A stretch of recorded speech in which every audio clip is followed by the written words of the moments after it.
Phoenix Knights. Chapter 372. As the leader of the 4 heavenly kings under Huang Yuliang, Gung Jun was someone who had fought on the battlefield before. He was also quite familiar with the aura of the human body. When he suddenly smelled this aura, his expression froze for a moment before he couldn't help but shout, "What are you doing? It's just an act. Who told you to really kill people?" Just as he finished speaking, the sound of firecrackers being set off rang out. Following this explosion, a personal guard who was standing beside him fell to the ground. He only twitched twice before blood seeped out from his chest. He was no longer breathing. "Ah! You dare to kill this daddy's personal guard? All of you must die!" Seeing the guard who had followed him for a long time die in front of him for no reason, Gung Jun couldn't help but shout in anger. "General, the situation isn't right. The situation isn't right." A guard saw his companion being killed and was also very surprised, but his mind was still clear. If it was only a bandit soldier being killed, it could be said that it was a misunderstanding. But now, even the general's personal guard was killed. This was no longer something that could be casually explained with words. Gung Jun naturally felt that the situation wasn't right. They didn't light the torches as planned and rushed down much earlier than planned. What was worse was that the speed of the so-called southern Ming reinforcements rushing down the mountain was too fast. It was so fast that it seemed like they were going to put their lives on the line. Looking at all these, it didn't seem like an act. As for the reason, Gung Jun didn't know for a moment. However, he had fought with the southern Ming army several times and concluded a good experience. That was, if the situation wasn't right, escape was the best strategy. "Retreat! Quickly retreat with this general!" Feeling that the situation was out of his control, Gung Jun felt that his life was in danger. He immediately made the decision to retreat from the battlefield. He had a warhorse under him and presumably, his escape speed would be faster than the others. Having a warhorse would indeed increase one's mobility on the battlefield, but at the same time, it would also make one an easy target in the eyes of others. This was because being able to ride a warhorse often meant that one's status was noble and different. Just like now, when Gung Jun shouted to retreat, he saw a black shadow suddenly fly up. Then, he felt his right eye being hit by a punch. The intense pain caused him to fall from his horse. Then, while he was still angrily enduring the pain in his right eye, he felt his chest tighten, and the strength in his body dissipated. It was the feeling of a blade piercing into his body. Gung Jun had once been injured on the battlefield, and he had felt the same way back then. But this time, the feeling was deeper than the last time. The pain caused him to instantly widen his eyes. Then, in the span of a breath, his widened eyes began to blur. Then, his pupils began to dilate. He could only exhale and no longer inhale. Among the people descending the mountain, Ping Yu's luck was not bad. He was assigned to the auxiliary company of the Middle Army. When the 3 signal flares flew into the air, he followed closely behind the cold vanguard company and rushed out. When he was halfway up the hill, he overtook many of his comrades in the cold vanguard company and rushed to the first echelon. Ping Yu had already made up his mind to perform meritorious deeds. Before the operation, he had already set a goal for himself, which was to kill a famous general among the yellow bandits. Only then could he prove that he was different from the others. He had great confidence in Lin Feng. This was the main reason why Ping Yu dared to make such a decision. With such a strong ally by his side, he did not have to worry about whether he would be surrounded if he charged into the enemy camp. Therefore, at this moment, he used his fastest speed to catch up to the first batch of Ling Feng's troops. With such a good view, he saw Gung Jun riding on a horse and looking around. Ping Yu did not know Gung Jun's true identity. However, at first glance, his intuition told him that since Gung Jun could ride a horse, he was not a nameless person. It would not be wrong to kill such a person. With this thought, he gave up on the ordinary yellow bandits in front of him that he could easily kill. Instead, he quickly charged forward and arrived in front of Gung Jun, who was preparing to retreat. Thus, the scene just now occurred. Ping Yu used a short sword that he carried with him to stab into Gung Jun's chest. blood flowed out and flowed all over his arm. He actually killed General Gung. Quickly kill him! The personal guards saw all of this. When they saw someone wearing a different uniform appear and their general being killed in front of them, how could they not understand that the enemy had arrived? Immediately, they yelled and charged over. Ping Yu, who was lying on the ground, saw the people charging at him with swords drawn. He instinctively let go of the short sword in his hand and raised his right foot to kick at Gung Jun's body. Using the force of the kick, he pushed out horizontally and dodged the swords that were slashing at him. When the attack failed, the personal guards followed. As Gung Jun's personal guards, if the general died and they still couldn't do anything, even if they returned to the camp, they would face heavy punishment and might even lose their lives. For the sake of their own survival, they had to kill this brat who came out of nowhere. He did not have the chance to stand up at all. A few swords slashed at him again. In a hurry, Ping Yu raised his right arm and fired a crossbow. The mechanism moved with a heavy spring, and the arrow that flew out hit the throat of a personal guard, killing another person. However, at the same time, a few swords were in front of him. The closest one was only an arm's length away from his chest. At this moment, Ping Yu's eyes were wide open. No one could be indifferent in the face of death. At this moment, the scene of the wild beast in the mountain being killed by him appeared in his mind. Bang, bang, bang! Suddenly, several gunshots rang out. The bandits who were surrounding Ping Yu and were about to attack him fell to the ground. The pressure of death suddenly disappeared. A feeling of rebirth rushed into Ping Yu's heart. Brother, are you okay? A large hand reached over and was in front of Ping Yu.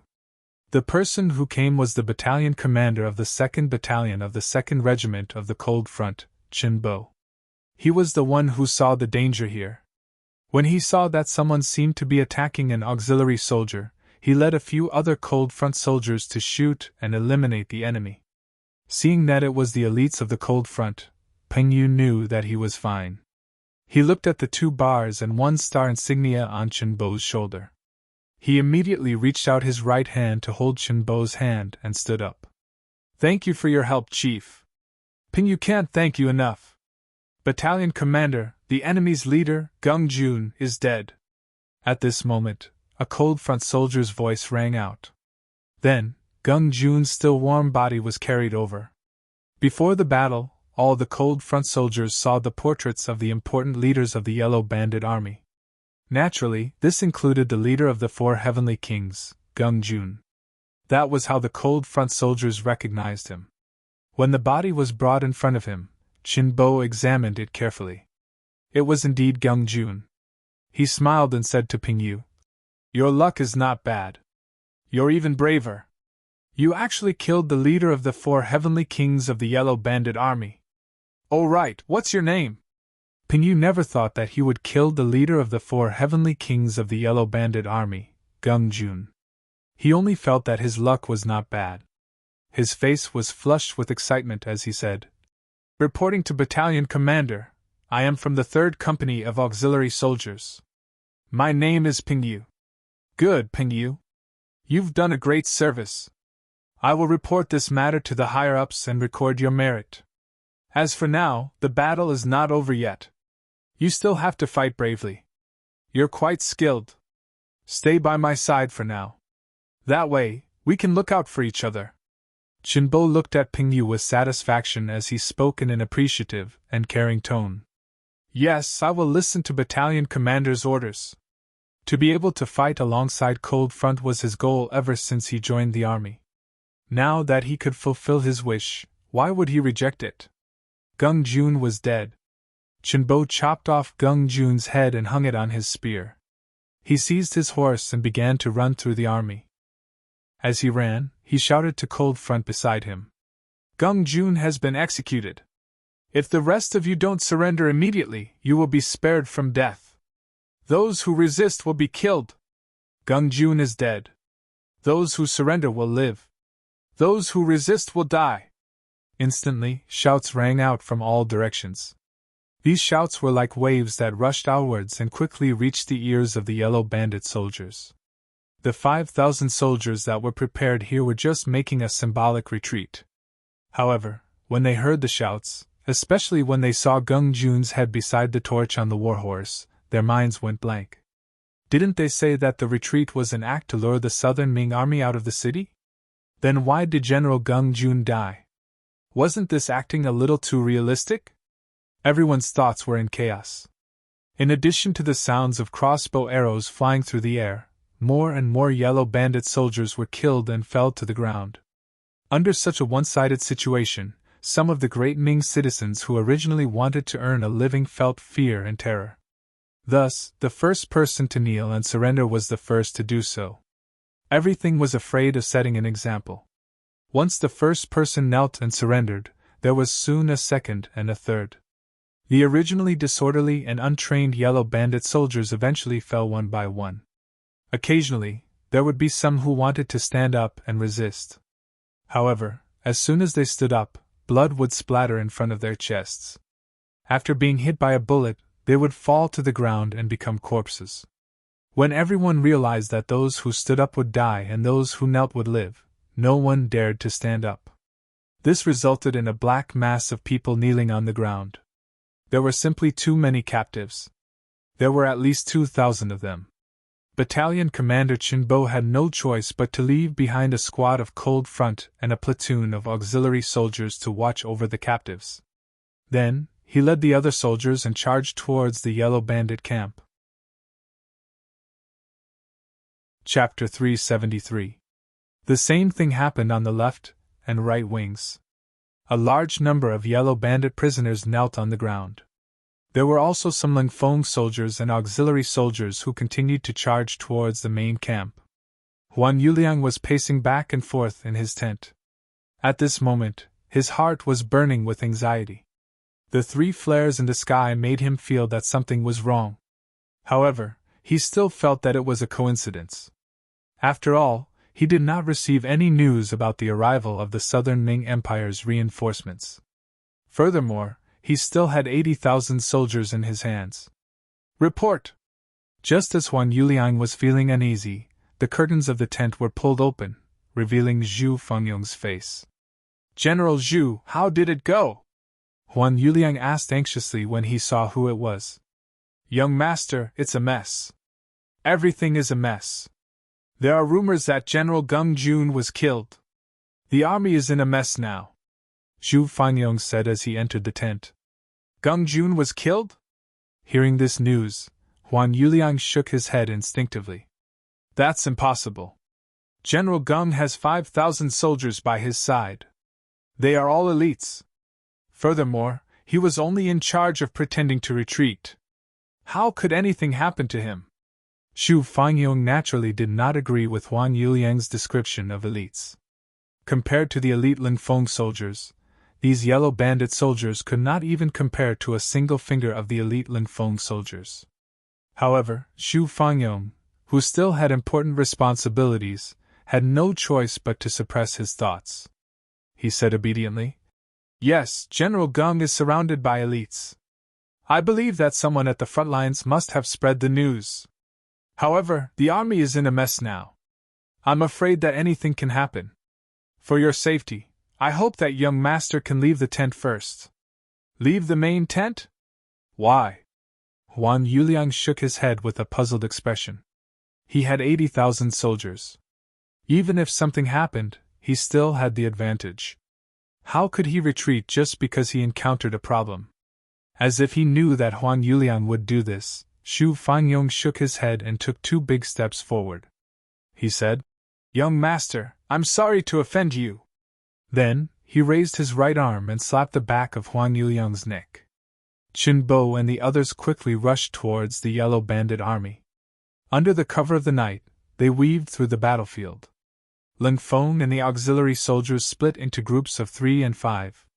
They shot and killed the enemies in front of them with their spears and crossbows while shouting, Gung Jun is dead, young master Huang has escaped. This caused the Huang bandit army to fall into chaos. Shouts rang out from all directions.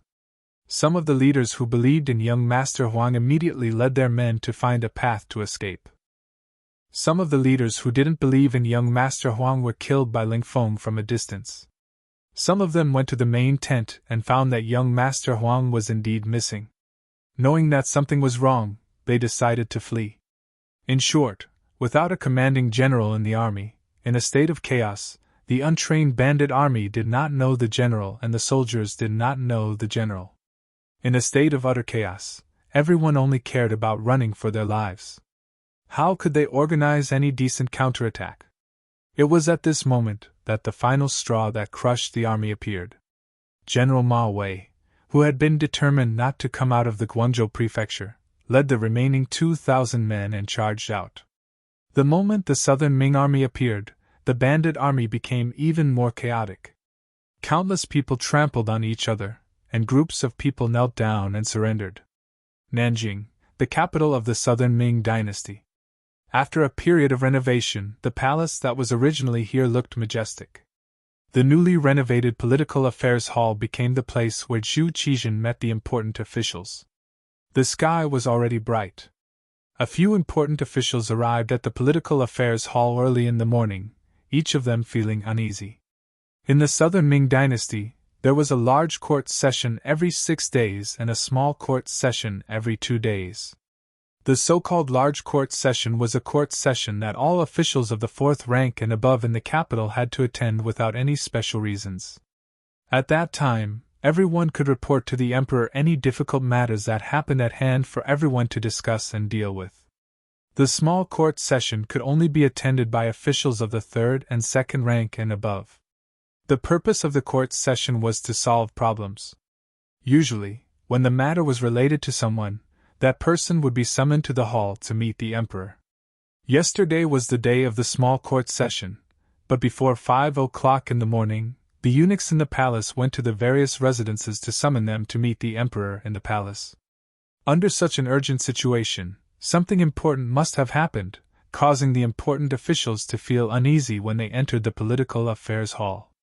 From the looks of it, the officials who attended the small court session were all ministers of the 6 ministries. With such a wide range of influence, it was no wonder that everyone felt uneasy. Some smart people had even guessed something. At this time, the only thing that could make the emperor so anxious was the war in the south. While everyone was guessing and worrying, footsteps came from outside the hall. Accompanied by head eunuch Chao Jixiang, Zhu Qizhen walked into the hall and sat down on the large chair that represented the emperor. After Zhu Qizhen sat down, the officials who came in response to the imperial edict knelt on the ground and said, "This official greets the emperor. May the emperor live for 10,000 years. You may rise." Zhu Qizhen's eyes were like torches as he scanned every important official. Then he said, "Chao Jixiang, quickly pass the 800-li letter that was received in the middle of the night for everyone to see." "Yes." After Chao Jixiang agreed, he carried a wooden box and brought it to the Minister of Personnel, Qin Sun. Even though the 6 ministries seemed to be equal, the Minister of Personnel had always been known as the heavenly official. This was because the appointment and dismissal of the officials in charge was determined by who was one level higher. Qin Sun himself had once been an important official in the cabinet. It was reasonable for him to be the first to know of the news. Qin Sun reached out and opened the wooden box. He took out the letter and quickly skimmed through it. Then, he returned the letter with a serious expression. After him, the Minister of Revenue, Wang Zue, and the others also read the 800-li urgent letter. Very quickly, everyone knew of the news in the letter. The hall became much quieter. This seemed to have become some kind of custom. Whenever something big happened, the officials would treat their words like gold. Perhaps they also knew that the more important the matter was, the more they could not easily express their opinions. Otherwise, if they said something wrong, a disaster could befall them. The officials did not say a word. After Zhu Qizhen read the letter, there was a hint of anger in his eyes. He hated the attitude of these important officials who usually spoke of protecting the country and the people. When it came to critical moments, they always protected themselves first, and never took the initiative to solve problems for the imperial family. However, the law could not punish the majority. He could not punish anyone just because the important officials did not express their opinions. Since they did not take the initiative to speak, he would call them out one by one. My dear officials, you have all seen it. The situation in Yunnan is dangerous. The rebel Xu Huili has received help from Jiaoji. The military commander Liang Luo has died on the battlefield. The situation is very dangerous. Governor Wang of Huguang has come to request for reinforcements. Does everyone have a plan? The military commander Liang Luo could be considered someone who knew his troops well. However, he still died on the battlefield. This was beyond the expectations of all the officials. Now that the emperor asked for a plan, for a moment, everyone looked at each other. No one dared to say a word. Everyone understood the meaning of Zhu Qizhen's words. Governor Wang of Huguang had asked for reinforcements, and good generals. The reinforcements were secondary. After knowing that Jiaoji had agreed to Xu Huili sending troops, the southern Ming court had begun to mobilize the army. Now the preparations were more or less complete. The first batch of reinforcements was 50,000 people. Although the number of reinforcements might not reach the initial expectations, if they were used well, they could be of use. As long as the southern Ming had enough time to prepare, they could mobilize and recruit more soldiers. However, choosing the right general was the difficult matter. After the great Ming had 3 emperors, Emperor Qingzu, Emperor Rinzong, and Emperor Xuanzong, the country seemed to be very powerful. However, with the implementation of the strategy of emphasizing civil affairs and belittling military force, there were not many generals that could be used on the battlefield. After the Battle of Tumu Castle, many of the generals that could fight had died. In addition, the Great Ming was divided into the north and south. Now, the number of good generals that Zhu Qizhen could use could be counted on one hand. It had already become a common practice on the battlefield to choose the right general before using the army. Without good generals, no matter how many soldiers were sent, it would be useless. However, how could good generals be the reign of the world that could fall at any time? They had to be experienced in battle. Moreover, only after 100 battles could a good general be produced. Looking at the southern Ming, it was clear that there were no such people. Of course, it was not that there were no generals that could be selected from among the lame. For example, the Minister of War, Quan Yi, was a person who knew how to fight. However, he was indeed a bit old. He might not be able to withstand the bumpiness and fatigue of the battlefield. Secondly, he was currently in the process of reorganizing the various guard stations and had discovered many problems. If he was transferred away at this time, it could easily cause internal instability. This could shake the foundation of the southern Ming, which was an even more frightening matter. If he could not use Quan Yi, it would be difficult to choose a good general. This was the reason why Zhu Qizhen had summoned everyone.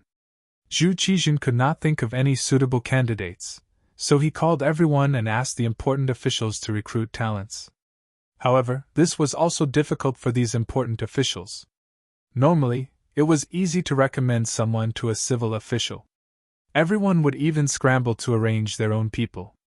After all, they were governing a city and a region. Even if there were some mistakes, it would not affect the overall situation. At most, they would be labeled as ignorant. However, this was the battlefield.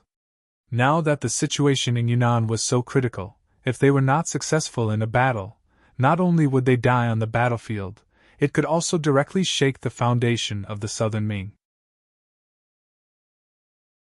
Chapter 374.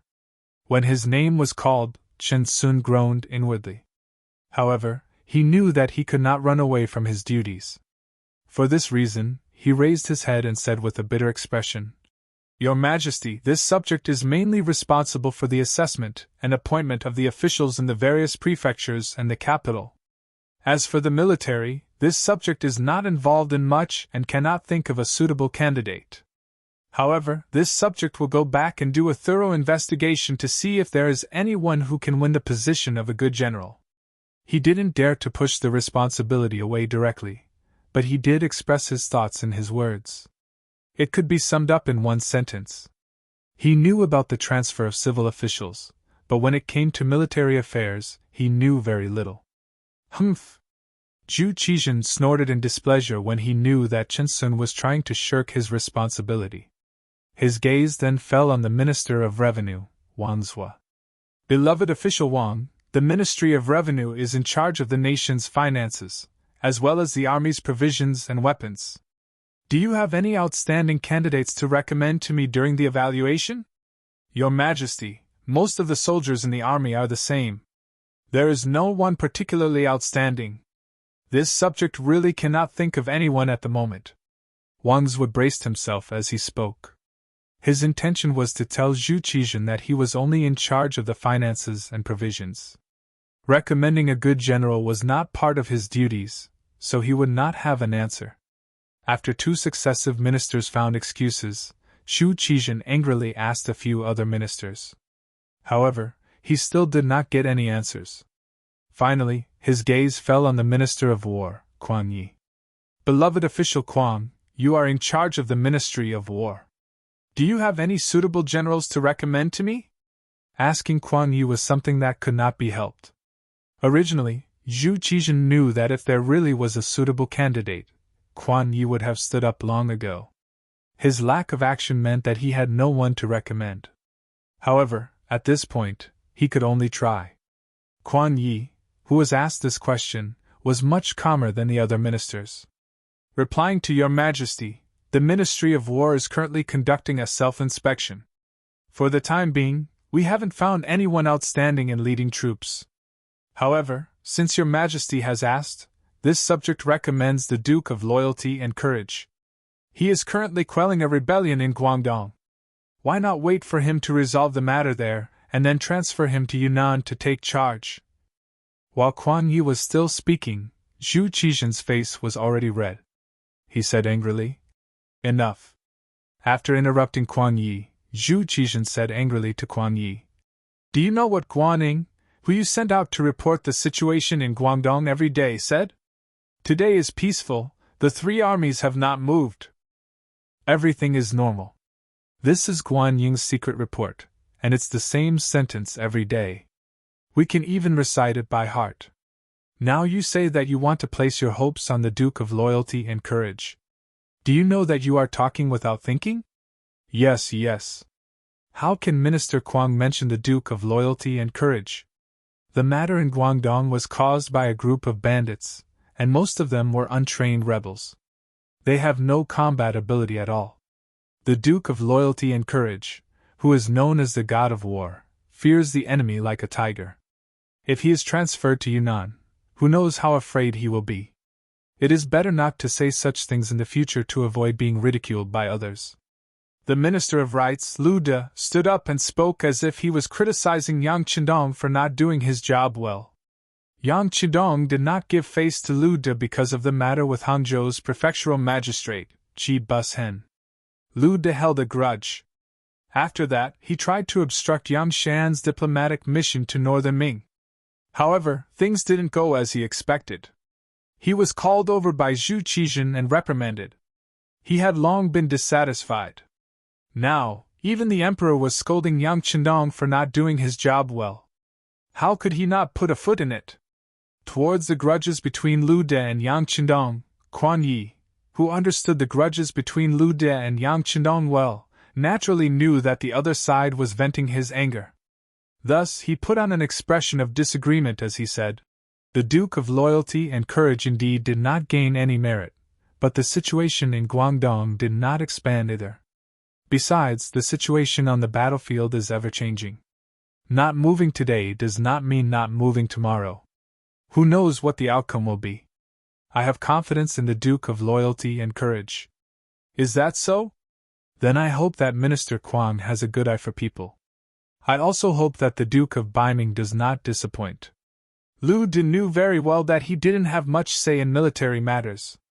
He had already expressed his opinion, so there was no need to make things difficult for Quan Yi. Thus, he began to withdraw his hand. Enough, Zhu Qizhen said angrily. Seeing that the officials had no good generals to recommend and were instead arguing, he waved his hand. Everyone, go back and think about the matter of generals. If there is a suitable candidate, I will not look at seniority and promote him. Even without looking at seniority, one could see Zhu Qizhen's anxiety. The officials all knelt on the ground and said that they would think about it carefully and choose a suitable candidate. The siege of Guangzhou had been resolved. Yang Qinong also met with the commander of the Guangdong Guards, General Ma Wei, at the foot of the city. However, information was not developed. It would take a few days for news of the battle here to reach Nanjing. General Ma Wei greets the imperial envoy. What was different from the last time they met was that Ma Wei's salute this time was very respectful. It could be seen that he was sincere. Although under the Ming dynasty system, military officials were usually half a head lower than civil officials, as a rank 3 commander of the guards, his power was not small. At least in the entire Guangdong, the only person who could suppress him was the administrative secretary Liu Youfu. Even the original inspector Jia Qing only had a higher rank than him. Most of the time, the two of them were in different positions, and did not need to lower their heads when they met. Now, Ma Wei's respect for Yang Qindong was not only because of his identity as an imperial envoy, but more importantly because of the victory of this battle. Starting from the night, it did not end until noon of the second day. The Yellow Bandits were already defeated. Their leader, Huan Yuliang, escaped in the chaos. The leader of the 4 heavenly kings, Gung Jun, was killed in front of the formation. Other than that, more than 30 leaders were either killed, injured, or captured. In this battle, there were more than 30,000 prisoners. Adding those who died in the battle, especially those who trampled on each other in the chaos, there were close to 10,000 people.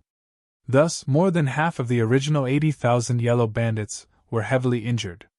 Not only did they lose the ability to surround the Guangzhou government, the rest of them had all escaped like stray dogs.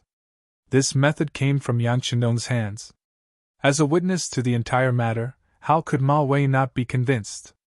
As for the resentment of Yang Qindong ordering him to defend the Guangzhou government for 10 days and losing soldiers, he had long forgotten it completely.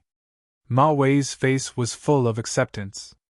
Yang Qindong did not find it strange and only replied lightly.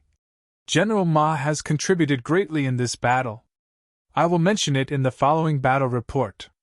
However, the battle is not over yet. The battlefield still needs to be cleaned up and a large number of prisoners still need to be monitored. General Ma is more familiar with this place.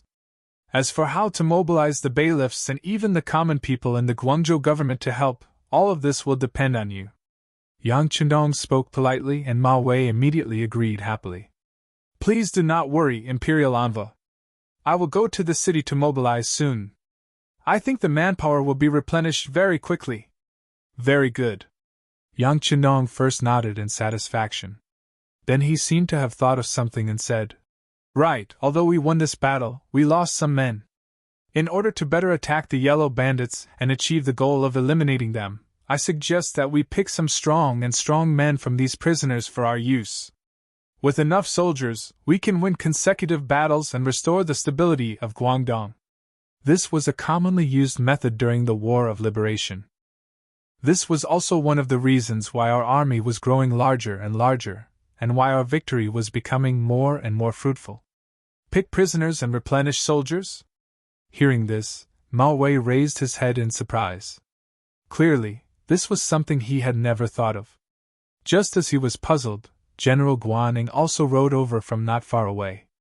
However, when he was still a few dozen feet away from Yang Qindong, he reined in his horse and jumped off.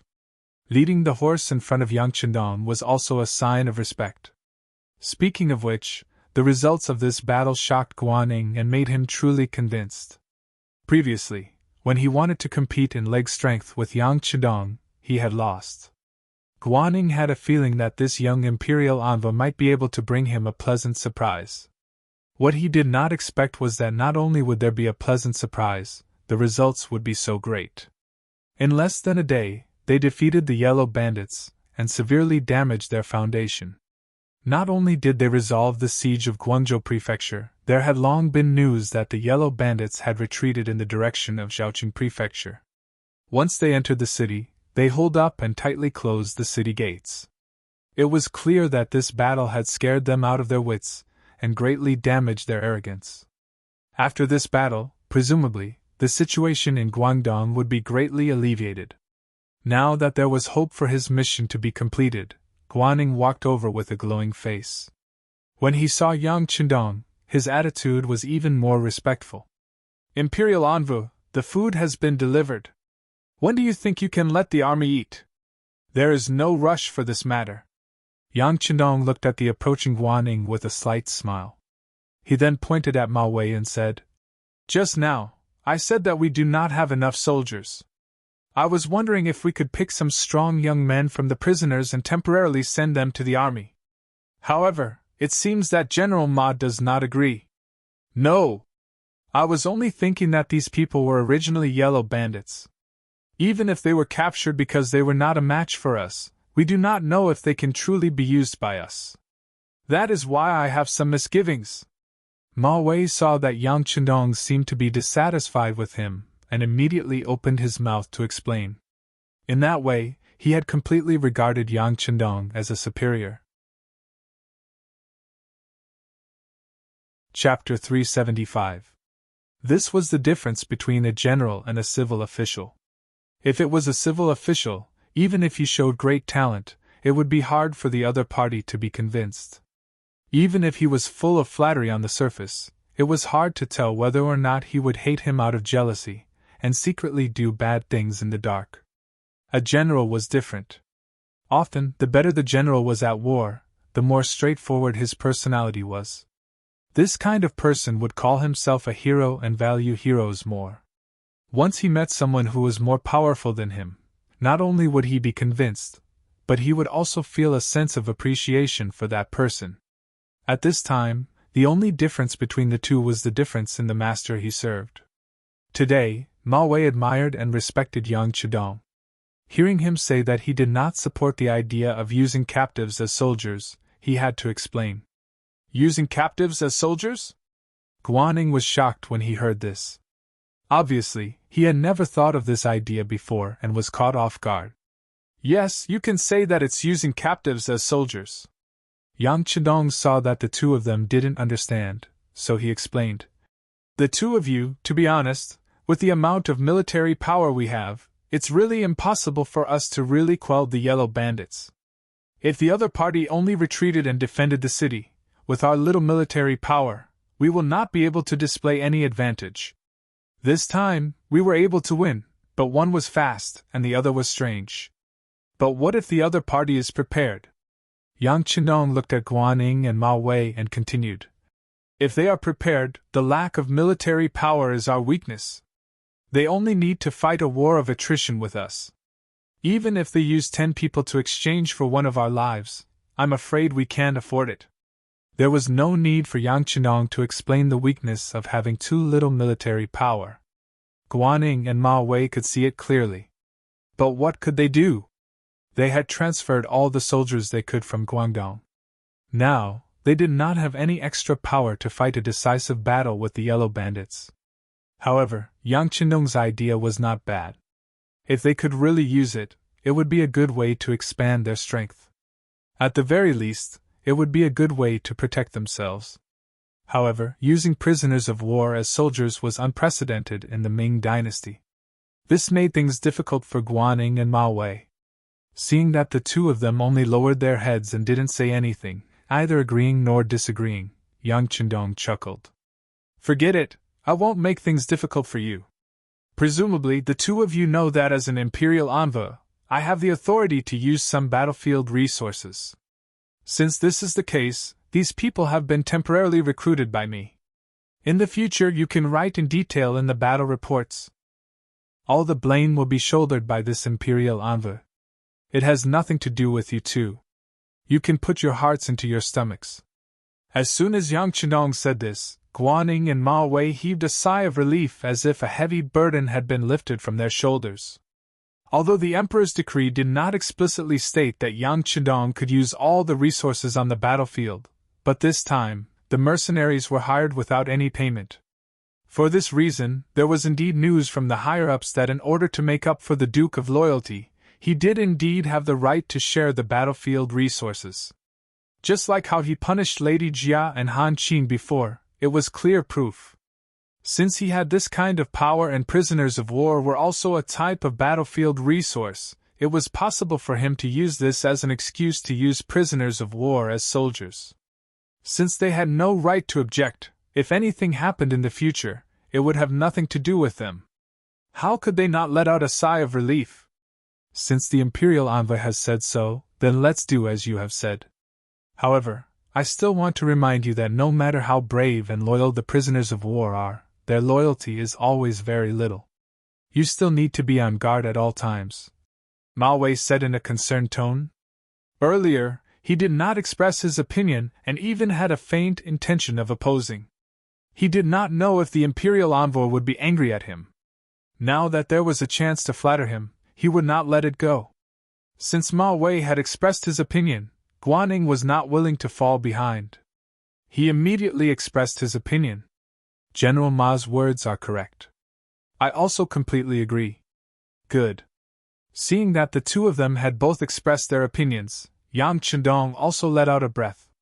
Then the matter is settled like this. I will leave a portion of people to join the army, but most of the prisoners of war will still be returned to you. Just arrange for them to be watched over. The matter was finally settled. Yang Chenong bid farewell to Guaning and Mao Wei and called over the commander of the second group of the Cold Front, Luo Pe, commander of the auxiliary group, Lu Zhua, as well as Kong Jie and Song Zhe, the two political commissars. The matter of the prisoners of war has been settled. You can choose the right people first. However, remember, you must do things according to the rules. You cannot accept anyone who has serious problems. Otherwise, whoever makes a mistake will be held responsible. Hearing that they could expand the army, although it was only some prisoners of war, Luo Pe and Lu Zhua were both very happy. Just now, they had taken some time to take a look. Among the prisoners of war of the Yellow Bandits, there was no lack of good seedlings with strong bodies. If they were taught well and could be used, they would probably become good soldiers not long after. As for who could be accepted and who could not be accepted, they had long made plans. In addition, the political commissar had brought along a group of battalion-level instructors and company-level instructors to assist. Presumably, there would not be a big problem. Since there was not a big problem, Luo Pe and the other three all agreed with faces full of excitement. Then, they began to choose the talents they could use from the prisoners of war. Luo Pe and the others went to choose the good soldiers. Yang Chendong also tested the soldiers under his command. For example, Peng Yu was the first person he needed to test. In this battle, Peng Yu had contributed greatly. He had personally killed the head of the Yellow Bandits, 4 Heavenly Kings, Gung Jun. This kind of contribution would not be ignored in any army. Thus, Peng Yu was personally received by Yang Chendong. In a quiet military tent at the edge of the battlefield, Yang Chendong saw Peng Yu, who was half kneeling on the ground. You are Peng Yu. I remember that your leg strength is not bad. You also performed very well in this battle. Being called over by Yang Chendong, Peng Yu was more or less excited. He had already seen that this person's identity was not simple. Now that he was praised by this person, he was naturally unable to contain his joy. Thank you for the praise. Everything is what Peng Yu should have done.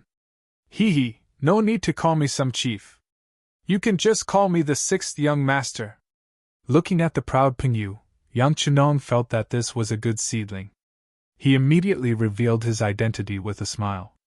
6th young master. Suddenly hearing Yang Chendong call him by his name, Peng Yu was first stunned. Then, his eyes widened. His entire body seemed to tremble. His knees went soft, and with a plop, he knelt on the ground. Greetings, 6th young master. I did not know your identity and neglected you before. Please punish me. It was no wonder that Peng Yu was so excited. In Crimson City, who did not know the name of the 6th young master? Many people had even seen his true appearance. However, because Peng Yu had entered Crimson City late, he did not have the chance to see him. This had always been a regret in his heart. Now that he was finally able to see the person's face, and at such a close distance, it could almost be described as a private meeting. How could he not be excited on such an occasion? How could he not kneel on the ground in indescribable excitement? Get up. Seeing Ping Yu's reaction, Yang Chendong could not help but laugh out loud. This person's reaction was enough to prove that he did not know his identity. However, to be able to perform so well on the battlefield was enough to prove that he was a hard-working person. Such a character was most suitable to join the cold front. Yes, thank you, sixth young master. When Ping Yu heard Yang Chendong's words, he immediately got up from the ground in joy. Then, he stood in a standard military posture in front of Yang Chendong. Not bad. You are spirited and your eyes are spirited. You are a good seedling. However, do you know why I told you my identity as the sixth young master? Yang Chendong looked at Ping Yu, who was standing tall and straight in front of him, and asked with a smile. Forgive me for being stupid. I do not know. Ping Yu thought hard for a moment before shaking his head in distress. Ha! Seeing Ping Yu's naive look, Yang Chendong could not help but laugh again. Then, he looked at Tiger's Mane beside him and said, Tell him. Yes. Tiger's Mane replied. Then, he looked at Ping Yu and said, Remember, anyone who can be called the sixth young master has the right to join the cold front. This is also the cold front's secret. Now you have it. Do you understand? Ping Yu was not stupid. On the contrary, he was very quick-witted. Otherwise, he would not have been unscathed after fighting with those wild beasts in the mountains for so many years. Now that he heard Tiger's Mane's words, he immediately understood something. He said excitedly, Thank you, sixth young master, for your promotion and training. Ping Yu will perform well in future battles and will not disappoint the sixth young master. Wait. Yang Chendong interrupted Ping Yu's words of gratitude. Instead, he shook his head and said, The rule to join the cold front was set by me in the beginning. Since there were rules, everyone had to abide by them. Although your performance is not bad and you have gained the recognition of the young master, you still have to go through the assessment. As for the combat assessment, you have already submitted a satisfactory answer. However, how is your education level? You must know that as an elite member of the Cold Front, you must be literate. You must be able to write and recognize maps. Which one do you know? When the question of education level was brought up, Ping Yu's face flashed with a troubled expression. Yang Chendong saw this and could not help but feel a little disappointed. He had to admit that Ping Yu's performance on the battlefield was not bad. He knew that Ping Yu was originally a hunter and had only joined the auxiliary forces for half a year. However, based on the principle of not sticking to one type of talent, he decided to give Ping Yu a chance and make an exception for the assessment in advance. However, if Ping Yu was really illiterate, he would not be able to join the cold front. This rule could not be broken by him. Otherwise, if there was a first, there would be a second. It would not be long before the cold front would be ruled by a group of martial artists. Such a team might be able to perform well for a while, but it was impossible for them to last long. An army without education and knowledge was destined to not go far. Chapter 376. Just as Yang Chendong was feeling disappointed, Ping Yu answered, Sixth young master, I can read a few words, but I haven't been studying for long, so I don't know many words. I don't know how to read maps either. You can read? He did not consider whether Ping Yu knew how to read maps. Maps were usually used to assess military officers. As long as Ping Yu had some knowledge, he could join the cold vanguard. As for whether Ping Yu could have a higher level of knowledge, there would be plenty of opportunities for him to learn in the future. Ping Yu was young, so there would be plenty of opportunities. Yes, I can read. Ping Yu was quite confident when he said that. Back in Crimson City, Ping Yu's parents and sister found a teacher to teach him for the sake of his future. Ping Yu was not a scholar, but he could still read. All right, find a book and let him read it. Yang Chendong nodded. He believed that no one would dare to lie to him about something like this, so he spoke to Tiger's Mane beside him. Soon, an ancient book was found. The words, 3-character classic, were written on the cover. It was more suitable for a newbie. Pingyu took the ancient book with some fear, but when he read the first line, his face was filled with a confident smile. He had read these 3 words before, but if it was just a test, he wouldn't be afraid at all. Man's nature is good at birth. Similar in nature, different in habits. If you do not teach, your nature will change. The way of teaching is to specialize. Pingwei was literate and could write. Although his handwriting was not beautiful, he had already met the rules set by Yang Qindong. It should be known that in the current environment, not everyone was qualified to be literate. Therefore, he immediately broke the rules and was promoted from an auxiliary soldier to a cold vanguard, becoming an existence that many envied. However, Pingyu's knowledge was still lacking. At least, he did not know how to read maps, so he was only a normal cold vanguard soldier. He was not given any official position. However, as long as he worked hard in the future, once he had more knowledge and learned how to read maps, he would become an officer sooner or later. Even if he didn't become an officer, Pingyu was already quite satisfied. Being able to join the cold front after only being an auxiliary soldier for half a year was something he never dared to imagine. Not to mention, this exceptional promotion was hosted by the 6th young master himself. Just this point alone was enough to make him proud for the rest of his life. Pingyu happily left the tent. Other than being ordered not to tell the auxiliary soldiers that Yang Qindong was the 6th young master, he had also become a member of the cold vanguard that everyone envied. Soon after, the news spread like wildfire among the auxiliary soldiers. At this moment, there were many envious people. Everyone was holding back a wave of energy in their hearts. That was, they had to perform well in the following battles and strive for the opportunity to be promoted. In order to win a battle, morale was a must. Proper command was also a must. However, there was also a standard requirement for the number of soldiers. For example, if 100 people met 10,000 people, how difficult would it be to win? This was the disadvantage brought about by the lack of numbers. Although Crimson City had developed rapidly, its foundation was still too weak. The time it had been established was also too short, resulting in a lack of manpower. Now that there was a chance to expand its strength, both Commander Luo Pa and Commander Lu Zhuo would not let go of this opportunity. Immediately, with the support of the 2 commanders, the political commissars of the 2 regiments led a group of political personnel and started to get busy.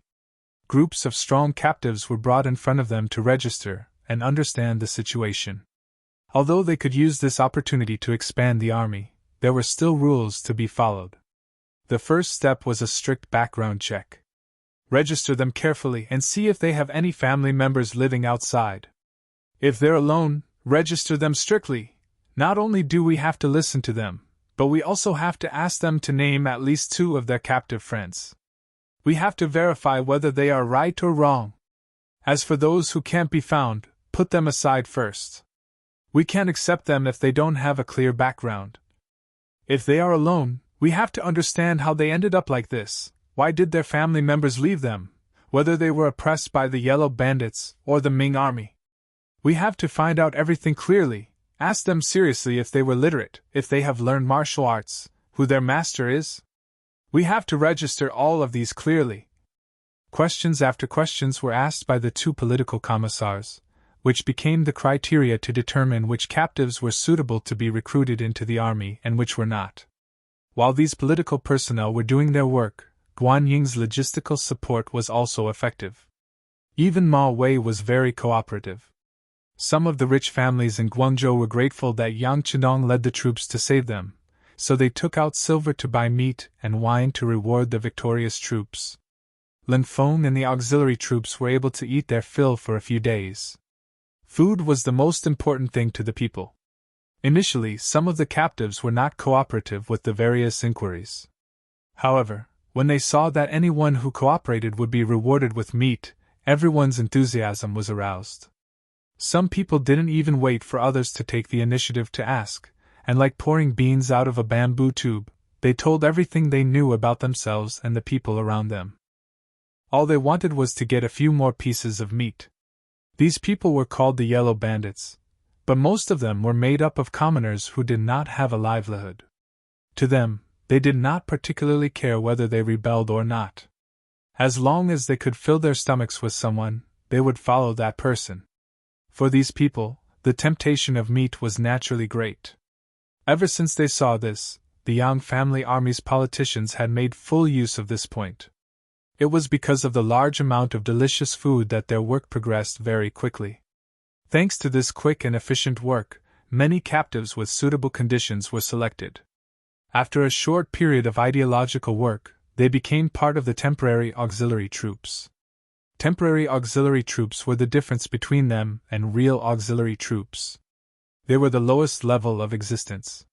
But even so, only about 2,000 people were selected from the 30,000 captives. These people were quickly divided and assigned to the auxiliary troops camp, where the old led the new.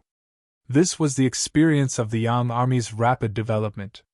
Ba Daojiang was one of these temporary auxiliary troops. At first, this name did not sound like a person's name, but more like a place's name. However, it was actually a nickname given by the people of the underworld. This person's skin was slightly dark, and he was not very tall. However, the muscles on his body seemed to be in an explosive state. At first glance, one could tell that he was not an ordinary commoner, but a martial artist. In fact, Ba Daojiang had been practicing martial arts since young. After he finished his apprenticeship, he mingled in the underworld.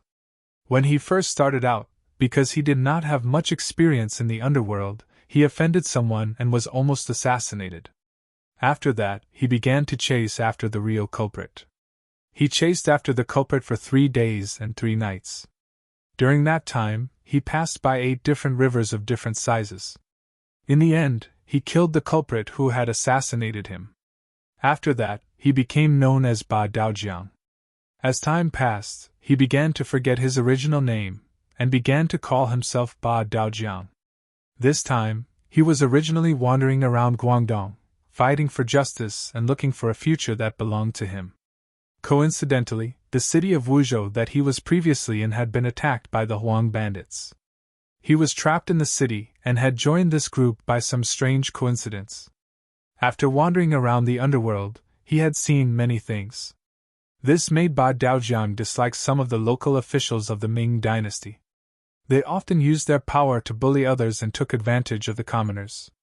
Just based on the number of people that he had seen, he did not know how many families had been destroyed by the officials.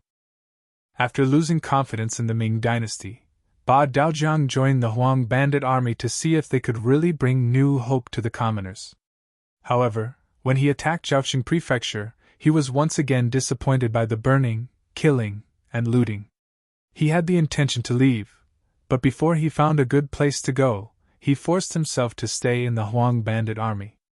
Unexpectedly, during the attack on Guangzhou Prefecture, he was sleeping in the barracks when there was a commotion outside. When he got dressed and came out of the barracks, he saw the Huang bandit army fleeing in all directions. In order to save his own life, Ba Daojiang was prepared to escape. In the process of escaping, he even injured 2 of his auxiliary soldiers. However, he was eventually stopped by the elites from the outside. When Ba Daojiang saw more than 10 bandits being killed by firearms from afar, he wisely chose not to take the lead. In the end, he followed the crowd and became a captive. There were so many captives, and Ba Daojiang was only one in 30,000 of them. In addition, he hadn't done anything outrageous, so he wasn't in a hurry. He only thought that the law couldn't punish the masses. In the end, these people would still be dismissed. Because even if they wanted to be locked up in prison, there wasn't a prison that could hold so many people. As he waited patiently, he was attracted by the meat that Lin Feng took out. Ba Daojiang did not have any other hobbies other than good wine and meat. How could he not be moved by the delicious food in front of him? As such, in order to achieve his goal, he revealed some of his situation. As he did not have any relatives and did not know where his parents were, he became an important target for investigation. After finding out from his friends that he did not join the Huang bandit army for long, and did not do anything to harm the civilians, he was selected to be a temporary auxiliary soldier and lived a life of meat. There was no free lunch in the world. After eating delicious meat, Ba Daojiang and the other temporary auxiliary soldiers would be called for a meeting every night. Ling Feng and 2 auxiliary soldiers would be in charge of the meeting. The content was for everyone to talk about their past and history, about the injustice they had seen, and about the grievances they had suffered. At first, Ba Daojiang didn't know why he said all this. But when he saw some people being encouraged to talk about their own stories, and some talking about how their loved ones died under the Ming dynasty's corrupt and deceitful policies, or were forced to die or starved to death, tears streamed down his face. He was heartbroken. Chapter 377. Every time someone did something like this, it would cause the other temporary soldiers to shed tears as well. From these words, they seemed to recall some of the painful experiences they had gone through. The grievance meeting was a method of training soldiers that Yang Chendong had proposed. By letting everyone vent their grievances, not only would it allow them to vent their frustrations, it would also shorten the distance between them. As time went by, everyone naturally became closer to each other. This change happened unknowingly, and when some people realized it, they had already fallen in love with this atmosphere. Here, not only was there unity and love between comrades, there was also mutual respect. No one would be discriminated against because of their low birth. More importantly, they could eat meat every day, and it was 3 meals a day. In a short period of time, they were all fed white and fat. Ba Daojiang was also affected by this atmosphere. During one of the grievance meeting, he even took the initiative to speak about some of the injustices he had experienced and seen. He talked about how a local landlord had taken a liking to a woman and forced her husband to kill him. In the end, he forced the woman to jump into a river and killed the landlord's family in a fit of rage. Many people in the meeting shed tears and praised Ba Daojiang's righteous actions. Then, they said with righteous indignation that they wanted to eradicate the evil nobles in the world. Under such an atmosphere, Ba Daojiang also fell in love with this place, and began to pay attention to the lives of the Ling Feng and the other temporary soldiers. He realized that these people were very obedient and treated others kindly. More importantly, they were all quite strong, and most of them were literate and sensible. All these discoveries left Ba Daojiang astonished. It was not that he had never seen or interacted with the Ming army, but it was his first time seeing an army like this. Especially once, when he saw Ling Feng pour hot water for a temporary soldier to soak his feet, saying that it could get rid of the fatigue of the day, he was truly shocked. Was there really such a kind army in the world? If there was, then wasn't this his goal, his heaven on earth? The more he learned, the more shocked he became. Not only Ba Daojiang, but more and more people also found out that the Ling Feng before them were not Ming soldiers, but mercenaries hired by the southern Ming emperor. They were superior to some of the Ming dynasty's troops. Their combat power was astonishing and their military discipline was strict. They trained hard and their military quality was strong. They ate well and received good treatment. At the same time, they also owned the world's most powerful firearms and so on. All of this shocked Ba Daojiang. At the same time, he also started to feel envious. When he finally couldn't help but ask a temporary soldier if he could become a real temporary soldier, or even a Ling Feng that everyone envied, he received an affirmative answer. As long as you are willing to work and obey orders, anyone can have a good future here. It was these words that made Ba Daojiang completely put down the burden in his heart. He made a decision in his heart that he must perform well and strive to be able to make contributions in the next battle. At this time, other than training with the Ling Feng and the temporary soldiers, he also took the initiative to learn how to read. He heard that if he wanted to become a Ling Feng, he had to learn how to read because a very mysterious sixth young master said that an uneducated army would not have a future. Although he didn't know what this so-called future was, since everyone was doing this, he would follow and learn. Perhaps there really would be a future that belonged to him. 2,000 temporary auxiliary soldiers had been transferred to Yang Chendong's side. Thus, the original 1,200 soldiers had been strengthened to 3,200 soldiers. Once the training was completed, the 2,000 soldiers should be able to unleash a considerable amount of combat power. Guanning and Ma Wei let out a sigh of relief when they only picked 2,000 captives and the ratio of 1 to 15. They were afraid that the imperial envoy would take all 30,000 captives. In that case, they would have military strength, but whether or not they would be able to form a fighting force was another matter. Also, food and drink for 30,000 people was a big problem. Fortunately, Yang Qindong only took 2,000 people, so it didn't give them too much pressure. On the 5th day after the victory, the Guangdong political commissioner, Liu Youfu, finally arrived at the foot of Guangzhou Prefecture. The 28,000 captives were handed over to him. As for how they would be treated, whether they would be locked in prison or sent to the city as forced labor, that was the matter of the local officials. After shaking off the burden of the captives, Guanning and Ma Wei came together to find Yang Qindong to discuss whether or not they could stop chasing after the desperate enemy. Yang Qindong had long expected Guanning and Ma Wei's arrival. The three of them met in the military tent. Other than Beta Persei, who was following behind them, there was no one else in the tent. Yang Qindong finally opened his mouth. "Generals, but I don't know what you mean by chasing after the bandits?" Yang Qindong asked with a puzzled face. When he was asked about the proper matter, Ma Wei's expression became excited. He rubbed his fists and said, "Sir, the Huang bandits outside Guangzhou Prefecture have been defeated and have retreated to Zhaoqing Prefecture. I heard that they are collecting the remnants of their soldiers, but in the end, it is difficult for the hearts of the people to follow after their defeat. This is the time for us to follow up our victory and chase after them. If we can quickly reach the foot of the city, like when we went from Ganzhou to Guangzhou Prefecture, I think we will be able to intimidate the enemy. Winning the battle will be a certainty. At that time, after the Huang bandits have suffered heavy losses, they will truly be unable to continue and will have to leave. Then, we can return Guangdong to a time of peace. For this matter, General Guan and I have already made preparations. All the food on the road has been prepared and is enough for the army."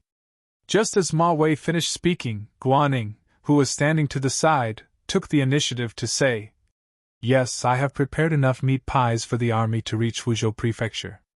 There is still some left. You can rest assured on this point." At this moment, Guan Ying's mentality had long relaxed. Originally, Kuan Ye minister had arranged for him to follow beside Yang Qindong because he needed him to study at the side. In the future, he could become a general and become the cornerstone of the southern Ming Ministry of War. Even Guanning himself thought this way. However, on the road from Ganzhou to Guangzhou Prefecture, Guan Ying's mentality had more or less changed. After he saw the strength of the mercenaries, the competitive heart in his heart had weakened greatly. Especially after he learned that Yang Qindong had used 800 men to break through the Huang bandits' 80,000-strong army. He became even more aware of the difference between the two sides. Yang Qindong used troops like a god. In this aspect, he was ashamed of his inferiority. However, what he admired more was the strength of the mercenaries themselves. With such strong troops, as long as the commander was not an idiot, it would probably be difficult for them to lose a battle. Since this was the case, he might as well not interfere with military matters. Instead, he would focus on logistics and study at the side. When the Guangdong matter was over, he could report it to Kuan Ye minister and similarly choose people from the army to train a group of elite troops. In the future, he would be a general and be able to use them. Guanning was completely convinced, as was Ma Wei. The two of them had the same thoughts and both found Yang Qindong to ask him to send troops. The two southern Ming generals had the same view. Yang Qindong's eyes narrowed into slits. The actions of these two people were like the old saying, "Sweep the snow in front of your own door." Just as Ma Wei had said, if the Huang bandits were heavily injured they might leave Guangdong. Thus, this place was safe. However, what about other places? What about Guangxi, which was close to Guangdong? Moreover, once they left Guangxi, what would happen to Yunnan? If they gathered together with Zhu Huiyun and the others, wouldn't that be a new problem? Yang Qindong could think of these things, but he did not believe that Ma Wei and Guanning could not. Especially the latter. As the minister-counselor of the Ministry of War, he was highly valued by Kuan Ye. How could he not predict such a situation? However, they still wanted to send troops to Wuzhou House. One had to say that they knew what to do. Thinking back to when Guangdong was in chaos, Guangxi did not send troops to help. On the contrary, they placed troops in the cities near each other to prevent the Huang bandits from entering other places. Such a method naturally allowed Guangxi to be temporarily safe. However, this would only increase the pressure on Guangdong. The Huang bandits could not go to other places, so they could only cause trouble in Guangdong. Such a method was really hurtful. This was why Ma Wei wanted to chase the Huang bandits out of Guangdong. As for where they went, he did not say and did not think about it. Even Guaning pretended that he didn't know anything. If one chopstick was easily broken, 10 chopsticks would not be broken. This was the power of unity. The relationship between Guangdong and Guangxi was enough to show that Nanming and Baiming were not on good terms. The various houses under Nanming were not on good terms. If this continued, the internal losses would be too great. How could the people not be in chaos? How could the people live a good life? How could they not die? Yang Chendong thought of his own Yangtze. In the beginning, all sides were united. What if this went on for a long time? If the territory became bigger and the population increased, what would the result be? Would there be people who would raise their own troops and respect themselves? Would there be people who also had the same idea of sweeping the snow in front of their own door? There must be. Since Ji Ranxing had predicted the emergence of these problems, how to solve them. It must be known that the current transportation system was too underdeveloped. Once something happened, it would be a long time before anyone knew about it. This was not conducive to the management of a large area of land. As such, he needed to think carefully about how to do it best. In short, the mistakes that happened to others could not happen to himself. Otherwise, even if he became stronger, he would not be able to maintain this situation for long. Yang Chendong was deep in thought for a long time without speaking.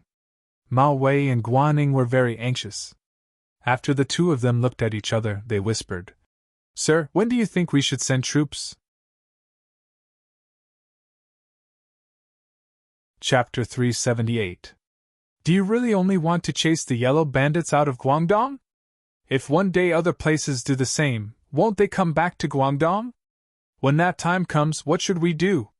Yang Chendong suddenly raised his head. His gaze was as sharp as a sword as he looked at Ma Wei and asked. Ma Wei panicked when he was asked this question. Just as he did not know how to answer, Yang Chendong's gaze turned and landed on Guaning. General Ma is the commander of the Guangdong Guards. It is understandable that you only have Guangdong in your eyes, but General Guan is the vice-director of the Southern Ming Ministry of War. You should have the bigger picture in your eyes. Are you also so short-sighted? Guan Ying's expression froze. He quickly lowered his head and said with an embarrassed expression, Sir, I was wrong. I was wrong as well. Ma Wei saw that Guan Ying from the Ministry of War was reprimanded. How could he continue to be stubborn? He quickly lowered his head as if admitting his mistake. Seeing that the two had admitted their mistakes, Yang Chendong's expression relaxed. Forget it. I was entrusted by the Emperor and had to consider the long term. If we only chase the yellow bandits out of Guangdong, it does not count as completing the mission. That is why I said what I said just now. If it was too serious, I ask for your understanding. Yang Chendong's words slowed down, and there was a hint of self-blame. Immediately, Ma Wei and Guan Ying's expressions became uneasy. Sir, what are you saying? You have great insight and thought things through. We can learn from you. And everyone liked to hear flattery. Yang Chendong's expression also became much better. Good, since the two generals have the same opinion, then let's see how we can get rid of the yellow bandits once and for all. As he spoke, Yang Chendong walked in front of the sand table in the tent. The sand table was a military sand table. It had already appeared in the Ming dynasty, but its name was Kanyu Map. It was said that the martial great master Zhu Hozhao loved to play with sand tables. The sand table had already marked out the areas where the yellow bandits were active. Yellow flags were placed on top. The surrounding southern Ming troops had black flags in their hands. Come and take a look. After the defeat at the prefecture of Guangzhou, Huang Yuliang retreated to the Zhaoqing prefecture with his remaining troops and is resting there. To the north of Wuzhou, there was a ridge known as Mengzhu Ridge.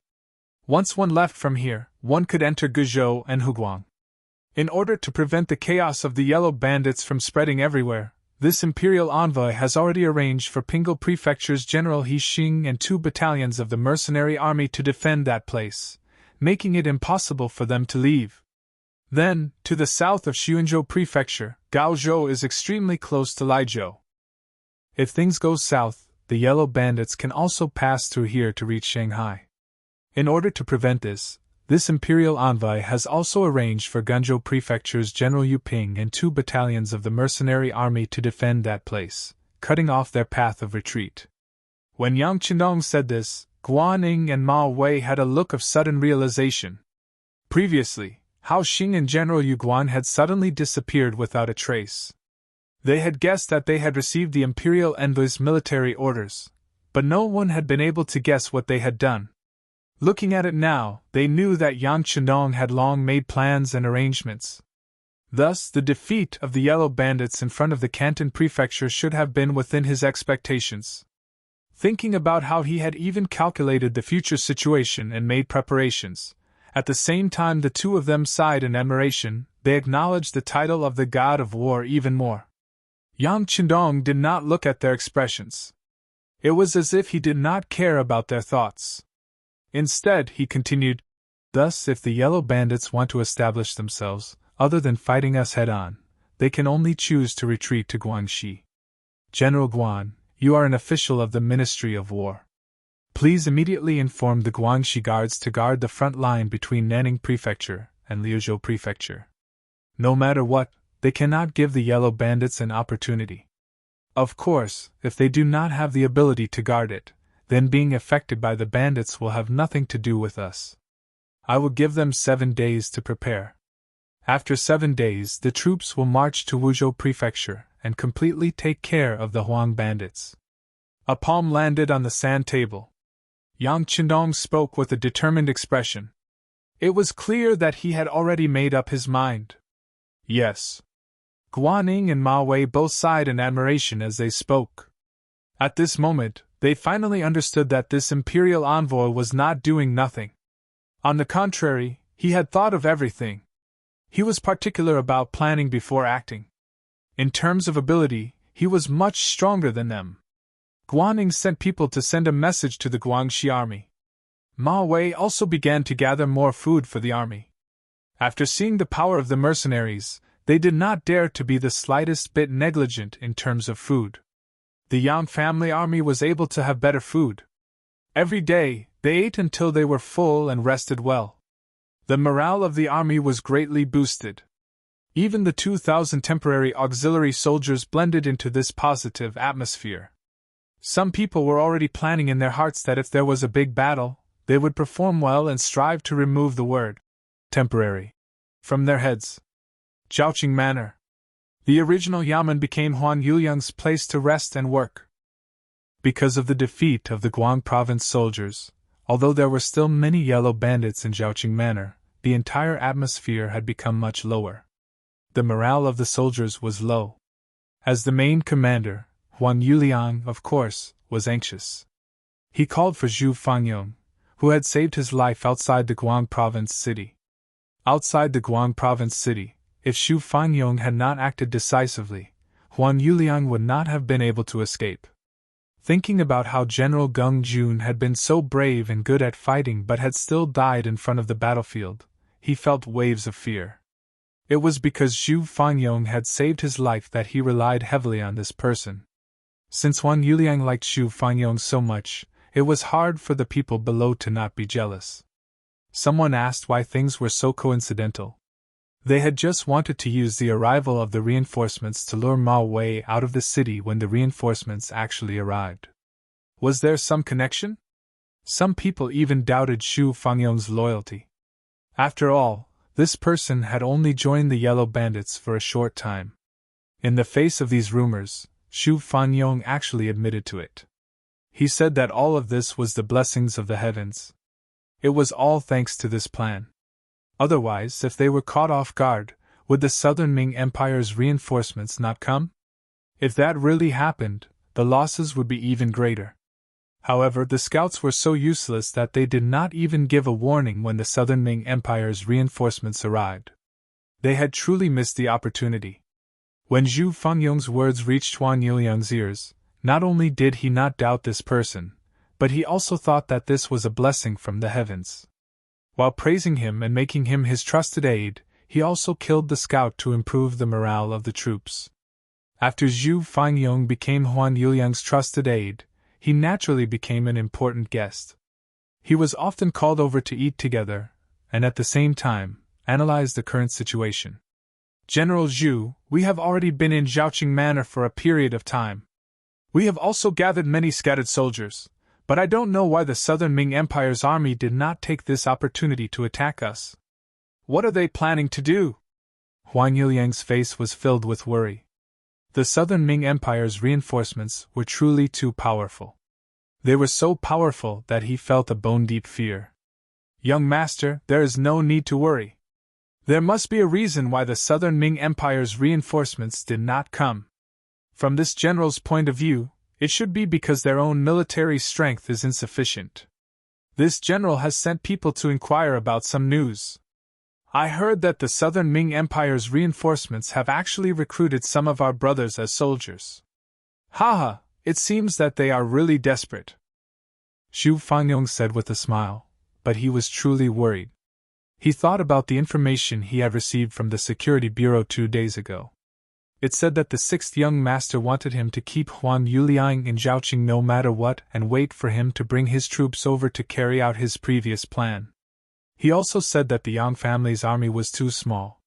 If they wanted to achieve anything, they had to expand their army and accept many yellow bandits as soldiers. He was truly shocked. As for keeping Huan Yuliang in Zhaoqing City, Zhu Fangyong felt that it was not difficult to do. This was because this young Master Huang did not want to admit defeat and wanted to rise again. How could he leave so easily? It was not easy to get to Zhaoqing City. However, as for the matter of recruiting yellow bandits as soldiers, he was truly worried. Zhu Fangyong, who had stayed in the yellow bandits' army for a period of time, knew that they were just a bunch of villagers who had no choice but to join the army to fill their stomachs. They did not have any culture and did not understand any great principles. They would only follow whoever gave them food. Would these people be loyal? Would these people be of any use on the battlefield? He did not want to drag down other allies. Although he was worried, this was something the sixth young master would do. Due to his respect and reliance on the sixth young master, he did not say anything in the end. He was currently in Zhaoqing City and could not care about things that were too far away. It was better to complete the mission first. Huan Yuliang was originally raising a cup of strong wine to his mouth when he heard Zhu Fangyong's words. When he heard that his subordinates had been recruited by the southern Ming, he was first stunned and then laughed. His originally nervous expression instantly relaxed. Ha ha ha, the southern Ming actually recruited our soldiers. Is this true? I sent out 3 groups of people and the news they sent back was the same. It should not be false. Zhu Fangyong replied with a serious expression. Good, haha, good. Huan Yuliang stood up with a face full of joy. The southern Ming actually used our soldiers as soldiers. This shows that they have too few soldiers. More importantly, they do not know that the people who can join my volunteer army are all warriors who have lost faith in the southern Ming. If they lose on the battlefield, in order to survive, they will have to surrender to save their lives. However, their hearts will still be on our side. If we use these people, once the 2 sides fight and we have the upper hand, they will very likely turn their spearhead on the battlefield. That will be the time they reap what they sow, haha.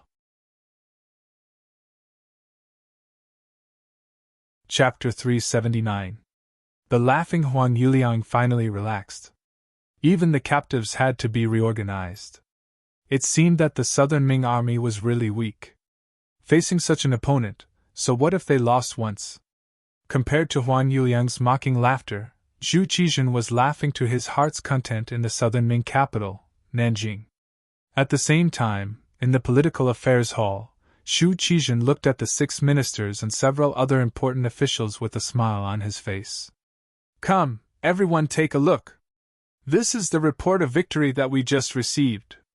The Guangzhou government was victorious. More than 10,000 enemy leaders were killed and nearly 30,000 people were captured. We have greatly damaged the arrogance of the yellow bandits. The report of the battle had just been received. At this moment, Xu Qizhen's mood was very good. In the past few days, his expression, which had been troubled by the situation in Yunnan, was much more relaxed. The report of victory was quickly read by several important officials. The officials immediately knelt on the ground and said loudly, "Your Majesty is blessed by the heavens. Congratulations, long live your Majesty." That's right. The heavens have indeed treated me well. Beloved official Lu, immediately prepare to worship the heavens. I want to announce it to the world. Since ancient times, the imperial family liked to seek good luck. How could Xu Qizhen let go of the opportunity to show off his wise and powerful status? Yes, Your Majesty. Lu De stood in position and complied. However, he did not immediately go to work after answering. First, he had a thoughtful expression. Then, he raised his head and slowly said, "Your Majesty, this official does not understand military affairs. However, from reading, I know the principle of pursuing the enemy. Why is it that the Guangzhou government has clearly defeated the yellow bandits, but did not pursue the enemy?" Following Lu De's words, Xu Qizhen, who was sitting on the dragon throne, had a serious expression on his face. This scene was clearly seen by the Minister of War, Kuang Yi. Immediately, he held his ceremonial tablet and walked out. Minister Lu, Minister Counselor Yanning has already reported back. He said that the Ming army and the mercenaries were already very tired. In addition, we did not have enough troops, so we did not pursue. On this point, this official agrees with this action. So it is like this. This official has worried too much. Seeing that Xu Qizhen's expression had turned ugly, Lu De knew that he had achieved his goal. He knew when to stop and stood back. Your Majesty, Duke of Loyalty and Courage's command this time was successful. Guaning and the others cooperated well. This subject thinks that we should reward them and encourage them so that they can go all out and be driven by us. Kuang Yi had no intention of chasing after Lu De. Since he had already stood up, he naturally had to ask for credit for the soldiers on the front lines. This was also his duty as the Minister of War. When Kuang Yi mentioned the reward, Xu Qizhen nodded. Issue an edict. Guaning will be conferred the title of Director of the Ministry of War. All other meritorious service personnel will be promoted by 1 rank and rewarded between 1,000 and 100 taels of silver. As for the Duke of Loyalty, his name is borrowed from Ming. If you want to reward him, you need to inform them. Let's leave it to the Ministry of Rights. Yes. Lu De, who had just retreated, stood up again and respectfully answered. However, anyone could see that if this matter was left to this person to handle, it was unknown when a reply would come. It was even possible that there would never be a reply. Kuang Yi also wanted to say something on behalf of Yang Chendong. In the secret letter that Guaning had given him, it was clear that without the imperial envoy, it would have been difficult to win this battle. How could such a talent be neglected or offended? However, before he could say anything, Xu Qizhen had already stood up and said, "You can all disperse. We are tired and need to rest for a while. If there are no important matters, do not disturb us." After saying this, he seemed to stare at Kuang Yi as if these words were only for him to hear. Speaking of which, Xu Qizhen both loved and feared Yang Chendong. He loved him because this person was indeed talented and had once saved his life. It was not an exaggeration to say that he was his benefactor. He was afraid that it was because Yang Chendong was too powerful. In the Guangdong matter, the southern Ming army had always been at a disadvantage. However, he had won a great battle as soon as he arrived. This kind of result naturally made people happy, but at the same time, it made people worried. This person was so good at fighting to the outside world. If one day, he had some thoughts that he should not have, then who could keep him in check? Since ancient times, what emperors liked to play with the most was the art of balance. Pulling one side to fight another, pulling the weak to fight the strong, to maintain the balance of the court. This way, he, as the emperor, was even more important. However, looking at it now, Yang Chendong's power was probably unrivaled. This kind of person had to be used, but it had to be guarded. This time, he did not reward the other party. Of course, to the outside world, it was because he was the official of the Ming. There were some things that had to be considered when it came to him. The court dispersed. The important officials left the political affairs hall one by one. Only Kuan Yi was still standing there in a daze, as if he had lost his soul. Minister Feng. A voice sounded beside him, calling Kuan Yi's wandering soul back. When he turned his head and saw the person, he forced a smile. So it's Minister Wang. The person who came was Wang Zhuo. He was also one of the 9 important officials that Yang Chendong saved during the Battle of Tumu. At this time, when he saw Kuan Yi's lifeless eyes, he had already guessed what the other party was thinking. He shook his head and persuaded, Minister Feng, you don't need to think too much. We have been officials for many years, how can we not know the Emperor's thoughts?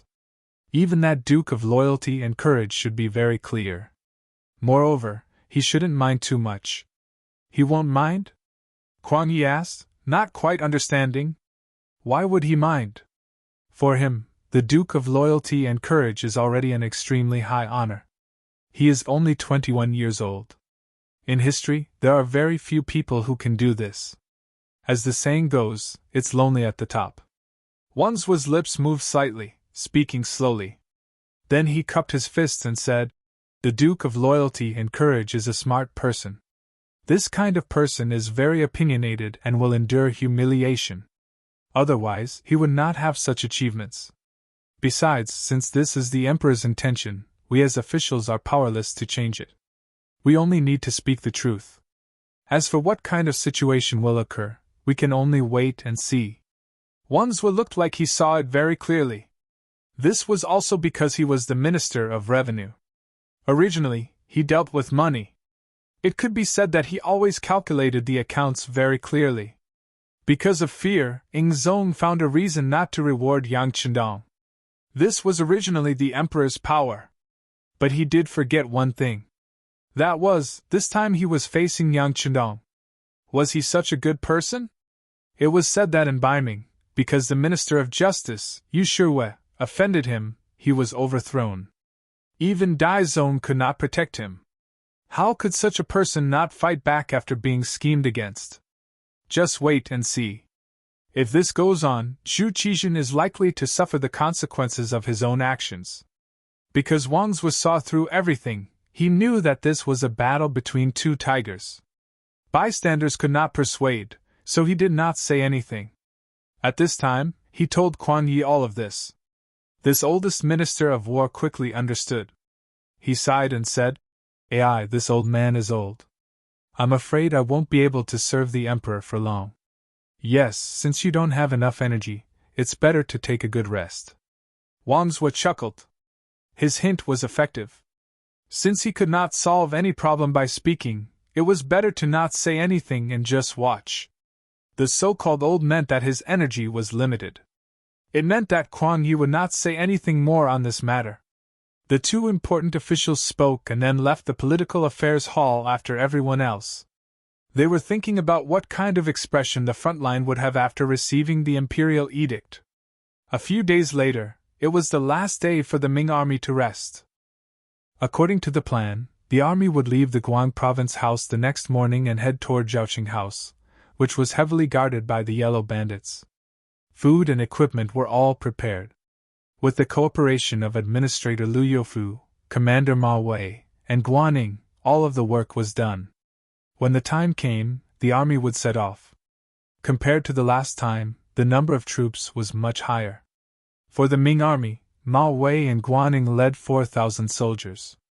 For the mercenaries, there were 4 companies of Linfeng, 8 companies of support soldiers, 8 companies of support soldiers, and 2,000 temporary support soldiers. In total, there were 3,200 people. On the surface, it did not seem like a lot. It was about the size of a normal garrison. However, in reality, the morale of this army was very high. Especially their combat strength. Even if there were several times more troops, they would not be a match for them. On this point, Mao Wei and Guan were very confident. They were looking forward to doing something new. It was also at this time that the eunuch who announced Emperor Zong's edict came. The moment he appeared, he asked all of the generals above the rank of Chiliarch to enter the tent. Mao Wei, Guan, and the others naturally rushed over. However, when the news reached Yang Qindong in another tent, he was playing 5-in-a-row chess with his wife, Huyan, and they looked like they were in the midst of a battle. The tent door opened from the outside and Tiger's Mane walked in. "Young master, the eunuch that Emperor Zong sent has arrived. He is now meeting with the Ming army general." "Oh? He is not slow," Yang Qindong answered absent-mindedly. Then he looked up at Hu Yan and said, "Yan, it is your turn to go. Watch carefully, or else I will win." Lu Lang. Seeing that Yang Qindong was not moved and had no intention of meeting with the eunuch, Hu Yan said worriedly. When he saw Hu Yan's worried expression, Yang Qindong said with a relaxed face, It's okay. Husband has his own plans. If I am not wrong, it should have nothing to do with me. Since that is the case, why should I join in the fun? We will be on the road tomorrow. It is better to take advantage of the time to relax. Come, let's continue." Oh. Since her husband said that nothing would happen, Hu Yan completely believed that nothing would happen. She immediately agreed and began to think about how to write the next sentence. Tiger's Mane only came to deliver the news. Since the young master knew, his task was completed. He then left the tent, and it seemed to be quiet again. Chapter 380. In contrast, the large tent not far away was particularly lively. When the eunuch announced the emperor's decree, if everyone was not rewarded with silver taels, they were rewarded with military exploits, and they were promoted. Which one of them was not in high spirits? Even Mao Wei, because of his meritorious service, had offset the crime of losing his territory. "General Ma, Dr. Guan, why don't I see the imperial envoy?" The eunuch who was in charge of announcing the edict spoke with a hint of dissatisfaction when he did not see Yang Qindong appear after he had finished what he was supposed to say. The position of eunuchs in the Ming dynasty was not low. In history, many eunuchs with power came from this dynasty. To be able to become an edict-announcing eunuch, which one of them did not have the trust of the emperor? Outside officials did not dare to offend such a person. As for his question, the two of them had to answer. After they looked at each other with great tacit understanding, Guan took the initiative to stand out and say, "Replying to eunuch, the Duke of Loyalty is not in the camp. He must have gone out to patrol. You also know that as the commander of the army, it is normal to have more worries." "Oh, that is a pity. I wanted to admire the Duke of Loyalty's elegance. Since this is not a coincidence, we will meet again if we have the chance." The edict-announcing eunuch's face was filled with disappointment. He did not know that his words, in the eyes of Mao Wei and Guan, were no different from missing out on life and death. Thinking back to the time when Yang Qindong killed Jia Ping and punished Han Qin, how swift was that? It also showed that this person was not to be trifled with. This time, he rewarded everyone, but did not mention Yang Qindong. With his temper, who knew what he would do? At this time, this eunuch was still thinking of going to see the imperial envoy. If he did not do well, he might be kicked out in a fit of anger. If that was not a brush with death, what was it? After the edict-announcing eunuch received some benefits and silver from Mao Wei, Guan, and the others, he left with a smile on his face. The two generals were left with bitter expressions on their faces. In the battle outside of Guangzhou Prefecture City, the two of them should be very clear about who should have the greatest merit. However, this time, the emperor had given out rewards other than the greatest merit. In this way, wouldn't they feel ashamed to accept it? Of course, the most important thing was that they were leaving for Wuzhou tomorrow. At this moment, would the imperial envoy be angry? Would the plan change? The two of them really wanted to go to Yang Chendong's tent to find out what was going on, but they were also worried that if they really went there, they would run into bad luck. In the end, they came up with a solution, which was to use the excuse that the rich gentry in the Guangzhou government wanted to hold a farewell party for the army to test Yang Chendong's agreement. With the decision made, the two of them entered the city and found the Guangdong provincial commissioner, Lu Youfu, and briefly explained the situation. Lord Lu, I'll have to trouble you with this matter. After all, you are the Guangdong provincial commissioner. This time, the emperor only rewarded military generals and not civil officials. It looks like it has nothing to do with you. Presumably, if you go now, even if the imperial envoy is a bit angry, he won't come for you. Ma Wei said with a forced smile. Yes, from what I see, Lord Lu is indeed the most suitable person. After all, the rich gentry wants to hold a farewell party for the army. This is the matter of the local officials. Guan Ning added on. At this moment, Lu Youfu knew that he had been sold. However, when he thought about how this battle was for the peace of Guangdong, only after it was done well could his position as the provincial commissioner be considered legitimate. Even if it was for himself, he had to do something. All right, I'll go take a look. However, remember, you owe me a good meal of wine. Of course, this was a joke. With Lu Youfu saying this, Ma Wei and Guan Ning nodded their heads in agreement. Then, they watched Lord Lu enter the imperial envoy's tent. He went in quickly, and came back even faster.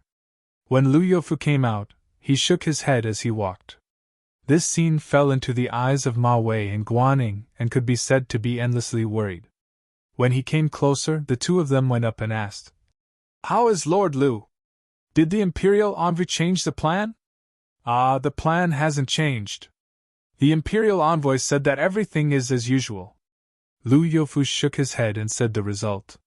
Hearing that there were no changes, Ma Wei and Guan Ying's faces relaxed.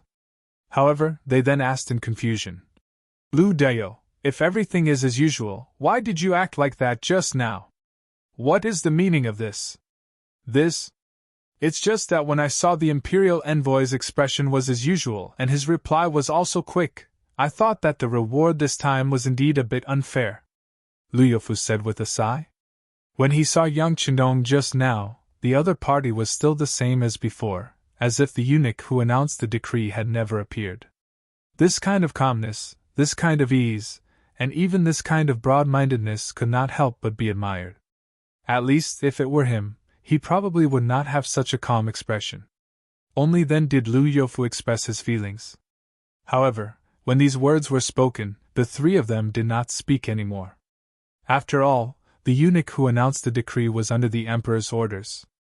As officials, they did not have the courage to talk about the emperor in private. Fortunately, the plan was as usual, so they could go back and have a good night's sleep. In the military tent not far away, Yang Chendong was thinking about something with his eyes closed. Hu Yan had already left to prepare dinner, leaving only Tiger's Mane and Beta Persei here. Young master? Are you not angry?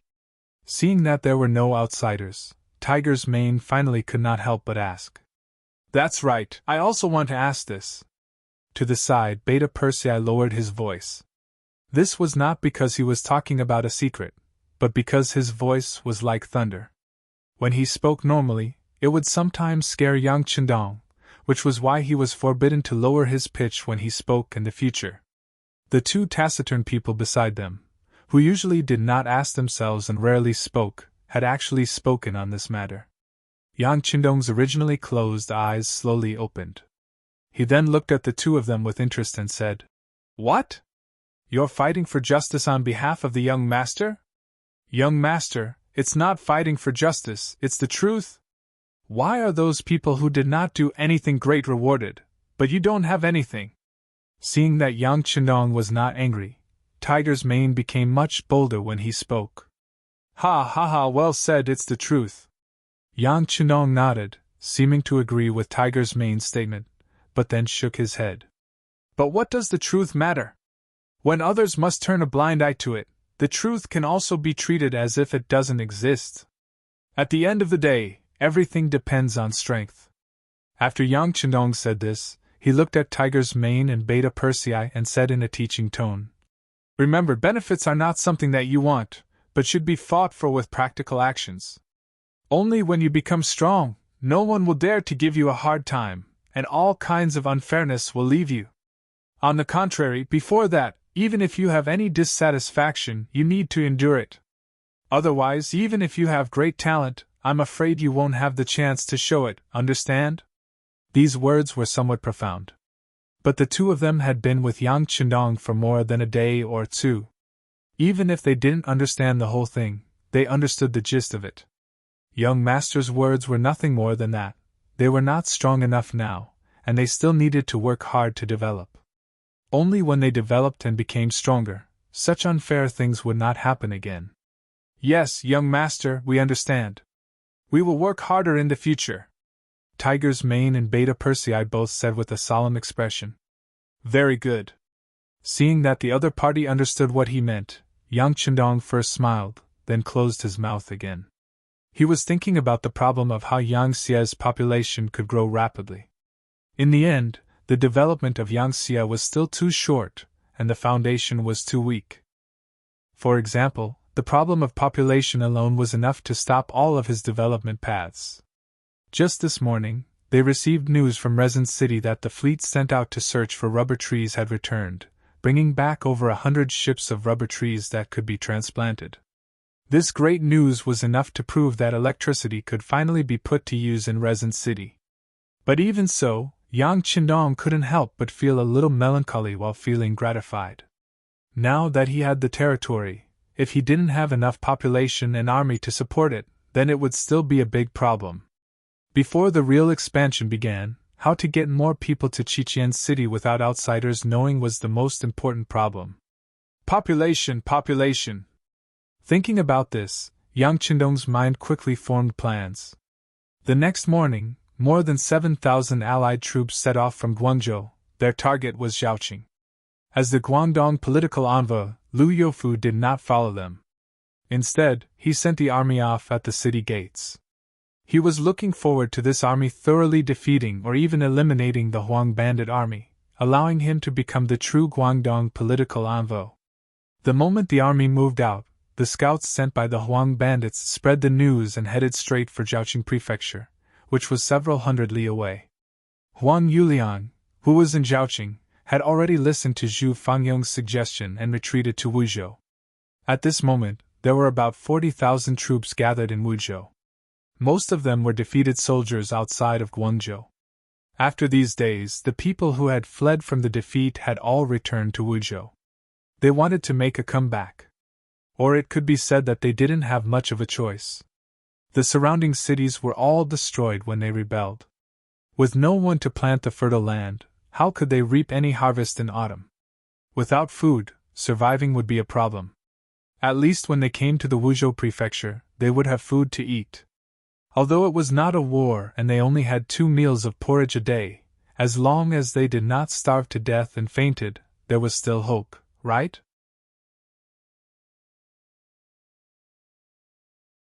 Chapter 381.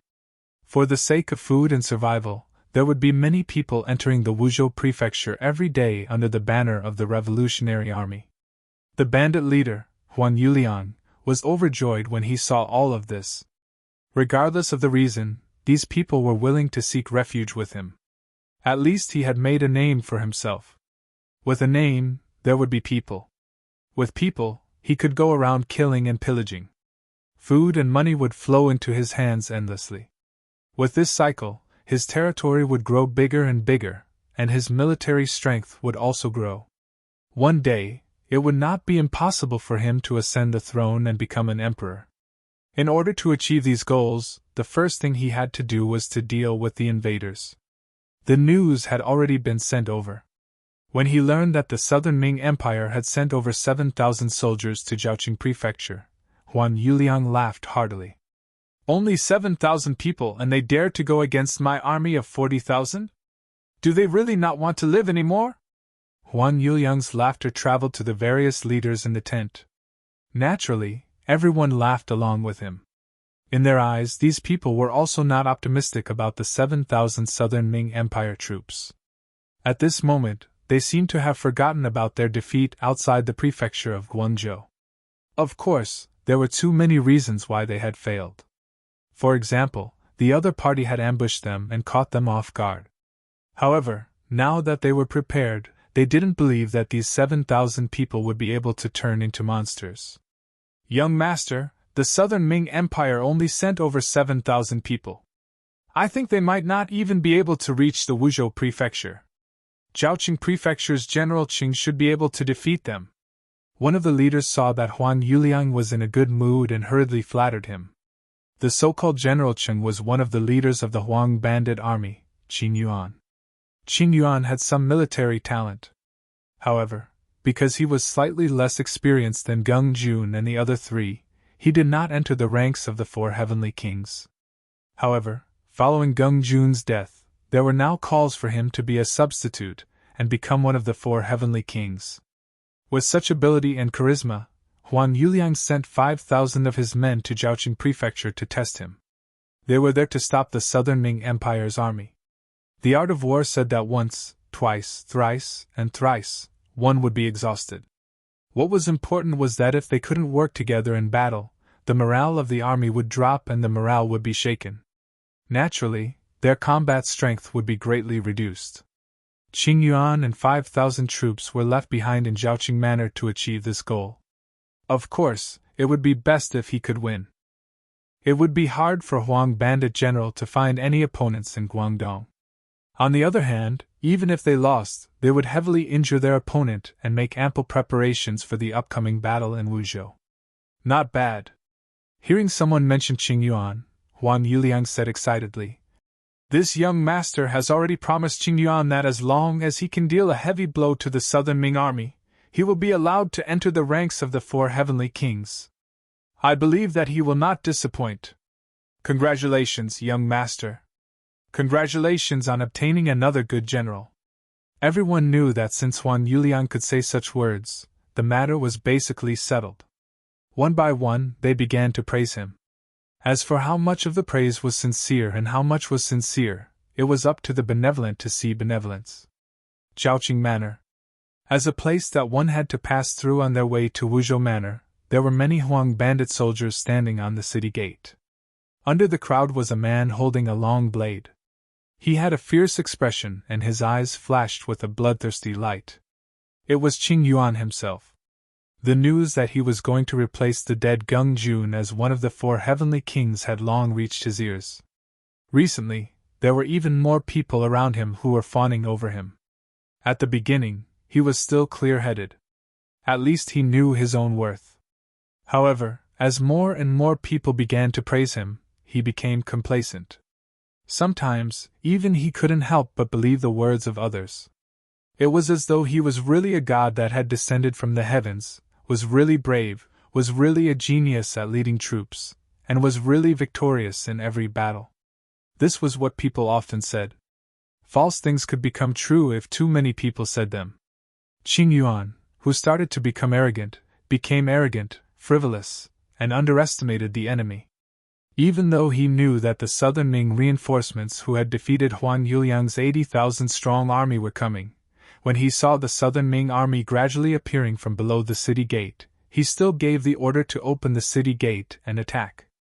"Men, bring this general's warhorse over. Let's see how I'll be defeated and take the enemy general's head amidst an army of 10,000. It seemed like he had watched too many dramas. At this moment, Qing Yuan was filled with a heroic spirit. As he shouted, he waved the blade in his hand. "General is mighty! General is mighty!" As the main general was full of vigor, the soldiers below also had their morale boosted. They all shouted loudly with a face full of excitement. Amidst the shouts, the city gate of Zhaoqing Manor opened. Qing Yuan, who was riding a war horse and holding a blade, only left behind 2,000 soldiers to defend the city. He brought 3,000 soldiers and horses out of the city gate. Their uniforms were messy, their weapons were all different, and they did not even have a formation. The 3,000 soldiers seemed to have come out in one go and followed behind Qing Yuan. They did not look like a disciplined army at all. "This is the Yellow Bandit Army?" Guan Ningyan, who was standing in the opposite army, looked at the incoming people and asked curiously. When he turned around, he saw the neat ranks of the Ming army, their uniform. They were the 2,000 temporary auxiliary soldiers. Right now, they were also wearing the same Mandarin duck battle jacket as the Southern Ming army uniform. The only difference was that they had a wide red cloth tied around their arms to make the difference. This was something that couldn't be helped. An army couldn't bring too many empty uniforms with them. Even though every Lin Feng and auxiliary soldier had a set of uniforms, they couldn't possibly give them to these temporary auxiliary soldiers. Even if they wanted to, it would not be enough. It was better to let them wear the Ming army's uniform first. After all, there were many such things in the Guangzhou Manor's military storage. Secondly, it was to differentiate them. Everything could be changed the next time they replenished their supplies. Did they want to change out of the Ming army's uniform at that time? Good. Then they needed to perform well. Of course, this was Yang Chendong's idea. With a large warehouse in his hands, he could take out more uniforms at any time. However, he would not do so. It was not worth it to attract suspicion for no reason. Speaking of which, this was the first time Guan Yingyan had truly fought with the Yellow Bandit army. The previous battle was in the dark. By the time he arrived at the battlefield, everything had already ended. Even though he saw some dead or captured Yellow Bandit soldiers, he did not have any direct impression of them. It was not like now where he could see everything in his mind at a glance. Guan Yingyan's doubtful words were heard by the 2,000 temporary auxiliary soldiers standing beside him. Their faces turned red and feverish. It seemed to be doubt, but in reality, the words of disdain made them feel ashamed. When they thought about how they had been proud to stay in this kind of army, they felt even more ashamed. Yang Chenong felt the change in the 2,000 temporary auxiliary soldiers. He also knew that when Guan Yingyan said these words, it was not intentional. It was just his feelings. He had no intention of blaming anyone. Instead, he said to Luo Pe, the commander of the 2nd Cold Front Regiment beside him, "Commander Luo, in a moment, choose the 1st company as the main attack. Then, choose 2 companies of auxiliary soldiers and bring 2,000 temporary auxiliary soldiers. Do you have confidence in taking down Zhaoqing Manor? Please be at ease, Imperial Envoy. If we cannot take it down, we will bring our heads to you." Luo Pe, who had been instructed earlier, changed his title to Yang Chendong. Amidst a wave of impassioned words, he gave a standard military salute and turned to pick out the generals. "Imperial Envoy, do we not need to send troops? Isn't it a little too little to send only 2,000 people?" Mao Wei, who knew the mercenary army's military structure, rode forward and carefully probed. "Yes, why don't we also send 2,000 people to help?" Guan Yingyan nodded. It was obvious that he agreed with Mao Wei's words. "There's no need." Yang Chendong shook his head resolutely and did not say anything else. He only looked at Zhaoqing Manor with a half-smile. No one knew what he was thinking. Luo Pe turned around and returned to the camp to pick out the generals. When they found out that they could only bring 1 company of Cold Front Regiment and 2 companies of auxiliary soldiers, a total of 4 company commanders of Cold Front Regiment and 8 company commanders of auxiliary soldiers instantly burst into an uproar. According to them, no matter how many companies were chosen to participate in the battle, they would definitely have a share. There were only 3 places, but the 12 company commanders all wanted to fight for it. Perhaps they also understood that there were not many opportunities to perform, or perhaps they were very confident in the soldiers they led. But no matter what, only a quarter of them could go to the battlefield. The majority of them did not have such an opportunity. If they did not fight for it, they would have even less of a chance. "Obey orders." Seeing that the 12 company commanders had surrounded him, Luo Pe glared and a murderous aura exuded from his body, causing those company commanders who wanted to say something to immediately shut their mouths. Obeying orders and orders was the first lesson that every soldier had to learn after becoming an auxiliary soldier. It was also something that every soldier of the Yang family army had to do. Now that Luo Pe mentioned it, the reminder was very obvious. It was also a sign that he was about to get angry. Luo Pa only said 4 words and everyone quieted down. This made him very satisfied. He then turned his gaze to the Auxiliary Regiment Commander Lu Zhua and said, "Regiment Commander Lu, you can decide which 2 companies of auxiliary soldiers to send." "Yes," Lu Zhua replied. Although they were both regimental commanders, Luo Pa was from the Cold Front Regiment, while he was from the Auxiliary Regiment. One could imagine the difference between them. Even if he really went to the Cold Front Regiment, whether or not he could become a battalion commander would depend on luck.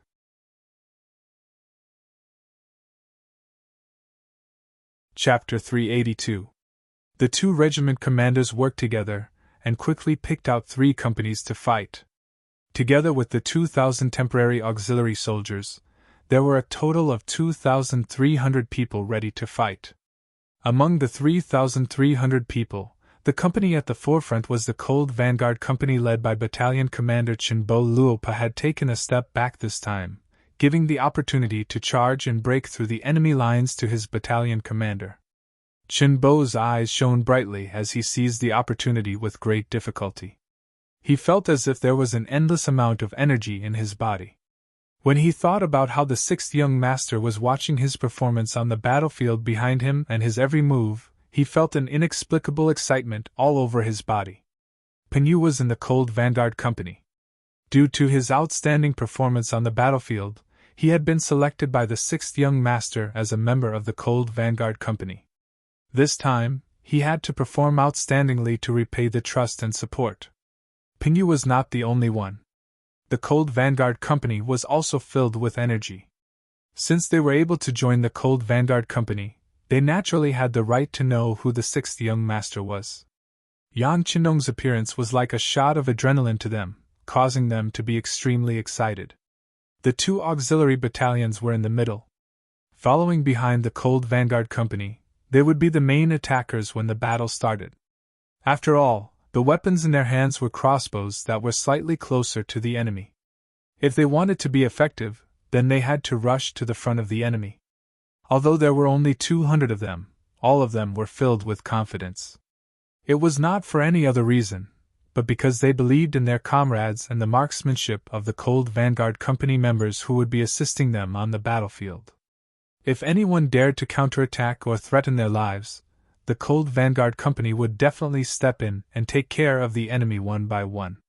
Standing at the very back were the 2,000 temporary auxiliary soldiers. Compared to a few days ago, they now looked like soldiers standing there. The military training made them look more upright and straight. The grievances meeting reminded them not to forget the past and to remember to strive for a better future. After eating and drinking well, each of them had a ruddy complexion. When they thought about becoming real auxiliary soldiers, they would have the opportunity to follow the auxiliary soldiers back to their headquarters and live a fair and just life without having to worry about food and drink. They became even more excited. It was as if the goal of their lives had already appeared. In order to live a happy life in the future, they had to perform well in this battle. With their fighting spirit and morale, they tightened their grip on the crossbows in their hands. Although the crossbows in their hands couldn't be compared to the auxiliary soldiers, regardless of whether it was shooting distance or accuracy, they were still much better than the rusty knives, hoes, and wooden sticks they used in the Huang bandit army. With such excellent weapons, they would definitely win this battle. The 2,300 soldiers all had their own ideas, but they were all thinking about how to fight this battle well and how to perform even more bravely. Behind them were the 900 Ling Feng and auxiliary soldiers. They stood motionless on the spot, like soldiers who had died many years ago in the Terracotta Army. There was no expression on their faces. They were waiting for an order to come out and take care of any opponents or enemies who wanted to threaten their safety. The 4,000 Ming soldiers stood on the right side of the formation. They craned their necks and waited to see the changes on the battlefield.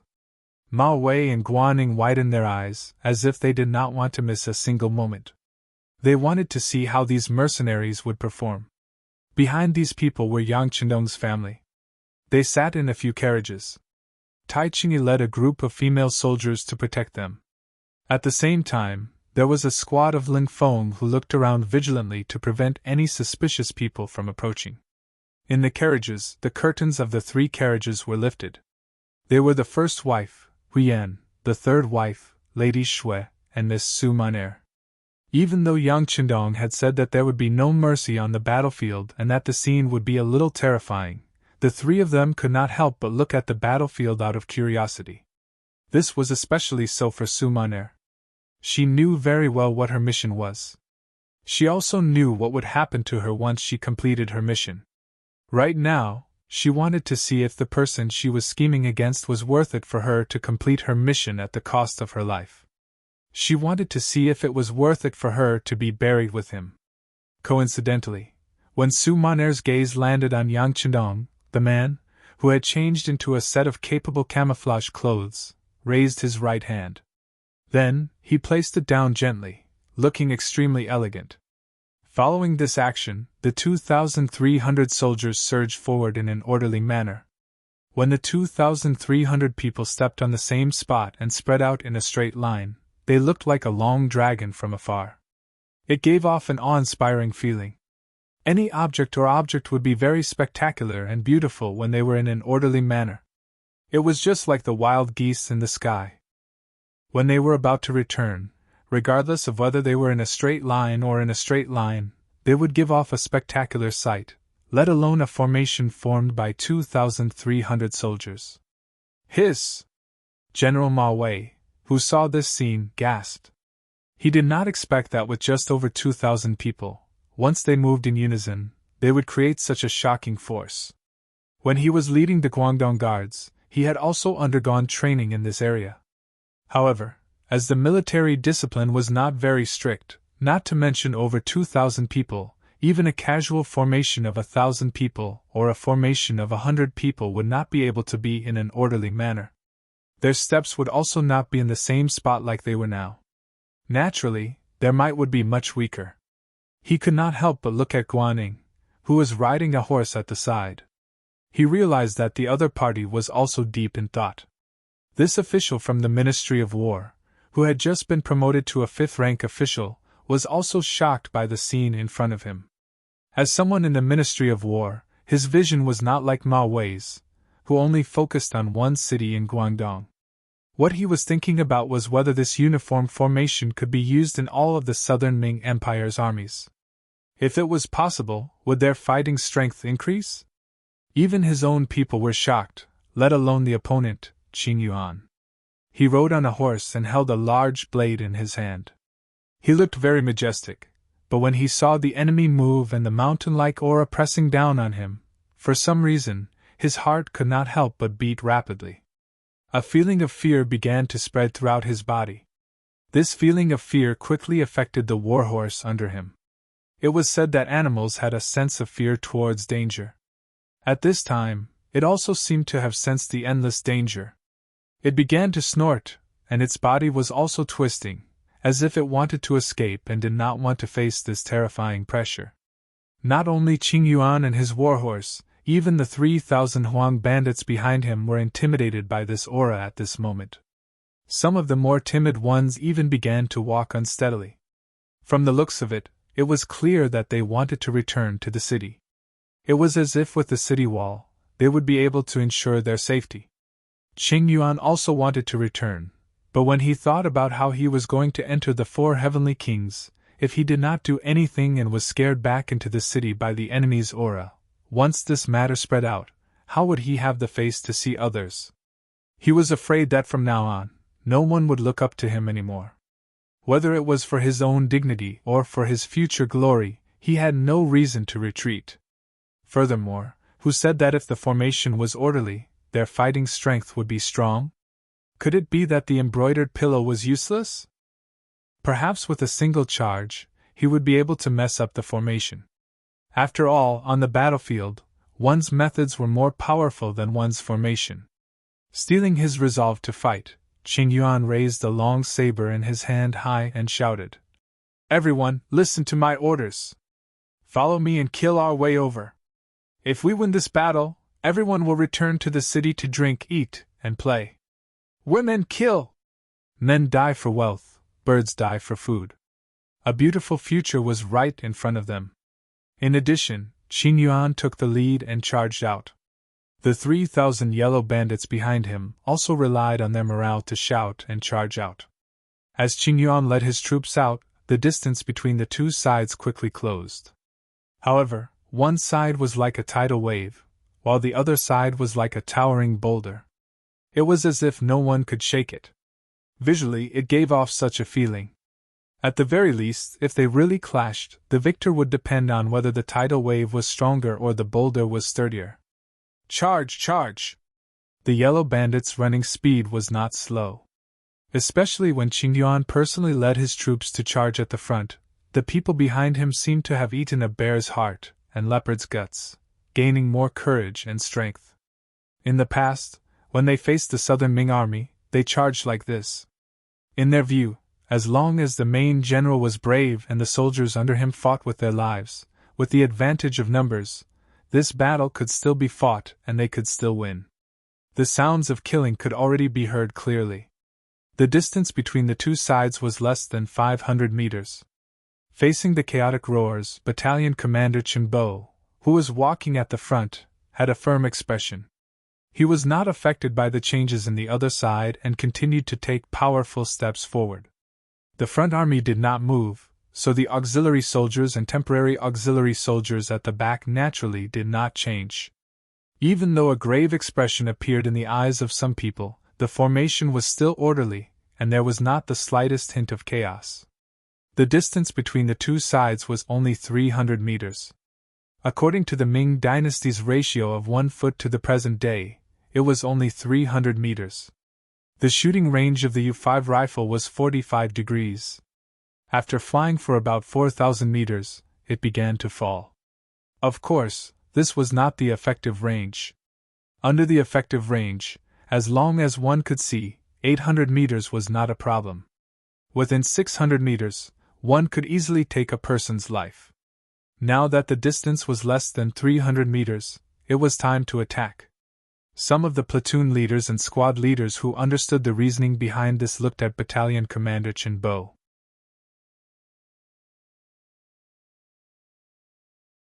Chapter 383. How could Chenbo not know that they could shoot now? However, this time, he only had a company of cold vanguards. They could fight to their heart's content, but if they did that, what would happen to the auxiliary soldiers and the 2,000 auxiliary soldiers? Because their loyalty did not undergo the final test, they only had crossbows in their hands, which had a lethality of 150 meters.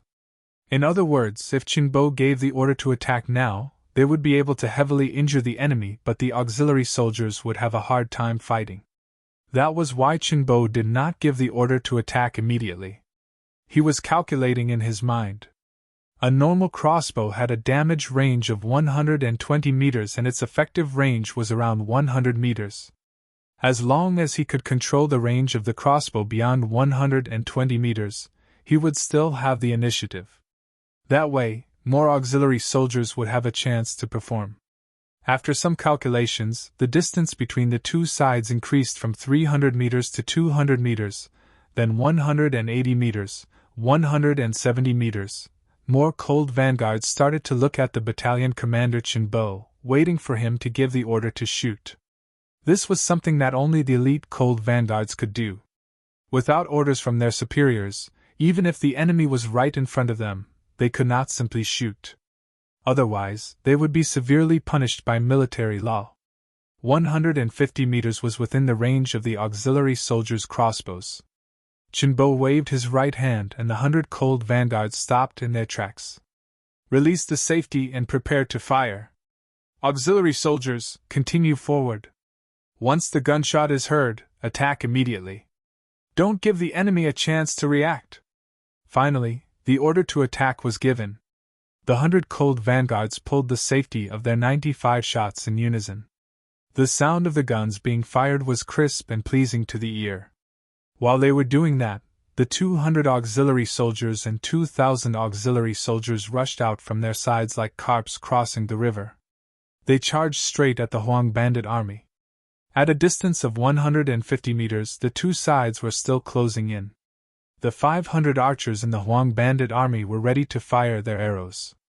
General Qin Yuan, who was leading the charge on his horse, was also ready to shout out the command to fire. 140 meters, 130 meters. Crossbows ready, fire! A voice that was a step faster than Qingyuan's came from Qinbo's ears. Following the order, hundreds of tongues of flame spewed out. Their targets were Qingyuan, who was on his horse, and the Huang bandits who were preparing to shoot. There were also 200 auxiliary soldiers working together with him. They had already aimed their crossbows at the archers. This was the group of people who posed the greatest threat to them. As long as they could take them all down, the control of the battlefield would definitely fall into their hands. At that time, they would be able to kill as they pleased. Ba ba ba, whoosh whoosh whoosh. The sound of gunfire and crossbow bolts pierced through the air almost at the same time, causing Qingyuan to fall off his horse, the archers to fall to the ground, and the Huang bandit army to descend into chaos. No one would have thought that the mighty General Qingyuan would fall off his horse without even touching the hair of his opponent. Their general was wearing armor and could not be injured by ordinary arrows, but why was he still so careless? Without a leader, the Huang bandit army appeared to be in chaos. Another junior leader wanted to take over the command of the army, but his influence was too small to make the entire army listen to his orders. Not to mention, as the second wave of gunfire and crossbow bolts rang out, the junior leader also fell to the ground with a plop. Kill! Qingyuan is dead! Those who resist will be killed! Those who surrender will live! Seeing the enemy's generals fall to the ground one after another, the 202,000 auxiliary soldiers charged over with a momentum that could topple mountains and overturn seas. Along the way, they were like a hot knife through butter. Every time the sound of gunfire or crossbow bolts rang out, there would be people on the other side falling to the ground. This kind of situation where they had lost 7 to 8% of their forces without even fighting caused the morale of the Huang bandit army to plummet again and again. They were originally a motley crew. Their original goal of joining the Huang bandit army was not pure. They only wanted to eat their fill and did not even know what to do after eating. How could an untrained army with no goals, no ideals, no pursuits, no beliefs be a match for the Yang family army? Even if they were facing temporary auxiliary soldiers who had vague goals in life, they would not be a match for them. With the sound of crossbow bolts piercing through the air, they did not even need to engage in close combat. They could kill their opponents from far away. Then, they would load the crossbow bolts and shoot. Every time this happened, the Huang bandit army would fall to the ground after being hit by the crossbow bolts. In this kind of near one-sided slaughter, under the situation where they had lost the support of their own archers, only death would await them if they continued to resist. At this moment, there were finally people who could not endure the fear because they did not know when they would fall. They also did not know if the next one to fall would be them. Since surrendering would allow them to live, there was no need to hesitate. Groups of people began to throw away the weapons in their hands and kneel on the ground. Good! Behind them, Yang Qindong used his binoculars to observe everything. Seeing that Qingyuan had fallen from his horse and the Huang bandit army was in chaos, he waved his hand and said to Luo Pe, "You can attack the city now. Go!" "Yes." Luo Pe, who had been waiting impatiently for a long time, was waiting for these words. At this moment, other than leaving a company of cold vanguards to protect Yang Qindong's central army, the other 2 companies of cold vanguards rushed out like war horses. Some of them were even carrying things that Guan Ying and Mao Wei did not recognize and did not know what they were for. "Let's go, we can also advance. I believe that within 2 hours, we will be able to eat in Zhaoqing's residence." Yang Qindong chuckled with a face full of confidence. Yes, the mercenaries are really powerful." Guan Ying and Mao Wei agreed, but no matter how one listened, they seemed to be perfunctory. After all, only Qingyuan and the soldiers he brought out of the city were defeated. There were still 2,000 Huang bandit army defending the city. How could it be taken down so easily? One had to know that a siege would consume the most time and energy, as well as the source of soldiers. If things went wrong, a city would be surrounded for 10 days, half a month, or even longer. It would be normal for the city not to fall. No matter what Guan Ying and Ma Wei thought, Yang Qindong was still very confident on his horse.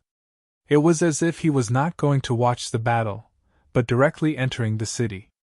At this moment, Luo Po was leading 2 companies of cold vanguards to rush forward. As he ran, he encouraged the cold vanguards beside him. Everyone, hurry up! The 6th young master is right behind us. When the 6th young master arrives, the city gates will be broken. Don't delay the 6th young master's arrival. After mentioning the 6th young master 3 times, it seemed to be a little long-winded. However, to the cold vanguards, it was the most encouraging words.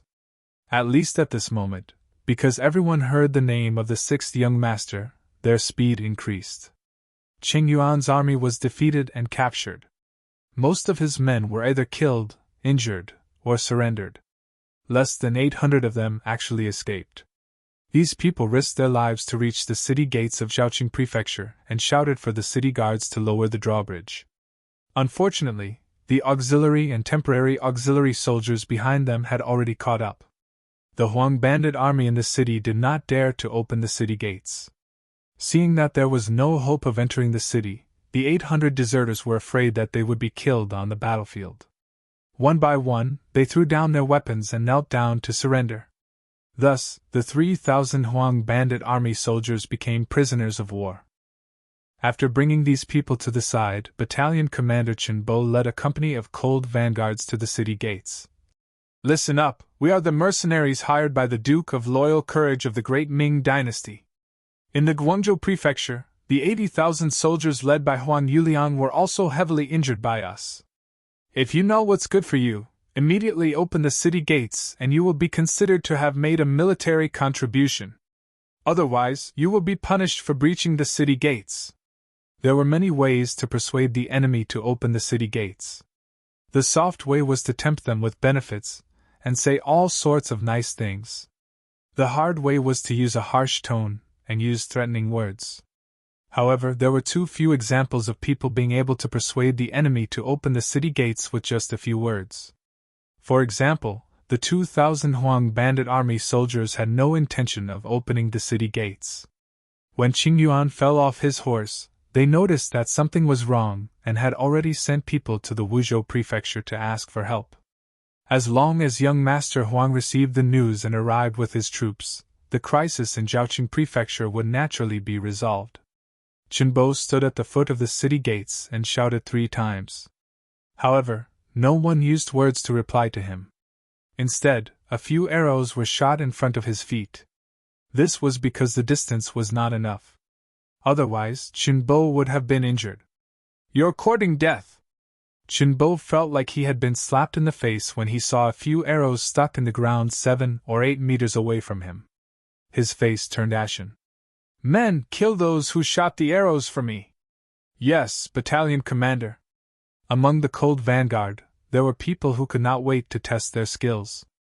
Now that they had Chen Bo's orders, there was no need for them to hold back. They laughed and raised their guns to shoot. A Huang bandit army soldier who was holding a bow and arrow on top of the city gate tower unfortunately became the target. Before he could pull his arms back, he heard a crisp gunshot. He was shot between his eyebrows and fell from the city gate tower.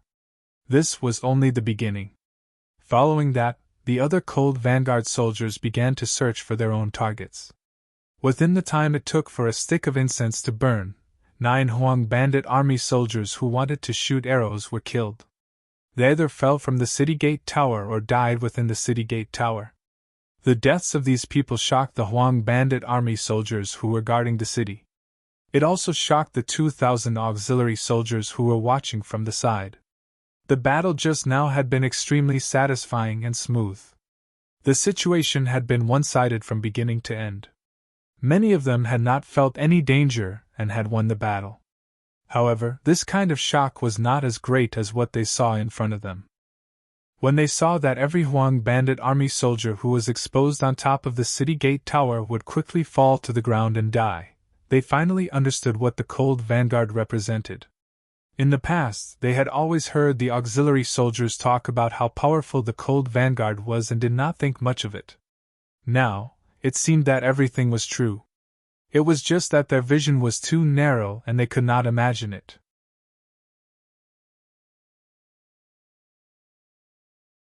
Chapter 384. Ba Daojiang was also among the auxiliary soldiers. The scene in front of him shocked him as well. As a martial artist with decent martial arts skills, he used to be very conceited. In a one-on-one fight, there were very few people who could convince him. But now, after witnessing such accurate and miraculous marksmanship, he knew that those so-called martial arts experts, when faced with such an accurate gun that could easily take a person's life from several hundred feet away, most likely would not have the slightest bit of advantage and could only be slaughtered by others. No, I have such good stuff too. As long as I am willing to put in the effort to train, I will also become a sharpshooter like this. Ba Daojiang set a goal for himself in his heart. Not only him, but many of the auxiliary soldiers also had the same idea. At this moment, they were more eager than ever to join the mercenary army. If in the past they only wanted to fill their stomachs, now they had a higher goal. They wanted to become the strongest soldiers in the world. Under Qin Bo and Ling Feng's gunfire, the Huang bandit army suffered losses, and no one dared to show their faces. At this moment, Commander Luo Pa led 2 companies of Ling Feng and rushed over. "Commander, give me an hour. I will lead Ling Feng and charge into the city. We will definitely take down the city." When Qin Bo saw that Commander Luo Pa had arrived, he stepped forward and volunteered. "How are we going to take down the city without scaling ladders?" "All right, you've already done very well. Look at me now." Luo Pa patted Qin Bo's shoulder. He had given Qin Bo a chance to perform well just now. Now, it should be his turn. A higher rank would be able to suppress others. Not to mention that he had just performed a meritorious deed. If it was his turn, it should be Luo Po's turn. Qin Bo immediately led the troops from before to the side. Commander Luo Po was left behind. He confidently led 200 elite Ling Feng to the city gate tower. At some point, a loudspeaker had appeared in his hand. He first glanced behind him and waited for the 200 soldiers to get into formation.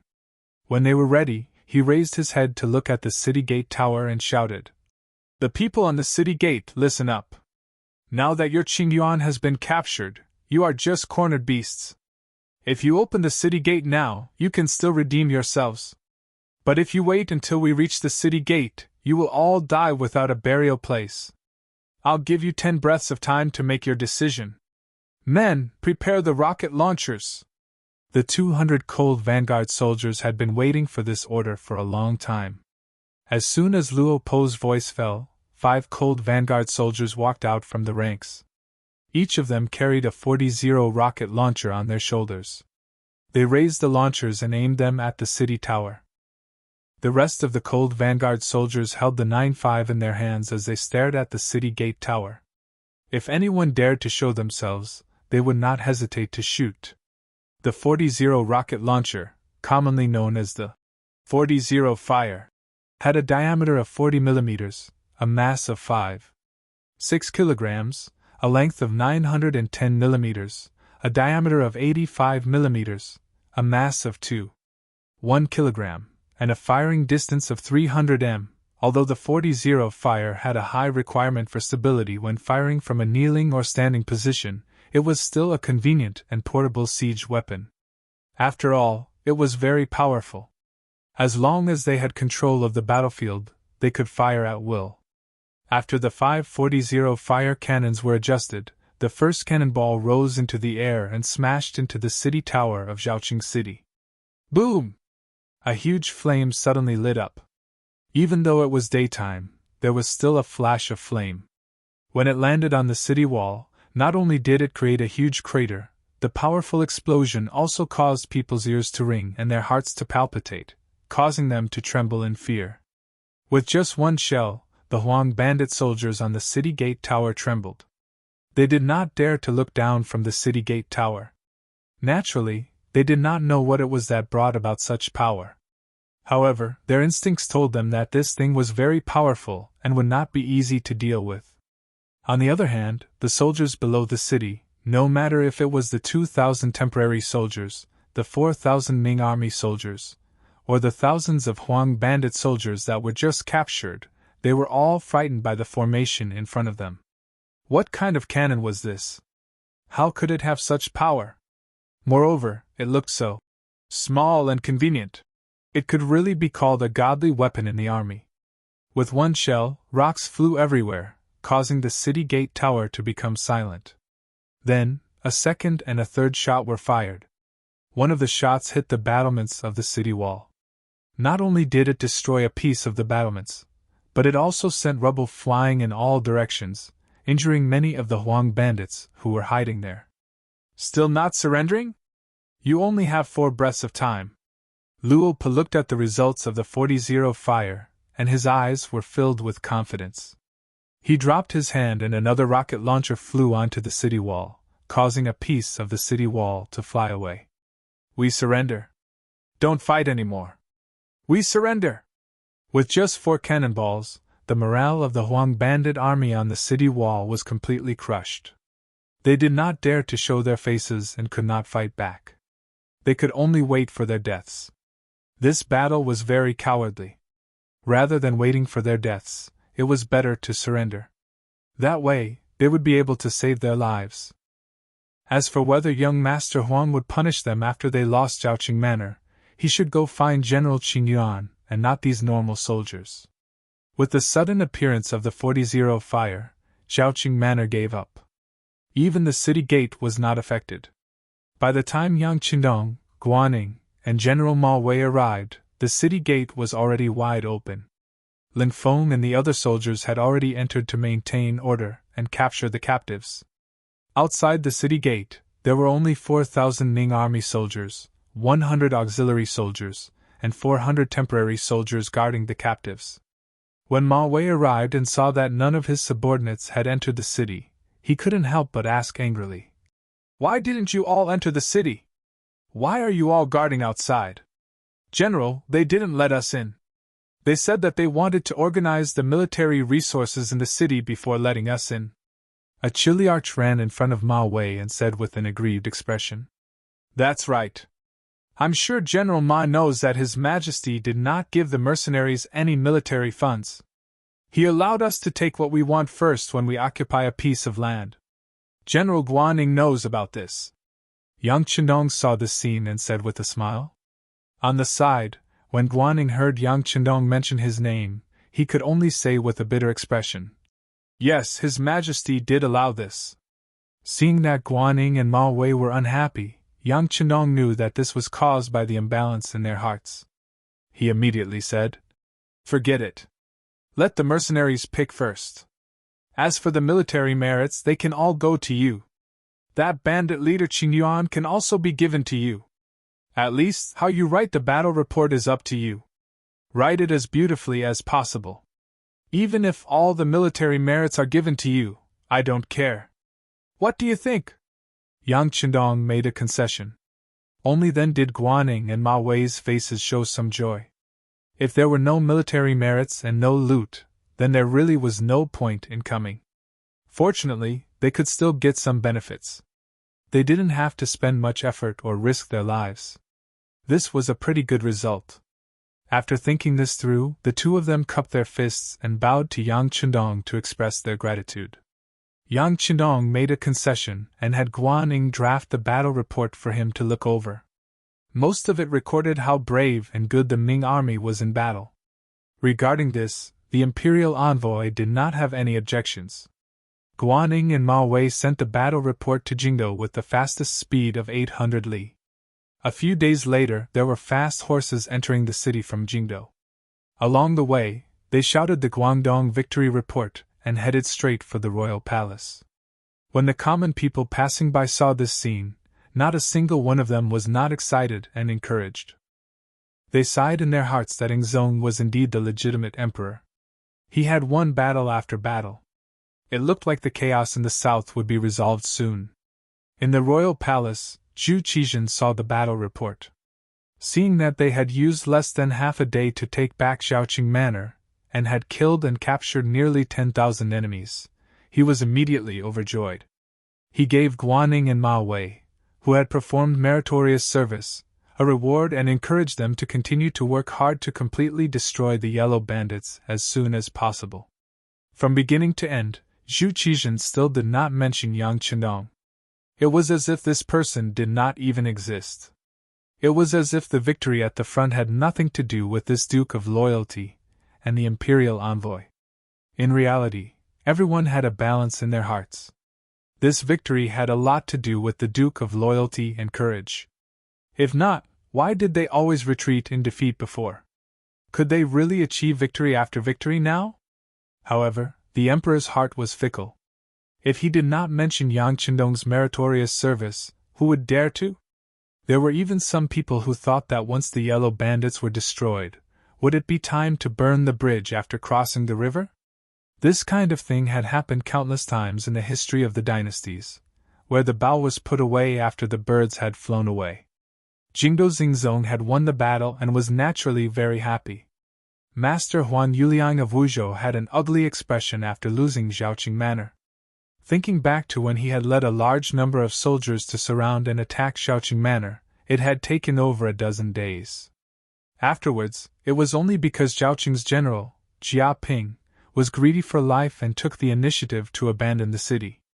This gave him the opportunity to enter the city and take over the city. But now, the South Ming army had taken over the city in half a day. In comparison, didn't it seem that he was too incompetent? What do we do? What do we do? In the manor's main hall, Huan Yuliang summoned a group of leaders and asked the people below him. When things were going smoothly, these leaders would all lead the soldiers in battle and display a brave and fearless appearance. But after suffering successive defeats, when he asked who would counterattack Zhaoqing Manor, not a single person answered.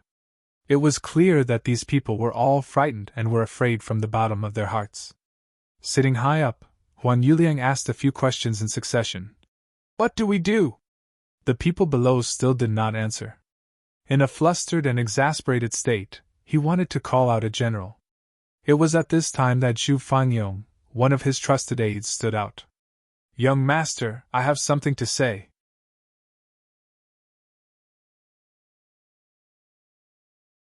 Chapter 385. Oh, are you willing to head to Zhaoqing Manor and fight with the Ming army? Finally, someone had jumped out. Huan Yuliang felt much more comforted, and his gaze toward Zhu Fangyong was filled with more hope. No. Zhu Fangyong shook his head. Seeing that Zhu Fangyong had not stepped out to help him, anger flashed across Huan Yuliang's face. Before Huan Yuliang could say anything, Zhu Fangyong had already said, Young master, forgive me for speaking bluntly, but since Zhaoqing Manor has been taken, it will be extremely difficult to take it back. Since we are wasting soldiers on this, why not do something else? Something else? What do you mean? Confusion appeared in Huan Yuliang's eyes. I am thinking that the morale of the South Ming army is at its peak. After winning 2 battles in a row, the morale of the army is at its peak. Facing this army, it is not easy for us to fight them head-on. We should think of other methods. The art of war says that the first time will weaken and the third time will be exhausted. As long as we can use the city to stop them, as time goes on, the morale of the army will be disrupted. At that time, it will be time for us to counterattack. Standing there, Zhu Fangyong spoke with a righteous expression and did not show any fear. Once he spoke, he immediately received the support of the other generals. Yes, General Xu is right. The morale of the Ming army is at its peak, and it is not easy to fight them head-on. The people who could say such things were naturally afraid of the Ming army. Qing Yuan's martial prowess was much higher than theirs, but he still could not defeat the Ming army. If they went, wouldn't it be the same as going to their deaths? All of the generals said such things. Huan Yuliang knew in his heart that even if he gave a death order for anyone to lead the troops, they would most likely lose and would only damage their own strength. However, he was still unwilling to just defend like this, so he asked, Then, according to General Zhu, we can only wait for them to attack in Wuzhou city? Of course not. Although we can't do anything to the Ming army at the front, the other armies can take action. For example, we can send General Cui Yan, who is outside the city, to lead troops into Mangzhou Ridge, which is between Pingwei Fu and Xiaozhou Fu. Passing through there, we can avoid fighting with the Ming army's main force and also push the battle line out. Once we enter Yongzhou Fu in the Huguang area, we will be free like birds flying in the sky. We can greatly expand our army there. At that time, whether we continue to attack cities and seize land to expand our influence, or bring the newly arrived troops back to Guangdong, the initiative will be in our hands. There is also General Sun Jianglong in Gaozhou Fu and Laizhou Fu. We can order him to launch an attack on the Guanghai Guards and thus attack Guangzhou Fu to divide the Ming army's strength and destroy them one by one. Also, we can arrange for General Ru Huahai in Xuyingzhou Fu to advance toward Nanning Fu in Guangxi and also toward Liuzhou Fu. There is also another benefit. Once Wuzhou City is in danger, we can retreat toward Guangxi to avoid the danger and make plans. After speaking so much, Xu Fangyong turned to Huan Yuliang and said, "This way, we will be spreading out everywhere and forcing the Ming army to send reinforcements everywhere. At that time, our chance will come. We can gather a large number of troops to attack one place and reverse the current disadvantageous situation." Xu Fangyong's words were clear and logical. In Huan Yuliang's ears, it was quite feasible. He was even fantasizing that once the plan came true, the power in his hands would more than double.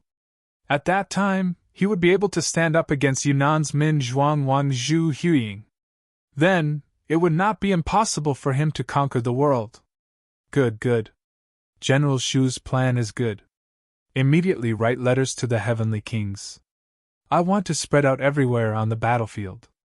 I want the Ming army to be tired of dealing with them. I want the world to know my power. Huan Yuliang laughed in praise. It was as if he had already become the master of the world. Congratulations, young master. The other generals in the hall also flattered him, causing waves of laughter to erupt. Fast horses left the Wuzhou house and headed in all directions. Before long, Guangdong, Guangxi, and even Huguang would become chaotic. At that time, the Ming Empire would not have the energy to send a large army to deal with the Wuzhou house. Zhaoqing House. A new round of evaluation and selection was going on. Of the 5,000 soldiers that Qingyuan had brought with him, 4,500 remained unscathed in this battle. They had all become captives. Among these people, there was no lack of strong and healthy people. In this aspect, one had to say that Qingyuan cared about his subordinates. As for their food and drink, he did not take away much. Now, these people had all become good soldiers. First, there was registration. Then, there was an investigation.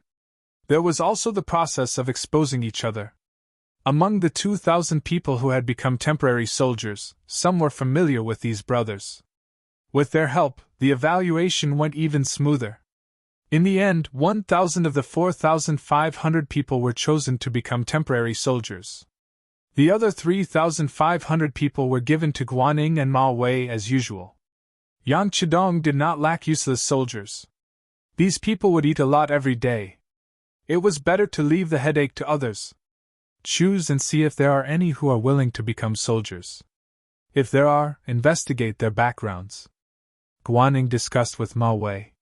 With the 2,000 temporary soldiers that Yang Chidong had taken in as an example, the two of them could see the importance of captives. If there were two things that they could not ignore in the Battle of Zhaoqing, it would be the appearance of the 4-0 fires and the performance of the temporary soldiers. Mercenaries were very powerful in all aspects. Guaning and Ma Wei already had enough knowledge of this. However, the 2,000 temporary soldiers had only been in the military camp for a few days and had only gone through a few days of training. They could not understand how they could display such strong killing intent on the battlefield. Why was it that even though they had both joined the army, once they joined the mercenary group, they would change so drastically? They couldn't figure out the logic behind it, but they could at least imitate it. They just had to learn from it. As for the two generals starting to recruit soldiers from the captives, Yang Qindong only smiled when he heard the report from his subordinates. Pass down the order. Organize the new temporary auxiliary soldiers and teach them culture using the method of the old leading the new. At the same time, tell them that culture is also very important. Whether they can become a member of the mercenary army in the future, this assessment cannot be ignored. If there is any obvious improvement, consider adding 3 pieces of fatty meat to their meal. Yang Qindong was very observant. This might have something to do with the fact that he was the most outstanding member of the Cold Vanguard Special Forces in his previous life. When carrying out special missions, being more attentive and observant could save one's life during crucial moments. It was precisely because of his meticulous observation that he noticed that whenever it was time to eat, the temporary auxiliary soldiers, who rarely ate their fill, would stare at the fatty meat on the plate without blinking. Some of them would even drool without any form of restraint. Most of the time, the reward was the most important thing. In other words, the reward had to be something the other party liked and needed. For example, if you asked a rich merchant to do something for you, and you only said that you would reward him with a certain amount of silver, the effect might not be much. However, if you said that you could give him an official position after he did a good job, then it would be completely different. Perhaps the other party would do the job well even if he had to pay for it. This was what it meant to reward something. Since the temporary soldiers were so greedy for fatty meat, he would use this as a guide. When Tiger's Mane heard Yang Qindong say that he would reward the soldiers who performed well with 3 pieces of fatty meat, he was stunned. Then, he said, "Young master, Zhaoqing Prefecture was just raided by the Huang army. We did get some gold and silver when we entered the city, but meat is very rare. It would cost a lot to buy it. Why don't we just reward them with silver? You also know that meat is very rare. If that's the case, even if we gave them silver, where would they go to buy it?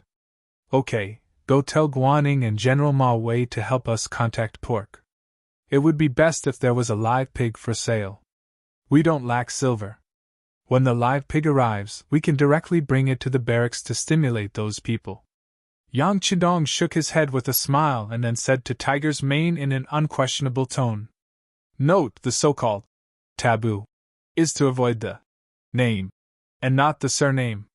For example, there was a Kaiyuan county that was changed to Kaiyuan to avoid Zhu Yuanzhang's name. It was to avoid the yuan in the name, Yuanong. Everyone, please don't argue about whether the name pig is appropriate or not. Thank you." Since the young master had already thought of everything, Tiger's Mane didn't dare to say anything more. He agreed and left. When he found Guaning and Ma Wei because of this matter, and at the same time brought in a total of 30,000 silver taels, the 2 generals were really confused. However, since this matter was requested by the imperial envoy and he was willing to spend a high price to buy live pigs, how could they refuse? They immediately expressed that they would use their connections to get as many live pigs as possible. The 2 generals did their best on this matter. Regardless of whether it was because they wanted to curry favor with Yang Qindong or because they could profit from this matter, large amounts of live pigs were quickly sent to Zhaoqing Prefecture by the rich people in the nearby countryside. They then passed through the city and were transported to the mercenary barracks outside the city. Wang Yong was a member of the Wang family in Zhaoqing Prefecture. The Wang family had once been a large family in the city. Since he was young, he had never lacked food and clothing. He had always carried the hope of the family's revival. However, he had no interest in studying. Instead, he liked to dance with his spear and stick. He had taken many people as his master, and had learned a good set of martial arts. When Zhaoqing Prefecture was surrounded by the Huang bandit army, he had been traveling with some of his Jianghu friends. After he heard the news of Zhaoqing being surrounded, he flew back. However, he was still one step too late. By the time he had secretly snuck back into the city, hundreds of people in the Wang family had all been killed by the Huang bandit army. There were also some clan sisters who had been brutally humiliated by Qing Yuan and his trusted aides.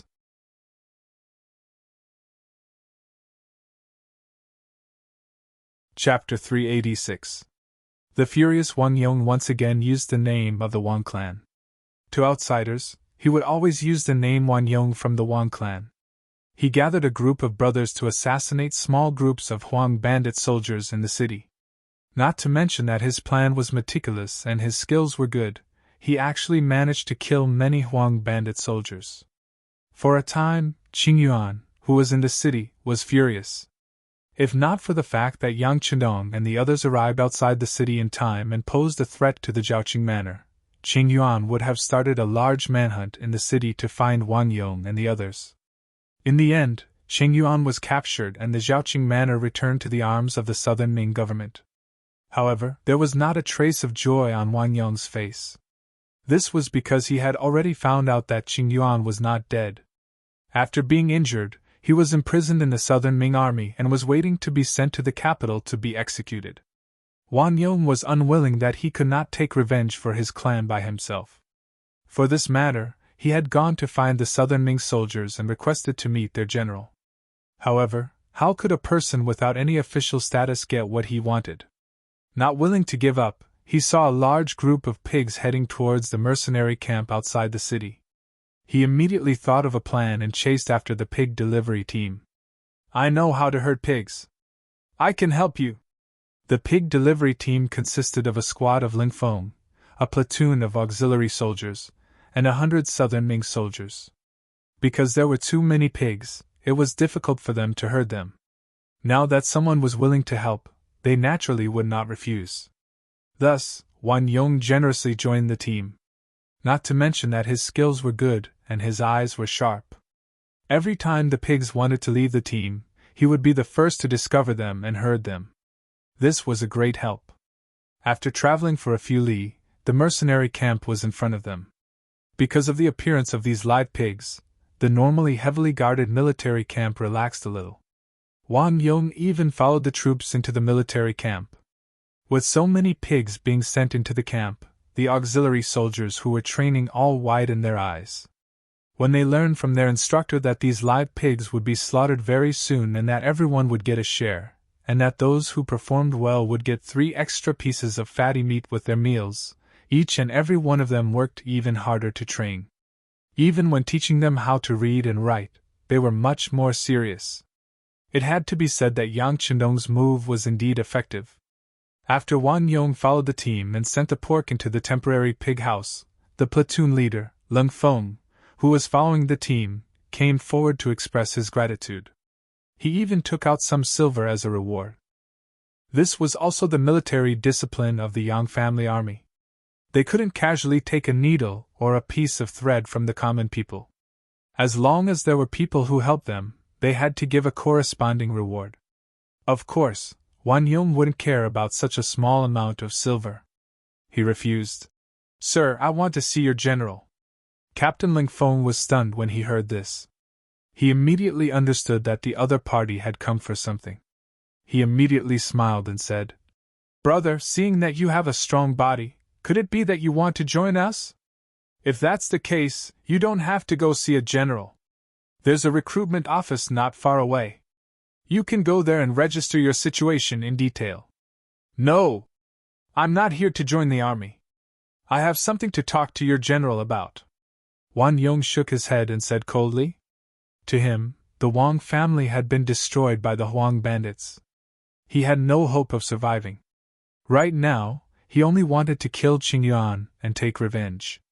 After that, he would be at the mercy of others. For someone who had already thrown his life to the back of his mind, how could he have any interest in joining the army? Seeing that the other party wasn't here to join the army, the platoon leader raised his guard. He lightly raised his arm and made a warning gesture to the other members of the Lingfeng. He then smiled and walked in front of Wang Yong and said, "Brother, if you have something to tell me, it's the same. If it's really important news, I will definitely report it to our officers. Even if there's merit, I won't take it from you." As the platoon leader spoke, the other members of the Lingfeng platoon started to approach Wang Yong. Among them was Ping Yu, who had been allowed to join the Lingfeng platoon as an auxiliary soldier by Yang Chendong. Ping Yu hadn't been in the Lingfeng platoon for long, but his enthusiasm for learning was very high. He quickly learned some of the hand signals used by members of the Lingfeng platoon, and was very familiar with the platoon leader's hand signals. While they were talking, he had already reached Wang Yong's side. After all, he was a martial artist. When someone suddenly approached him, Wang Yong quickly sensed it. Out of instinct, he suddenly charged at the platoon leader and struck out with his elbow. Those who could enter the Ling Feng platoon and become a platoon leader were all elites in the army. Even if their martial arts were average, they weren't easy to injure. Seeing that Wang Yong's attack was incomparably powerful, the platoon leader quickly retreated and dodged the attack. After forcing the platoon leader back with just one attack, Wang Yong quickly turned around and kicked him. Obviously, the attack just now was just a feint. His real target was the people behind him. He wanted to kill his way out before he was surrounded. Wang Yong charged in the direction of Ping Yu. Ping Yu saw the kick coming at him with a whistling sound. At this moment, his comrades didn't quickly form an encirclement. Ping Yu gritted his teeth and raised his right arm to protect his head. After that, he chose to take the attack head-on. Bang! The kick landed with a powerful force on Ping Yu's body. He couldn't help but let out a muffled sound. But then, he suddenly exerted force and pushed the kick away. Then, he quickly threw a punch at Wang Yong's chest. Ping Yu's reaction was fast and his ability to take hits was strong. This greatly exceeded Wang Yong's expectations. He originally thought that the other party was just a small soldier from the southern Ming Empire. With his methods, he wouldn't even care if there were 3 or 5 of such people. But now, not only did the other party take the attack from his kick, but he was also able to counterattack. In a moment of carelessness, his body was a little slow in dodging, and the punch landed on his ribs. Although he discovered it in time and wasn't seriously injured, he couldn't help but feel a faint pain below his ribs. After knowing that Ping Yu wasn't simple, and from the corner of his eyes he noticed that the surrounding Ming Empire soldiers were beginning to increase. Wang Yong, who didn't dare to continue fighting, quickly retreated and rushed in another direction where there weren't many people. Wang Yong's vision was accurate, and the direction he chose to break out of the encirclement was correct. It made the platoon leaders feel like they couldn't catch up. If they let him escape from their hands like this, they didn't know how they would be laughed at by their comrades. They immediately chased after him ferociously. Ba Daojiang, who was originally a captive of the Yellow Bandits, was now a temporary auxiliary soldier. At this moment, he was, sneakily, approaching the pig house. Don't think that he wanted to do something bad. He just wanted to see if there was an opportunity to eat the pigs when they were slaughtering them. It would be good even if he could eat a piece of meat. Because he was thinking about the pork, he asked for leave from the platoon leader and approached the pig house with the excuse that he needed to go to the toilet. Unexpectedly, he didn't see a single pig, but he did see a few humans. When he saw the platoon leaders wearing camouflage uniforms rushing in his direction, he instinctively turned around and wanted to run.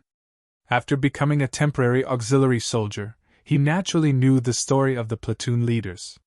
He knew that they were the elites of the elites, and that they had the ability to fight against 100 people by themselves with their firearms.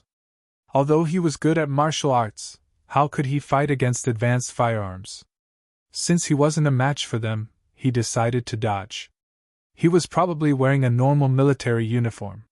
Based on his appearance, and not his face, no one should know who he was. Now that he saw the platoon leaders rushing in his direction, he naturally turned around and ran.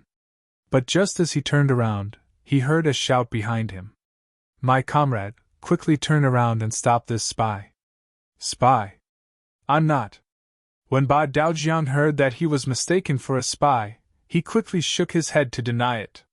In order to clear his name, he turned around and waved his hands. "I'm just greedy for pork and wanted to take advantage of it. I don't have any other intentions. Don't accuse me of anything." Before Wang Yong could finish his sentence, a punch came flying toward his face. Ba Daojiang was standing right in Wang Yong's way. In order to escape, Ba Daojiang had no choice but to take action to clear the obstacle. Who was Ba Daojiang? He was a man of 8 feet, a famous man in the martial arts world.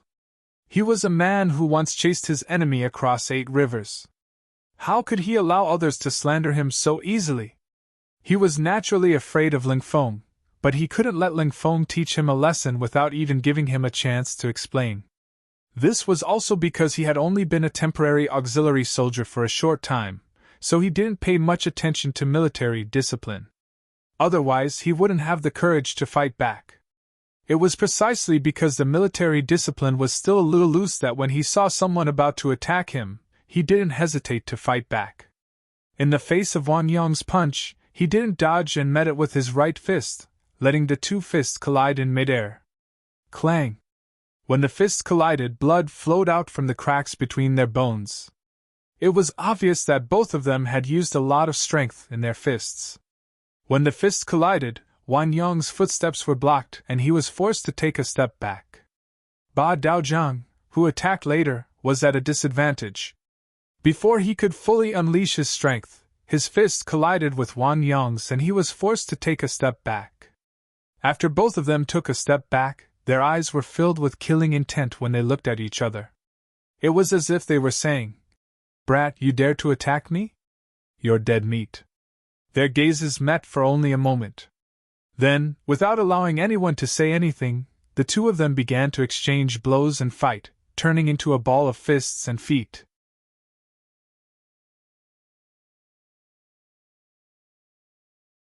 Chapter 387. By the time Ping Yu and Ling Feng arrived, the two of them were already covered in wounds and were panting heavily. Both of them wanted to finish off the other in a short period of time, so they used all their strength. In the end, they were evenly matched, and no one gained much advantage. At this moment, the two of them were surrounded by Ling Feng's men. Wang Yong, who knew that he couldn't escape, cupped his fist towards Ba Daojiang. "Your kung fu is not bad, and you're fine after taking a kick from me. It's admirable." Wang Yong pointed at Ba Daojiang and Ping Yu, looking like a hero who was teaching others kung fu. "Humph! I haven't fully displayed my abilities yet. Let's fight another 100 rounds, then we'll know who's stronger." Ba Daojiang was obviously unconvinced. In fact, he didn't suffer any losses. He looked a little battered, but they were all superficial wounds.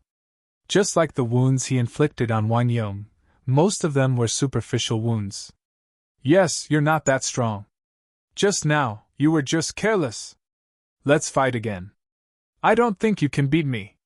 Ping Yu also lost his temper. He walked out from Ling Feng's team and came to Wang Yong and Ba Daojiang's side.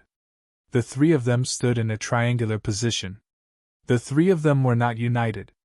They were wary of each other and looking for flaws in the other two. No one had the intention to make the first move. At this moment, several people came from afar. The leader was Yang Qindong, who was wearing a camouflage uniform without any military rank. Speaking of military ranks, Yang Qindong was a little depressed. He could wear the rank of marshal, but his regiment commander, Luo Pa, was only a lieutenant colonel. If he wore that rank, the gap between the two of them would be too big. Even so, it was better not to wear anything during normal times. On the contrary, it would give him a sense of mystery. Yang Qindong came here to check on the situation of the pigs. Coincidentally, he received a warning. Tiger's Mane, Beta Persei, and the captain of the first guard team, Chiu Vi, and the others rushed over together. With the arrival of Yang Qindong, Wang Yong's escape route was completely sealed. Seeing that more and more people were arriving, he instead calmed down. Since he couldn't escape, then he wouldn't escape. It was just a pity that he couldn't personally avenge the Wang clan. "Come on, do you want to come at me together or one by one? Grandpa will keep you company." Since he couldn't escape, Wang Yong simply let go of his worries and assumed a posture of wanting to have a good fight. 6. Seeing that Yang Qindong had arrived, Class Monitor Ling Feng was nervous and wanted to say something. Yang Qindong waved his hand first, then looked at everything in front of him with a smile and said, "What? Aren't you afraid of death? Die. Who wasn't afraid? But as a real man, there are things that he should do and things that he shouldn't do. He can't back down from what he should do, and he can't shirk the responsibilities that he should bear. At most, he'll be a good man again after 18 years. Wang Yong didn't know Yang Qindong's identity, so naturally, he didn't have any scruples when he spoke. Peng Yu, who was standing beside him, knew everything. When he saw that Wang Yong dared to talk back to the sixth young master, he said angrily, "Kid, be more polite when you speak. Don't cause trouble and end up losing your life here." When Ping Yu said this, he more or less warned Wang Yong. From this point, it could be seen that he personally admired Wang Yong. However, he didn't know the details of Wang Yong, so he didn't dare to say anything. Lose my life? Ha! After hearing this, Wang Yong looked up to the sky and laughed heartily, as if he had heard the funniest joke in the world. After laughing a few times, he stopped and said, "What's wrong? It's already like this. Will you spare my life? What's wrong? Even if we must kill you? Did you really do something shameful?" Yang Chenong asked curiously, as if he was interested. Something shameful? Wang Yong was provoked by this question, and his face immediately turned red. Who said I did something shameful? I came here to see your general and have something to say. How is it shameful? After hearing Wang Yong's explanation, Yang Chendong was also stunned. Then, his gaze fell on Lin Feng, who was wearing the rank of a first-class sergeant. What happened? 6th. Chief, it's like this. We were leading a team to herd pigs and passed by Zhaoqing City. This person followed us and said that he knew how to herd pigs and was willing to help us. Considering that we didn't have enough manpower, we agreed. At first, I thought that since he helped us, we should give him some money. However, he didn't want it and said that he wanted to see the general. When I asked him what happened, he wanted to run away. Then, I wanted to capture him and interrogate him. Then, we started fighting. After Lin Feng finished speaking, he lowered his head as if he had done something wrong. Yes, you didn't do anything wrong after that. However, it was wrong to allow an outsider into the military camp without permission. How about this, when you go back, find your platoon leader to write a reflection. Tonight you will reflect on it at the company meeting. In addition, your pay will be penalized for a month. Do you have any objections? Yang Chenong said seriously. No objections, Chief. When Lin Feng heard such a punishment, he didn't dare to have any objections. He straightened his back and said, Good. He nodded at Lin Feng, then his gaze fell on Wang Yong. If all of this is true, why did you suddenly attack these soldiers? Do you know that this can easily cause misunderstandings? Even if we kill you here, it will be your fault. Yang Chendong's tone carried an unquestionable aura.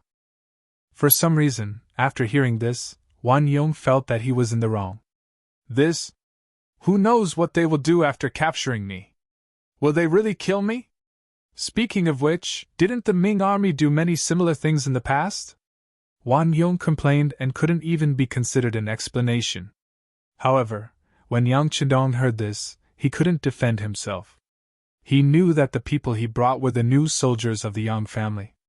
However, in the eyes of outsiders, weren't they the South Ming army? It was no wonder that they had such prejudices against him. If it was him, he wouldn't have allowed himself to be captured. Thinking of this, he really couldn't blame Wang Yong.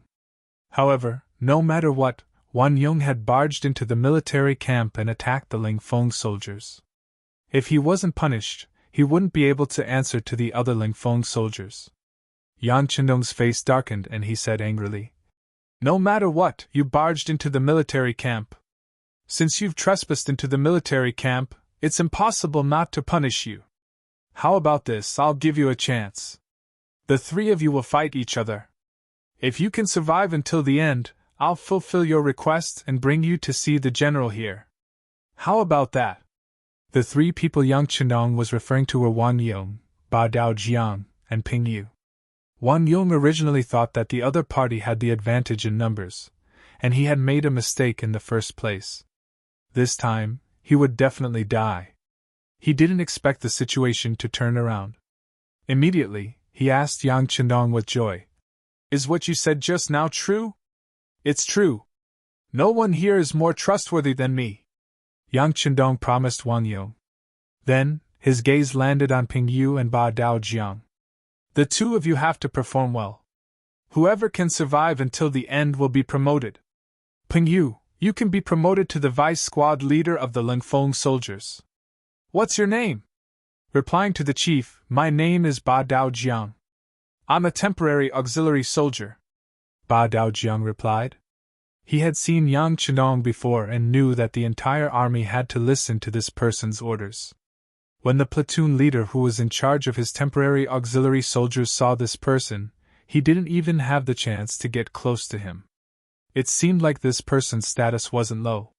When he spoke, there was a hint of respect in his tone. Looking at your clothes, I can tell that you're a temporary auxiliary soldier. Just now, they said that you were passing by because you wanted to get some pig offal. All right, as long as you can survive until the end, I'll allow you to eat to your heart's content tonight. You can even eat half a pig. At the same time, I'll promote you to a real auxiliary soldier. How about that? When Yang Chendong heard Ling Feng mention the reason why Ba Dao Jiang was here, he wanted to laugh. It seemed like his decision to get some pork was the right one. When he heard that he could eat to his heart's content, Ba Dao Jiang's eyes shone with excitement. Chief, I'm afraid that half a pig won't be enough for me. It doesn't matter. If you can eat, I'll give you the whole pig. Yang Chendong smiled. He was surprised by Ba Dao Jiang's appetite. However, since he had already said it, there was no way he would go back on his words. All right, I'll definitely perform well. Seeing that Yang Chendong agreed so readily, Ba Dao Jiang turned to look at Wan Yong and Ping Yu with a serious expression. It was obvious that he was serious about this. The three of them had their own targets. Naturally, it was time for them to get serious. The three of them stood in a triangular formation. First, they cupped their fists and reported their names. Ping Yu, Ba Dao Jiang, Wan family's Wan Yong. According to the rules of Jianghu, after the three of them reported their names, they began to attack fiercely and crazily. Wan Yong was good at kicking, straight kicks, side kicks, and leaping kicks. He could only see the shadows of his kicks everywhere, which was really a bit like the Foshan shadowless kick. Ba Dao Jiang Yiquan was good at straight punches, hook punches, swing punches, and punches to the flesh. Every punch carried the sound of the wind, and the momentum was oppressive. Ping Yu was flexible and good at elbow skills. His body was like a loach that constantly swam around the two people. Whenever the punches and kicks were about to hit him, his figure often flashed and changed his position. Occasionally, his elbow counterattack was also oppressive. Once they were hit, they often cried out in pain. Is this the so-called kung fu? Yang Chendong looked at the exciting scene of the three of them fighting with his hands behind his back. He could not help but ask Beta Persei, who was beside him. Young master, this is kung fu. I can see that the three of them have learned it seriously. They have a good foundation. Beta Persei stared at the scene without blinking. He did not want to miss a single scene.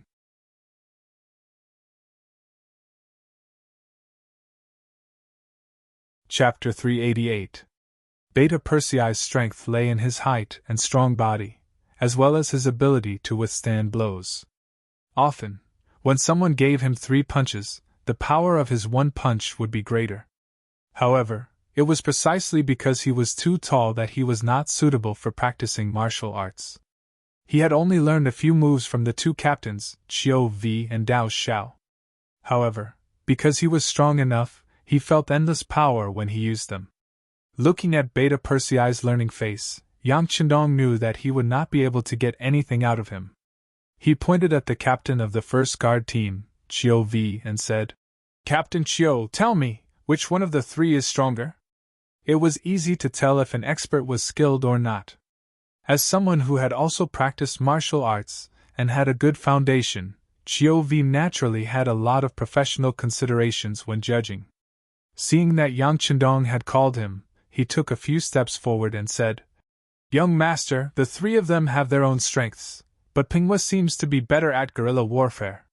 He's not suitable for this kind of face-to-face combat. Oh? You mean to say that Pingwa will be the first to be defeated?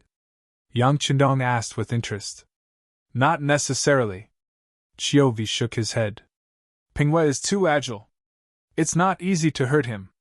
On the contrary, if you're careless and get hit by his elbow, you might have to pay a big price. What do you mean? Yang Chendong was a little confused. Young master, I don't mean anything. I just want to say that the 3 of them have their own strengths. If you want to determine the winner, I'm afraid it'll be very difficult. However, the three of them are undoubtedly talents. If possible, young master, please allow them to be transferred to the first guard team. This will play an absolute role in better protecting the young master, Chiovi said while quietly paying attention to Yang Chendong's reaction. Since entering the battlefield, Chou had requested to increase the number of guards in the squad. After all, there were only 10 of them. Once they encountered danger, no one could guarantee their safety. This matter was also approved by Yang Chendong. A gentleman would not stand under a collapsing wall. He still understood this principle. When he heard that Chiovi wanted to take the opportunity to ask for him, he was stunned for a moment before he burst into laughter. You're good, Chiovi. Are you waiting for this young master? Fine, since that's the case, I'll see what they think later. If they're willing, I can take them in. But as usual, I still have to investigate their identities. Of course, if they don't want to, we can't force them. Yang Chendong's words meant that he agreed.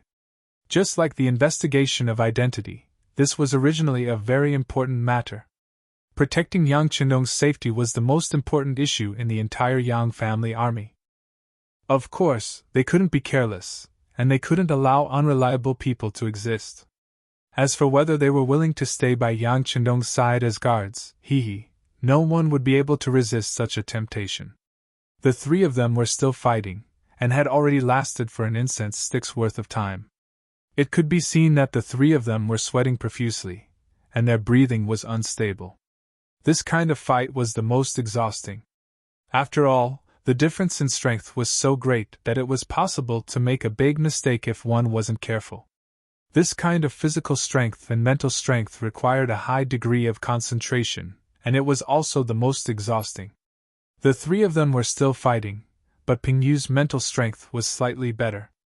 From the start of the battle until now, the number of times he attacked was not many. He relied on his nimble movements to dodge, which allowed him to maintain enough physical strength. At least compared to the other two who were sweating profusely, his situation was much better. It was precisely because Ping Yu's condition was the best that when he was hit by Ba Dao River's punch, he hurriedly retreated 4 or 5 steps, then fell to the ground with a plop. This caused everyone, including Yang Chendong, to be puzzled. After being hit to the ground, Ping Yu's mental strength seemed to have completely dissipated at this moment. I lost! How is that possible? He was in good condition just now. Chiovi was the first to voice his doubts. What's going on? He clearly could have dodged that punch. Beta Persei also voiced his opinion. Tiger's Mane, who was standing at the side, didn't say anything. He only glanced at the sixth young master from the corner of his eyes and saw that Yang Chendong's expression remained the same, and even had a smile on his face. He was even more certain that something had happened, and immediately remained silent with a smile in his eyes. Ping Yu left the field first, and the next two people to fight was Ba Dao River and Wan Yong. However, Ba Dao River, who had sent Ping Yu flying with a punch, was obviously not in his best condition. As the user of that punch, Ba Dao River was the clearest about the power of that punch. That punch wasn't something that he had been preparing for a long time. It was just a casual punch, and it was just to prevent Ping Yu from getting close to him. Regardless of whether he could hit him, even if he could, it would at most cause a slight injury to his opponent. It was impossible to cause such serious consequences. If it was really possible, Ping Yu would have been kicked out of the ring long ago, and wouldn't have lasted for so long. However, it still caused such a consequence. What exactly was going on? Ba Dao River was thinking, which slowed down his movements. After being kicked by Wan Yong a few times, his footsteps began to become a little messy. It was precisely because of this that he seemed to have figured out something in an instant. When Wan Yong's next kick arrived, he intentionally let his guard down and took the kick head-on. After being kicked, his whole body was sent flying, and he fell to the ground more than 3 meters away. Huff, huff, huff! Wan Yong, who was panting heavily, started to lose his balance. Kicking was the most exhausting move. The reason he was able to persevere until now was because of his strong desire for revenge. Otherwise, he would have been the first one to collapse from the exhaustion of his stamina. I won. After turning around to face Yang Chendong, Wan Yong, who had finished speaking, suddenly lost his balance and was about to fall to the ground. Fortunately, Chiu Vi, who was standing at the side, reacted quickly and rushed forward to support the falling figure. You all did well. How about this? Arrange for them to rest, take a bath, get some food, change their clothes, and come see me again. Yang Chendong nodded lightly, and after making the arrangements, he turned around and left. Ping Yu, Ba Daojiang, and Wan Yong were carried away by the Langfeng soldiers. First, they had a comfortable hot bath. Next, they had enough meat. After that, they were given new clothes to change into. Ba Daojiang was very satisfied with all these arrangements. He, that chief is a man of his word. Even though I lost, he still prepared so much meat for me. How satisfying, he said with satisfaction as he tore the pig trotter in his hand. Ping Yu also wolfed down the food. After becoming a Langfeng soldier, the standard of food was naturally better than normal auxiliary soldiers and temporary auxiliary soldiers. However, after that fight, he had exhausted a lot of his stamina, and now was the time to replenish his nutrients. On the other hand, Wan Yong did not speak while eating. He seemed to be thinking about whether he would be able to meet the general here, and whether he could avenge his family. After the meal, Chiu Vi appeared. He looked at the three of them and said, Let's go. The chief wants to see you. In the largest tent in the Yang family army, Yang Chendong had just finished his dinner when Chiu Vi walked in with the three of them. As soon as they entered the tent, Ping Yu knelt on the ground. Greetings, sixth young master. I am Ping Yu. Yang Chendong smiled and nodded. Greetings, sixth young master. Ba Daojiang hesitated for a moment before kneeling on the ground as well. With his personality, there were not many people who could make him kneel on both knees. However, just now, the other party had fulfilled his promise. He had eaten more than half a pig's head and 2 more pig trotters. Based on the other party's promise, it was not wrong for him to kneel on the ground once. After the 2 of them knelt, only Wan Yong was left. He raised his head and looked at Yang Chendong. Sixth young master, right? Since I won the competition, can I meet the general here? How dare you? Why aren't you kneeling when you see the sixth young master? Tiger's Mane and Beta Persei saw that Wan Yong did not kneel and even dared to question the young master. They were not going to be polite and immediately shouted at him. Chiu Vi and Dao Xiao, the captain of the second guard squad, were even more direct. They came to Wan Yong's left and right side. It looked like they were going to force him to kneel. Humph. I knew you guys wouldn't keep your word. Seeing that more people were about to surround him, Wan Yong coldly snorted. Then, he spun his body and kicked Cho Wu and Dao Xiao with his 2 legs in a spinning manner. Kid, come down. Facing this kick, the 2 guard captains were not anxious at all. They stretched out their arms at the same time and caught him firmly. Wan Yong was caught off guard and fell to the ground with a thud. This was the first time in all these years that his legs had been restrained by someone in a single move. Perhaps it was because he was careless, or perhaps it was because he had not fully recovered from the previous battle. However, it was more proof of Chiu Vi and Dao Zhao's strength. If it were anyone else, they would not have been able to do this even if they tried their best. With a plop, he fell to the ground. His new clothes were also dirty. Even his face was covered in dust. However, this did not make Wan Yong yield. He raised his head and asked Yang Chendong in a questioning tone. You didn't keep your word. How did the young master not keep his word? Yang Chendong had a calm smile on his face. He waved his hand casually and Chiu Vi and Dao Xiao released their hands, allowing Wan Yong to regain his freedom. After regaining his freedom, Wan Yong stood up and said angrily, You said that if I won, you would bring me to see the general here. That's right, I already let you see him. Yang Chendong interrupted him with a smile. See him? Where? Wan Yong looked around suspiciously but did not find anyone who looked like a general.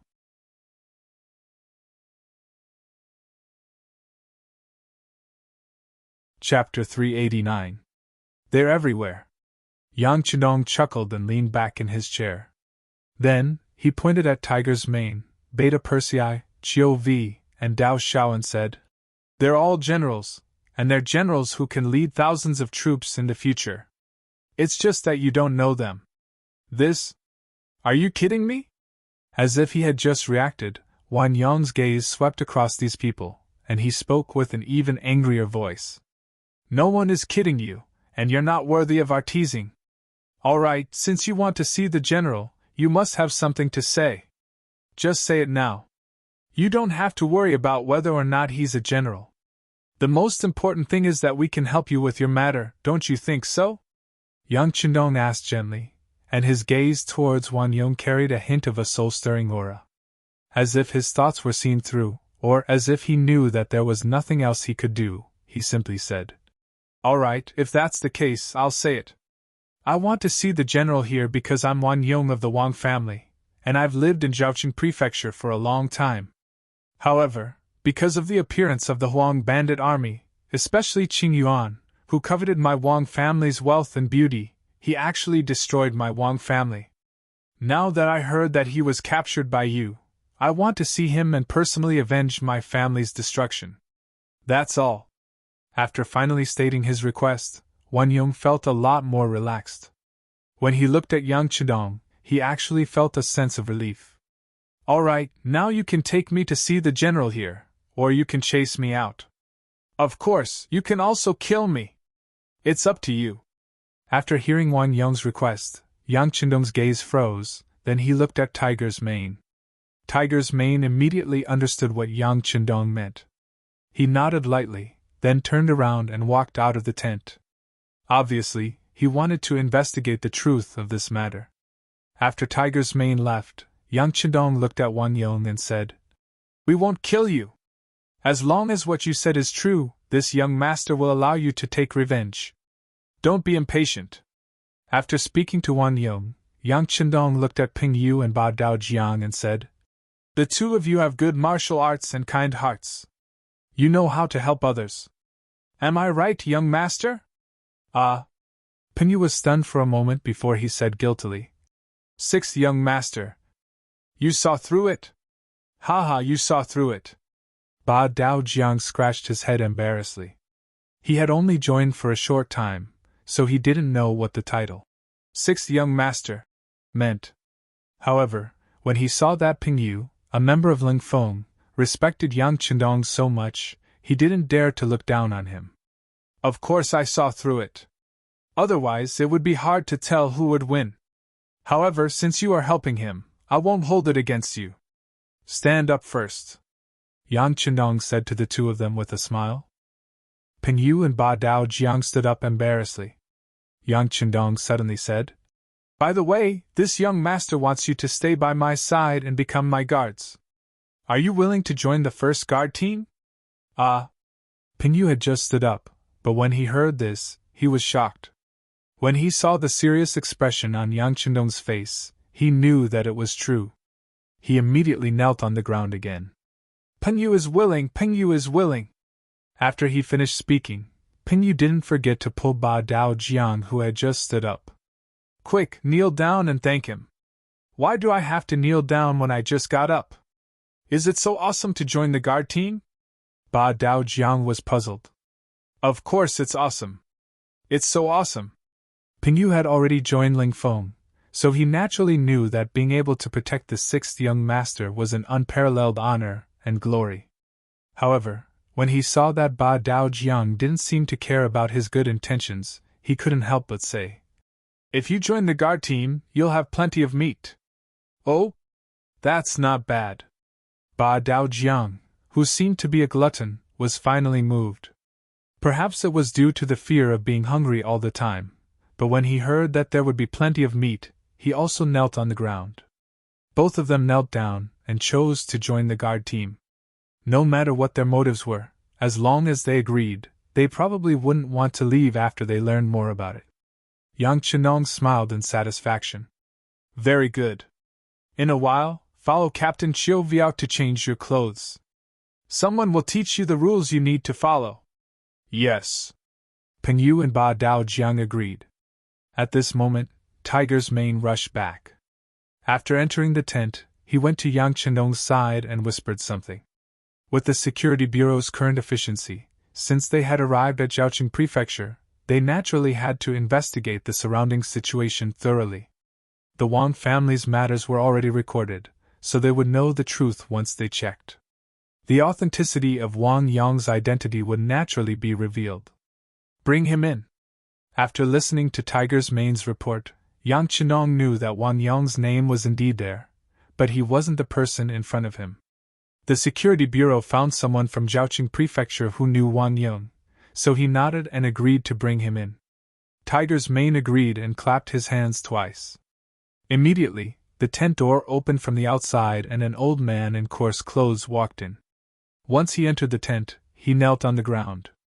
Your humble servant Lu San greets the masters. The old man obviously hadn't seen much of the world, so he trembled the moment he entered the tent.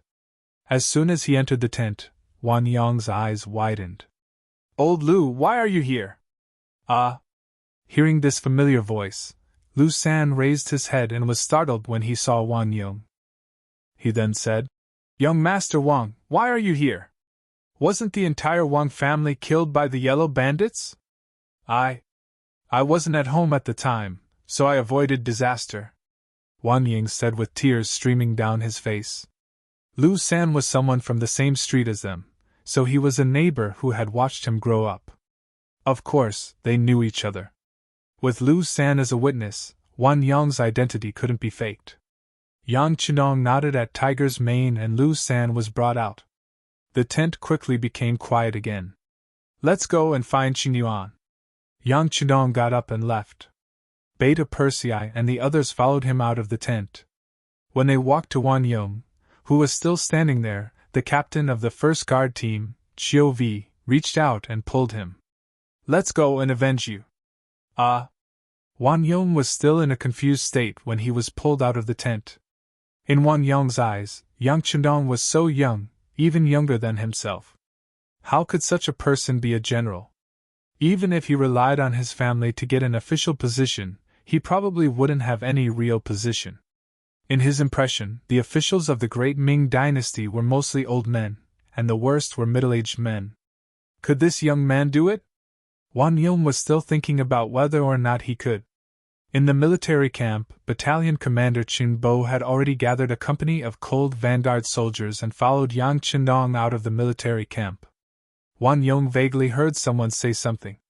Commander Luo, the military camp should be loose on the outside and tight on the inside. If anything happens, act accordingly. Yang Chenong wanted to capture Qingyuan and hand him over to Wang Yong to execute him on the spot. The idea was good, but the method was indeed against the rules. Since the person had already been handed over, the battle report to be sent to the capital should have already been written. If that was the case, then no matter what he did now, it would be considered a private action and a form of provocation. In the face of provocation, no matter what Guan Ying and Ma Wei did in response, it wouldn't be considered excessive. Yang Chenong was very clear on this point. It was because he was clear that he needed to make certain preparations. Although he didn't think that the other party would fall out with him because of this matter, it was better to be prepared. The mighty group of more than 100 people walked out of the military camp. Soon after, the mercenary camp closed. As for what would happen inside, outsiders probably wouldn't know. Riding tall horses, Yang Chenong and his group arrived at Jiaoqing City. Because the sky was already dark, the city gates were tightly shut. Only a few southern Ming soldiers holding torches could be seen. When they saw a group of people approaching from a distance, the soldiers guarding the city became nervous. While they were still far away, they had already drawn their bows and were ready to shoot at any moment. It wasn't until the group got closer and the uniforms of the mercenaries appeared in front of them that the soldiers guarding the city finally relaxed. However, they still didn't open the city gates. Instead, they asked in a loud voice, "May I ask what the mercenary brothers are doing here? Please open the city gates. The Imperial Envoy has important matters to attend to." Battalion Commander Qin Bo, who was in charge of calling the city gates, said as he raised the king's command banner in his hand that represented the Imperial Envoy. This was the imperial envoy token that the Minister of War, Quan Yi, had given to Yang Chenong on behalf of Ingzong. The imperial envoy represented the emperor on an inspection tour. When they were outside, they naturally had a powerful side. This king's command banner was a symbol. When the king's command banner appeared, the Baihu guarding the city saw it, and quickly bowed respectfully. They all said, "Long live the emperor!" However, although they spoke beautifully, they still had no intention of opening the city gates. "I am truly sorry. It is already late. If the imperial envoy has important matters, please enter the city early tomorrow morning." "What if I insist on entering the city? If you stop me, what if something happens? Can you take the blame?" Yang Chenong appeared on horseback under the light of a torch. When his dignified gaze swept over the city gate tower, the southern Ming Baihu felt a chill from head to toe. He couldn't help but tremble all over. After experiencing 2 battles, the imperial envoy's name was like a killing god in the hearts of the southern Ming soldiers who followed him. If it was just a name to scare people, perhaps they could use the reason that it was too dark to refuse. However, when the real person appeared, all excuses were clearly weak. "So it is the imperial envoy who has personally come. I will open the gates, open the gates. Come, open the gates."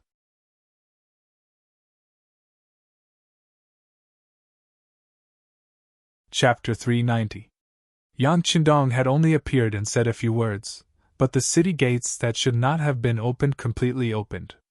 This scene was seen by Ping Yu and Ba Daojiang, who were accompanying them, and a sense of pride arose spontaneously.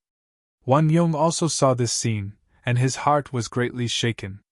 He had a deeper understanding of Yang Chenong. This young man really did have some ability. The city gates opened wide, and Yang Chenong and his group entered the city. There were already people leading the way to the prison in the city, where Qing Yuan was being held. The prison was not too far from the city gates. In less than the time it took to drink a cup of tea, they arrived here. When they arrived here, there were 2 groups of torches rapidly approaching. Yang Chenong arrived first, and from a distance, he could already see the torches approaching. However, he did not give them a second glance. Instead, he nodded to Chenbo in front of him, and then the 2 rows of soldiers charged into the prison. The southern Ming soldiers in charge of security and guarding did not even understand what was going on before they were pressed to the ground. Some people wanted to resist, but they were quickly beaten to the ground after taking 2 more punches. "What's going on?" The 2 groups of torches finally approached, illuminating the place as if it was daytime. Guan Ying and Ma Wei appeared at Yang Chenong's side, fully clad in armor. They were originally anxious, but when they saw Yang Chenong's figure, they quickly came over to greet him. "Greetings, Imperial Envoy." "In." Yang Chenong first nodded his head lightly, then asked in a voice that seemed to be concerned. "It's already late at night, why are you here?" "Someone reported to this general that Imperial Envoy entered the city in the middle of the night. I don't know what happened, so I hurried over to take a look." "That's right, Imperial Envoy, why are you surrounding this place? Also, what crime did these Ming soldiers commit? Why are you beating them?" After Guaning greeted him, his gaze was fixed on Yang Chenong, as if he wanted an explanation. Although Ma Wei didn't say anything, his body was faintly moving closer to Guaning, indicating his attitude. Yang Chenong didn't answer Guan Ying's question directly. Instead, he asked rhetorically, "What? Are you questioning the actions of this Imperial Envoy?" "I wouldn't dare. It's just that since I'm in charge of Zhaoqing Manor's safety, I have to get to the bottom of this." Yang Chenong was obviously a little angry, but Guaning was not moved. Instead, he insisted. It had to be said that Guan Ying's temper wasn't considered to be popular in the imperial court. Fortunately, he held a position in the Ministry of War and was appreciated by Minister Quan Yi. Otherwise, he would have suffered a lot for speaking to his superior in such a manner. A person like Guaning wouldn't be popular in the South Ming, but his actions were appreciated by Yang Chenong. Not for anything else, but because he dared to call out to him like this in front of his face. This was enough to prove that his courage was praiseworthy. It also proved that this person valued rules in his bones. This kind of person was what the Yang family system needed. Appreciation was one thing. Yang Qindong didn't have any intention of poaching Guaning. It was very difficult for someone like him, whose career was smooth sailing, to be used by him. If he wanted to use people, he had to choose those who had hit a wall or had lost confidence in the Ming dynasty. Guaning was clearly not among them. Since he couldn't be used by him, Yang Qindong wouldn't be so polite when he spoke. When he answered the other person's question, his voice was much colder. I don't need to explain my actions to anyone other than the emperor. It's best if you stay to the side. Of course, if you want to challenge my bottom line, you can try. As soon as he finished speaking, the remaining platoon of soldiers quickly aimed their guns at Guaning, Mao Wei, and the others. Moving together with them were Chiu Vi and the others from the first guard squad. Among them, Ba Daojiang and Ping Yu were astonishingly among them. However, Ba Daojiang was holding 10,000 shining steel knives. Even though it was He Tian, their movements were still neat and uniform, giving people a soul-shaking feeling. When the pitch-black muzzles of their guns turned in unison, even Guaning couldn't help but take a step back. The power of these advanced guns had long been tested on the battlefield. To be honest, the power and accuracy of the great Ming dynasty's firearms were not something that could be compared to them. In the past, these things were used to deal with the Huang bandits. When they saw it, they only felt satisfied. However, the moment the muzzles were pointed at them, they felt extremely uneasy. There was even a feeling of suffocation that spread through their bodies. Guaning took a step back. How could the other southern Ming soldiers not be scared into continuously retreating? They still hadn't figured out what was going on, but the imperial envoy had already turned hostile. What was he trying to do? Mao Wei was also shocked by the change in front of him. After taking a few steps back, he steadied his body. When he noticed that he had almost retreated into the midst of the soldiers behind him, he couldn't help but blush. He hurriedly took 2 steps forward and said to Yang Qindong with an apologetic smile, Imperial Envoy, what is the meaning of this? We are all on the same side. Treat me as one of your own. Treat me as the Imperial Envoy. You still dare to ask me what I am doing? Do you normally treat your superior with this kind of attitude? Yang Qindong's tone was filled with anger. He then pointed at his feet and said, Remember your current position. If anyone dares to take a step forward, execute them on the spot. His voice was cold and merciless. This wasn't because Yang Qindong wanted to take revenge for Wang Yong, so he used this ruthless method. He had thought of doing this before. As the imperial envoy, other than killing Zhaoqing's general Jia Ping and taking care of the Guangdong prison department's Han Qing when he had just taken office, he had never shown his thunderous methods. It was to the point that many people had forgotten his cold image. Just like today, he had used 30,000 taels of silver to buy a pig. According to the Bureau of Security's secret report, the price was actually 30% higher than the market price. This was treating him like a sucker. This wasn't just a matter of money. It was a lack of basic respect. In view of this, he had to intimidate people. He could take advantage of this opportunity to take revenge on the other side. It could also be considered a wake-up call for them. The imperial envoy had threatened to kill anyone who crossed the line. Regardless of whether it was Guaning or Mao Wei, their expressions became ugly. No matter what, Zhaoqing was still southern Ming territory. Although the city was taken down by them, they had given them enough benefits as discussed before. Since it was like this, what right did they have to order them around as the owner? Wasn't this going too far? At this moment, no matter if it was Guaning or Mao Wei, both had a sullen expression on their faces. The soldiers beside them also felt the anger of the general. One by one, they involuntarily placed their hands on their waists, where there was a saber. Suddenly, an austere atmosphere filled the air. It was also at this time that the originally friendly relationship between everyone began to change. Yang Qindong, who knew how many life and death situations, was naturally especially sensitive to this kind of murderous aura. It wasn't just him. Even Ling Feng and the members of the small guard squad all gripped the 95 style tightly in their hands. It was as if they were waiting for an order to start a massacre. If they really fought at such a close distance, it was basically impossible for Ling Feng to come out unscathed. However, the final victor would undoubtedly be Ling Feng. The advantage of modern weapons against cold weapons was still very obvious. Yang Qinong obviously understood this point. However, he was even more clear that now was not the time to truly turn hostile. Putting aside the fact that his 2 wives were still in the capital of Beiming and some of his businesses were still developing there, if they really fought, even if he could kill Ma Wei and Guaning, what was the use? These people had no enmity with him.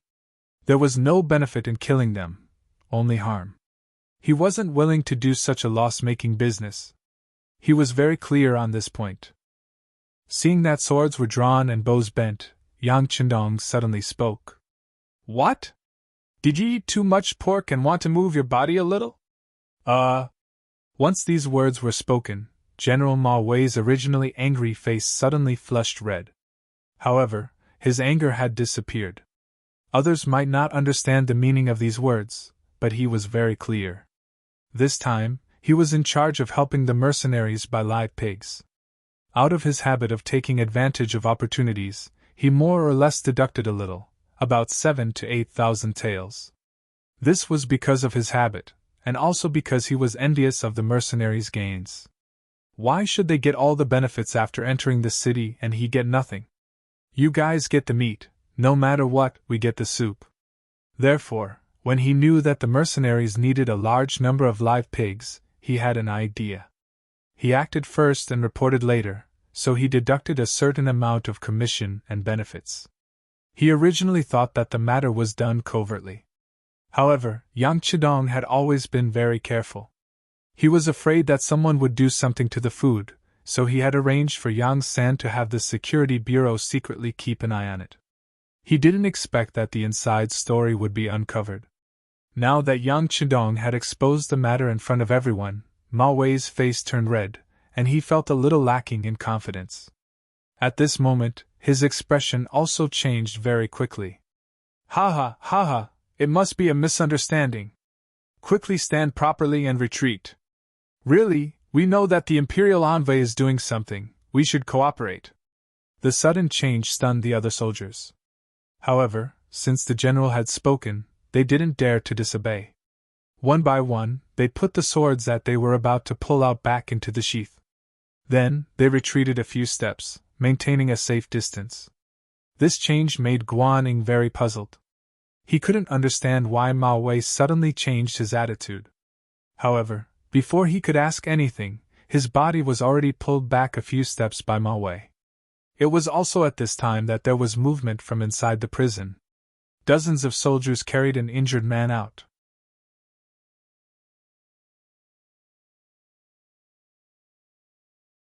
Chapter 391. Even though the sky was dark, Guaning could still recognize this person with the help of a torch. It was the bandit leader of the Huang bandit army, Qing Yuan, who guarded Jiaoqing Manor. He immediately cried out, "This is Qing Yuan, one of the leaders of the Huang bandit army.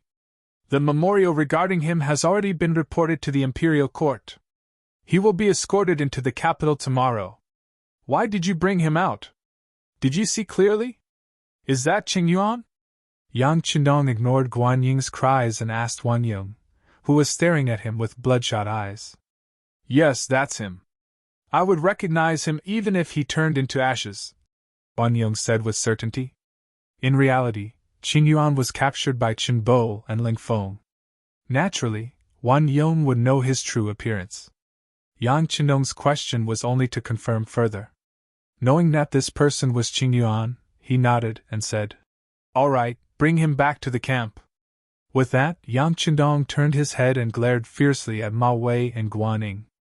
Then, he led the troops away without a word. "Why did you bring Qing Yuan away? Stop them quickly!" Seeing that his merit was about to be taken away, Guaning naturally had a look of indignation on his face as he shouted loudly once again. General Guan, bear with it. We are no match for them." Ma Wei, on the other hand, was calm and collected. He stretched out his hand and pulled Ma Wei hard, not letting him run around. Seeing the figures of Yang Chenong's troops slowly disappear into the night, Ma Wei finally let go of Guan Ying's hands. As soon as he let go, Guan Ying shouted at him angrily. General Ma, what are you doing? Do you know that the criminal of the imperial court was taken away under our noses? Of course, this general has seen it, but I have my own difficulties. Ma Wei replied with a helpless look. Difficulties? What difficulties? Guan Ying asked with a puzzled expression and a face full of anger.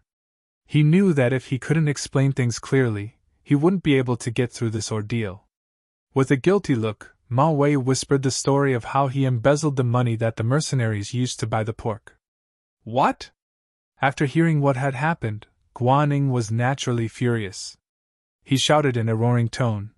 General Ma, you are really bold. How can you do such a thing? Sure. Ma Wei stuck out his index finger to cover his mouth, and said in a pleading tone. General Guan, there's no other way. If you want to lead soldiers, you have to give them some benefits. Otherwise, who would listen to you? Isn't that the only thing we can do? You. At this moment, Guan Ying's face was filled with anger. He pointed at Ma Wei, not knowing what to say. In the end, they were on the same side. In the eyes of the imperial envoy, Ma Wei's action was probably also his own idea. It was no wonder that the slap in the face came with a wave of his hand. Forget it, forget it. In the end, he was in the wrong first. He couldn't blame others. Although Guan Ying was angry, he had no choice but to swallow the bitter fruit at this moment.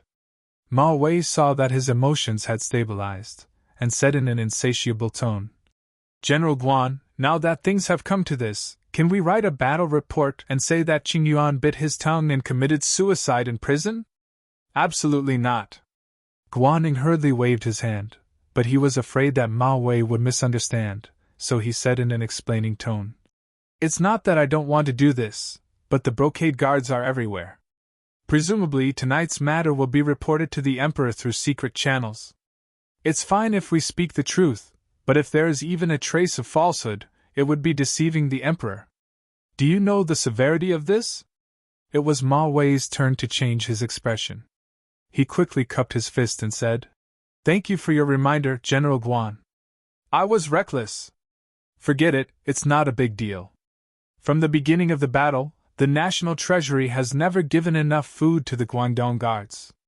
The Emperor knows about this. I'm sure the Emperor, with his wisdom, can understand our actions. Guan Ying thought for a bit, and still spoke his opinion. He was afraid that Ma Wei would have too many thoughts. On the battlefield, it was not a good thing for a general to have psychological pressure. I hope so, Ma Wei said with a face that was praying for Buddha's protection. In reality, he was somewhat afraid. Fortunately, the silver this time was not for his own use. It was because the military was lacking in food. With his heart set on serving the country, he calmed down a lot. On the other side, Yang Chenong led his troops into the city to capture people and calmly retreated. Only after they left the city gates did the Lingfeng troops put away the guns in their hands with waning interest. To these Lingfeng, their hearts were filled with pride, and their strength was tyrannical. Even the southern Ming army was nothing in their eyes. If the sixth young master gave the order, not only would they not be afraid, they would even be unusually excited to fight. This was the ability to use the hearts of an army. To become an invincible army, one must first have the mentality and courage to not fear the armies of the world. Now, it seemed that they had already done it. This courage infected every soldier. Even Ping Yu and Ba Daojiang, who had just joined the guard squad and had witnessed the entire process, were filled with excitement. This was especially so for Ba Daojiang. This could be said to be the first time he had seen someone who dared to make the southern Ming army suffer. This scene left a deep impression on him, and made him extremely curious about the Lingfeng troops. He was also proud that he was one of them. His first sense of belonging came from tonight's operation. Compared to the Huang bandit army that he had joined before, the Lingfeng troops were too strong, and the southern Ming army was too weak. After joining such an army, even if someone wanted to chase him away, it would be very difficult for him to leave. Wan Yong also stood in the group. At this moment, he was staring at the bound Qingyuan. In his eyes there was only this person. The scene of the Wang family's hundreds of people dying tragically appeared in his mind from time to time. At the entrance of the military camp, someone had already sent the news after Yang Chendong, and the others had left the city. At this moment, the gates of the camp were wide open. Commander Luo Pa and political commissar Kong Jia had already led the soldiers to line up and wait. When they saw the sixth young master's figure approaching, the two of them stood at attention and saluted. "It's fine. Just arrange for people to be on guard. The other soldiers can go and rest. Oh right, hand Qingyuan over to Wan Yong for revenge." Yang Chendong rode into the military camp. Then, everything in the military camp fell silent again. After arranging for someone to give Wan Yong a military tent and sending the bound Qingyuan in, Yang Chendong did not bother about this matter anymore. Instead, he went directly to his own tent to rest. First Madame Huyen, third Madame Shui, and Miss Su Miner were all waiting here.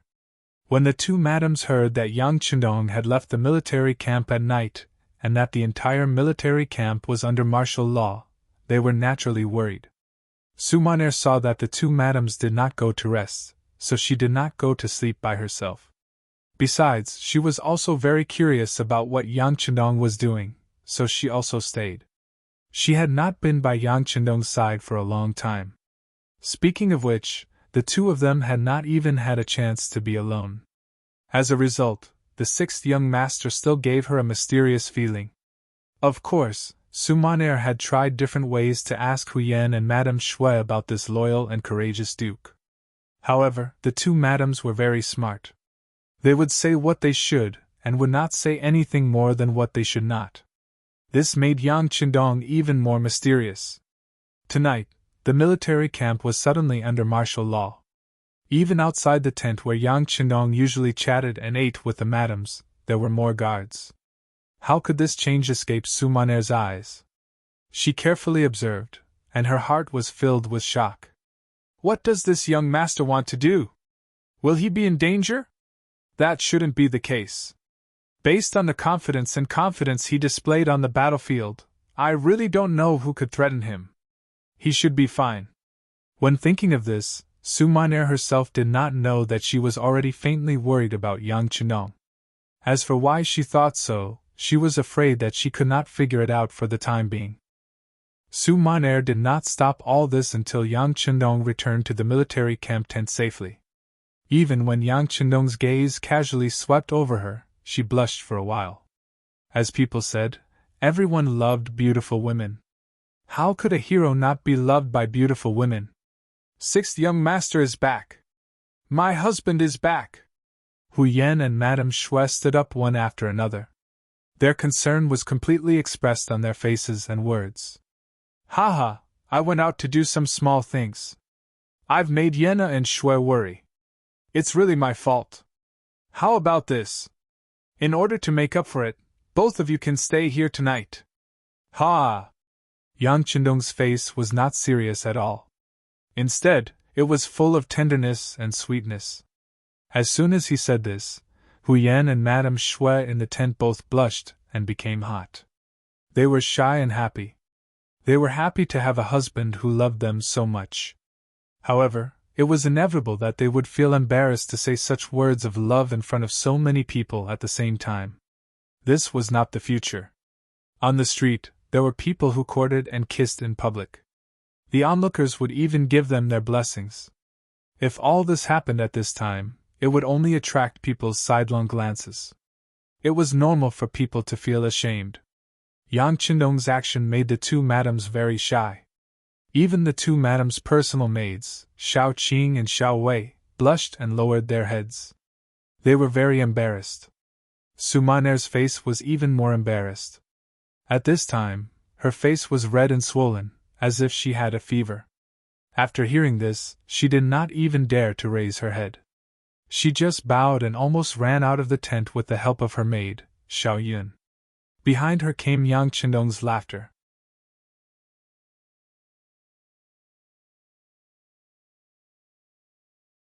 Chapter 392. Sixth young master, Miss Su is not married yet. She is very thin-skinned.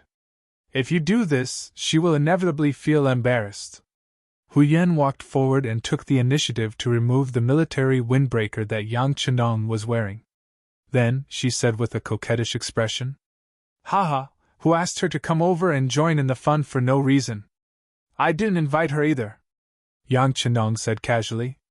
Then, he stretched out his hand and hugged Hu Yan's slender waist. Hu Yan's face was filled with happiness. When she was hugged, she did not show any signs of rejection. Instead, she said to her personal maid, Xiao Qing, "Quickly bring the hot water over. Third sister and I will serve my husband to bathe." On the other side, Su Maner hurried back to her military tent. Even after she sat down again, her heart was still beating fast. The maid, Xiao Yun, said in an extremely dissatisfied voice, "Miss, this sixth young master of the Yang family is really something. He knows that Miss is still here, yet he said such shameless words. He really doesn't respect others." "Xiao Yun, be quiet."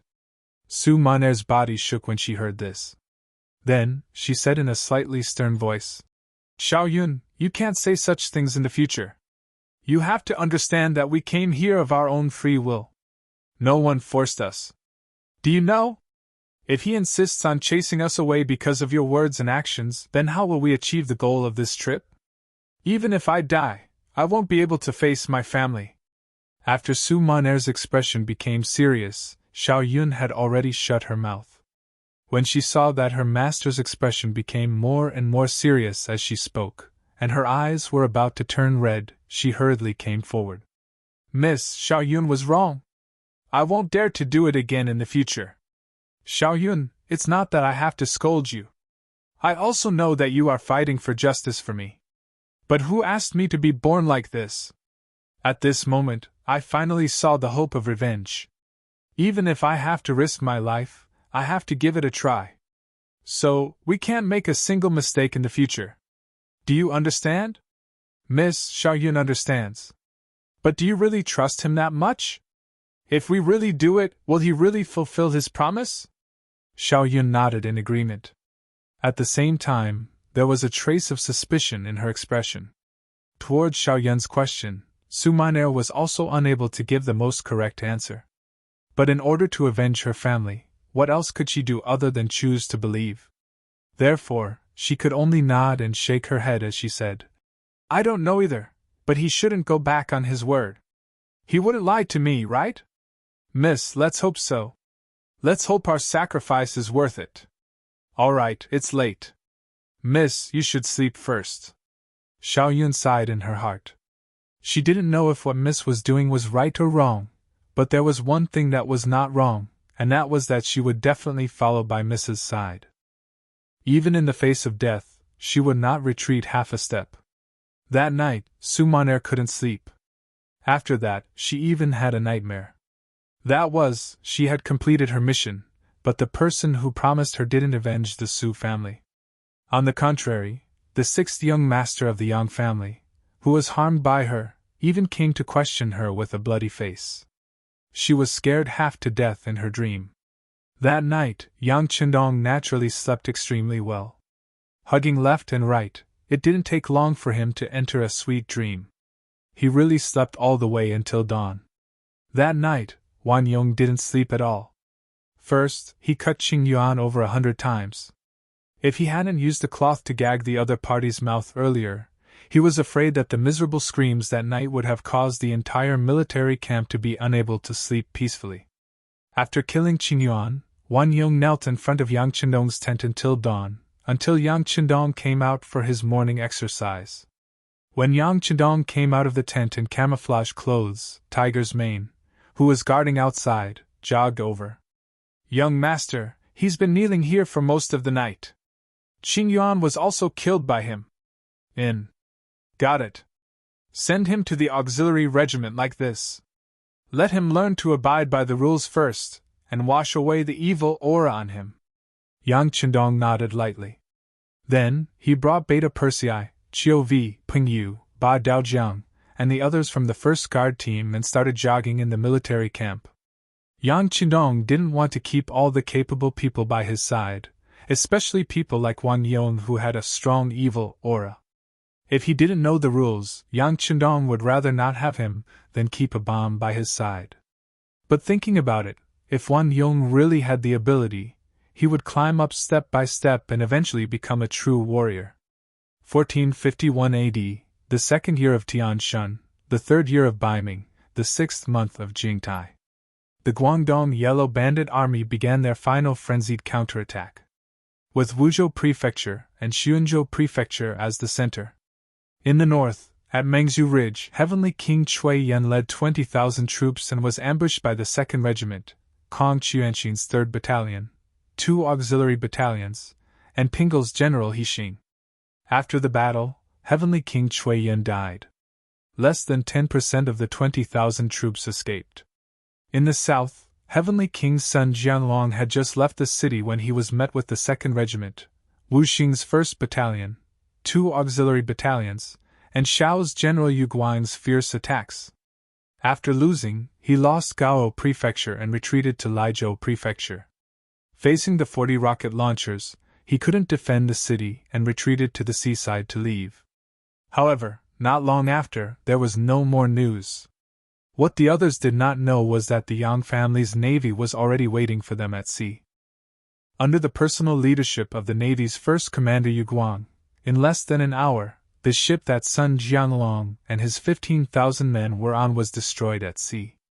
Another 13,000 survivors were salvaged, while over 1,000 others lost their lives in the sea. In the west, with Xuanzhou Prefecture as the starting point, Heavenly King Ruhahai led 30,000 troops to test the waters of Nanning Prefecture and Liuzhou Prefecture of Guangxi.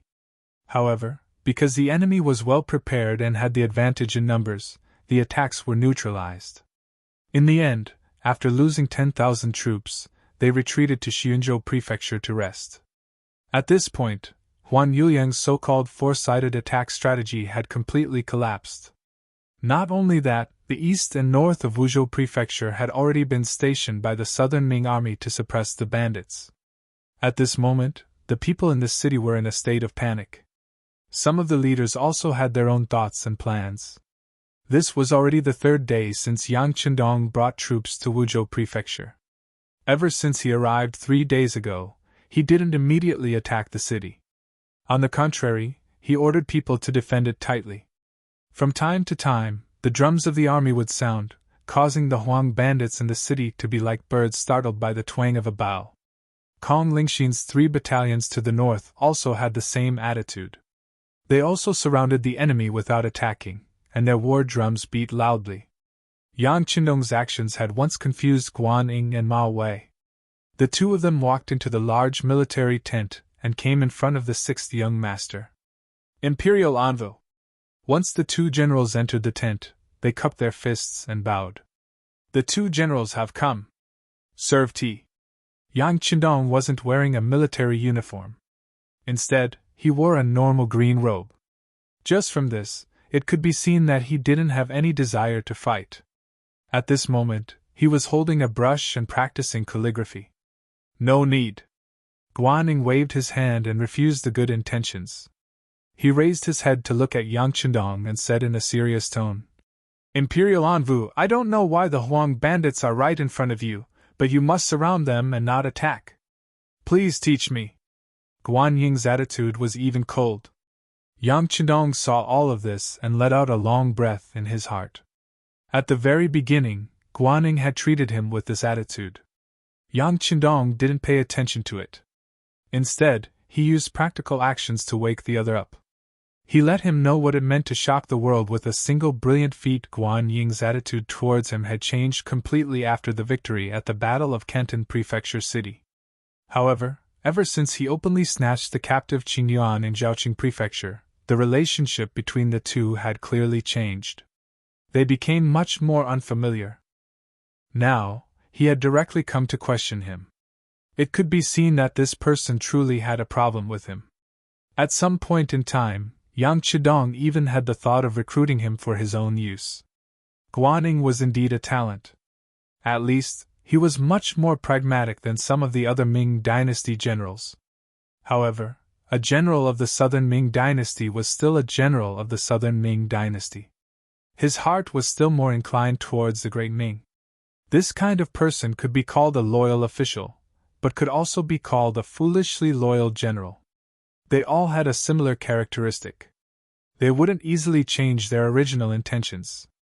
In other words, it was very difficult to change the mentality of these people. Take Yu Qian, for example. He was also foolishly loyal. However, Yang Chidong had spent a lot of effort on him. Under the influence of nearly a year in Crimson City, even a stone's heart could melt. Finally, the environment changed a person. Yu Qian had become an important official of the Yangxia dynasty. He was in charge of the affairs of Crimson City and the nearby cities. He had also displayed his ability to manage everything in an orderly manner. Yu Qian could be changed because in Yang Chenung's heart, he was a very capable person. He was worth the price to attack his heart. However, although Guanning was a good general, he wasn't unique. In the new Yangxia dynasty army, there were no lack of good generals. There were even a few who had shown their talents as commanders. Since that was the case, why would he spend so much effort on Guanning? Originally, Yang Chendong didn't have much hope. Naturally, when he saw Guanying's attitude, he wasn't angry. On the contrary, when faced with his question, he continued to practice his calligraphy as he spoke with an indifferent expression. Surround but don't fight? Naturally, it's because there are too many Huang bandits in the city. With our small number of soldiers, we can't take them all down. Since that's the case, it's better to slowly wear them down. You've also seen that starting today, there are already Huang bandits coming out of the city to join us. Although there aren't many of them, only a dozen or so, it's still a good start. I believe that if I slowly endure like this, in less than half a year, the Huang bandits in the city will collapse on their own.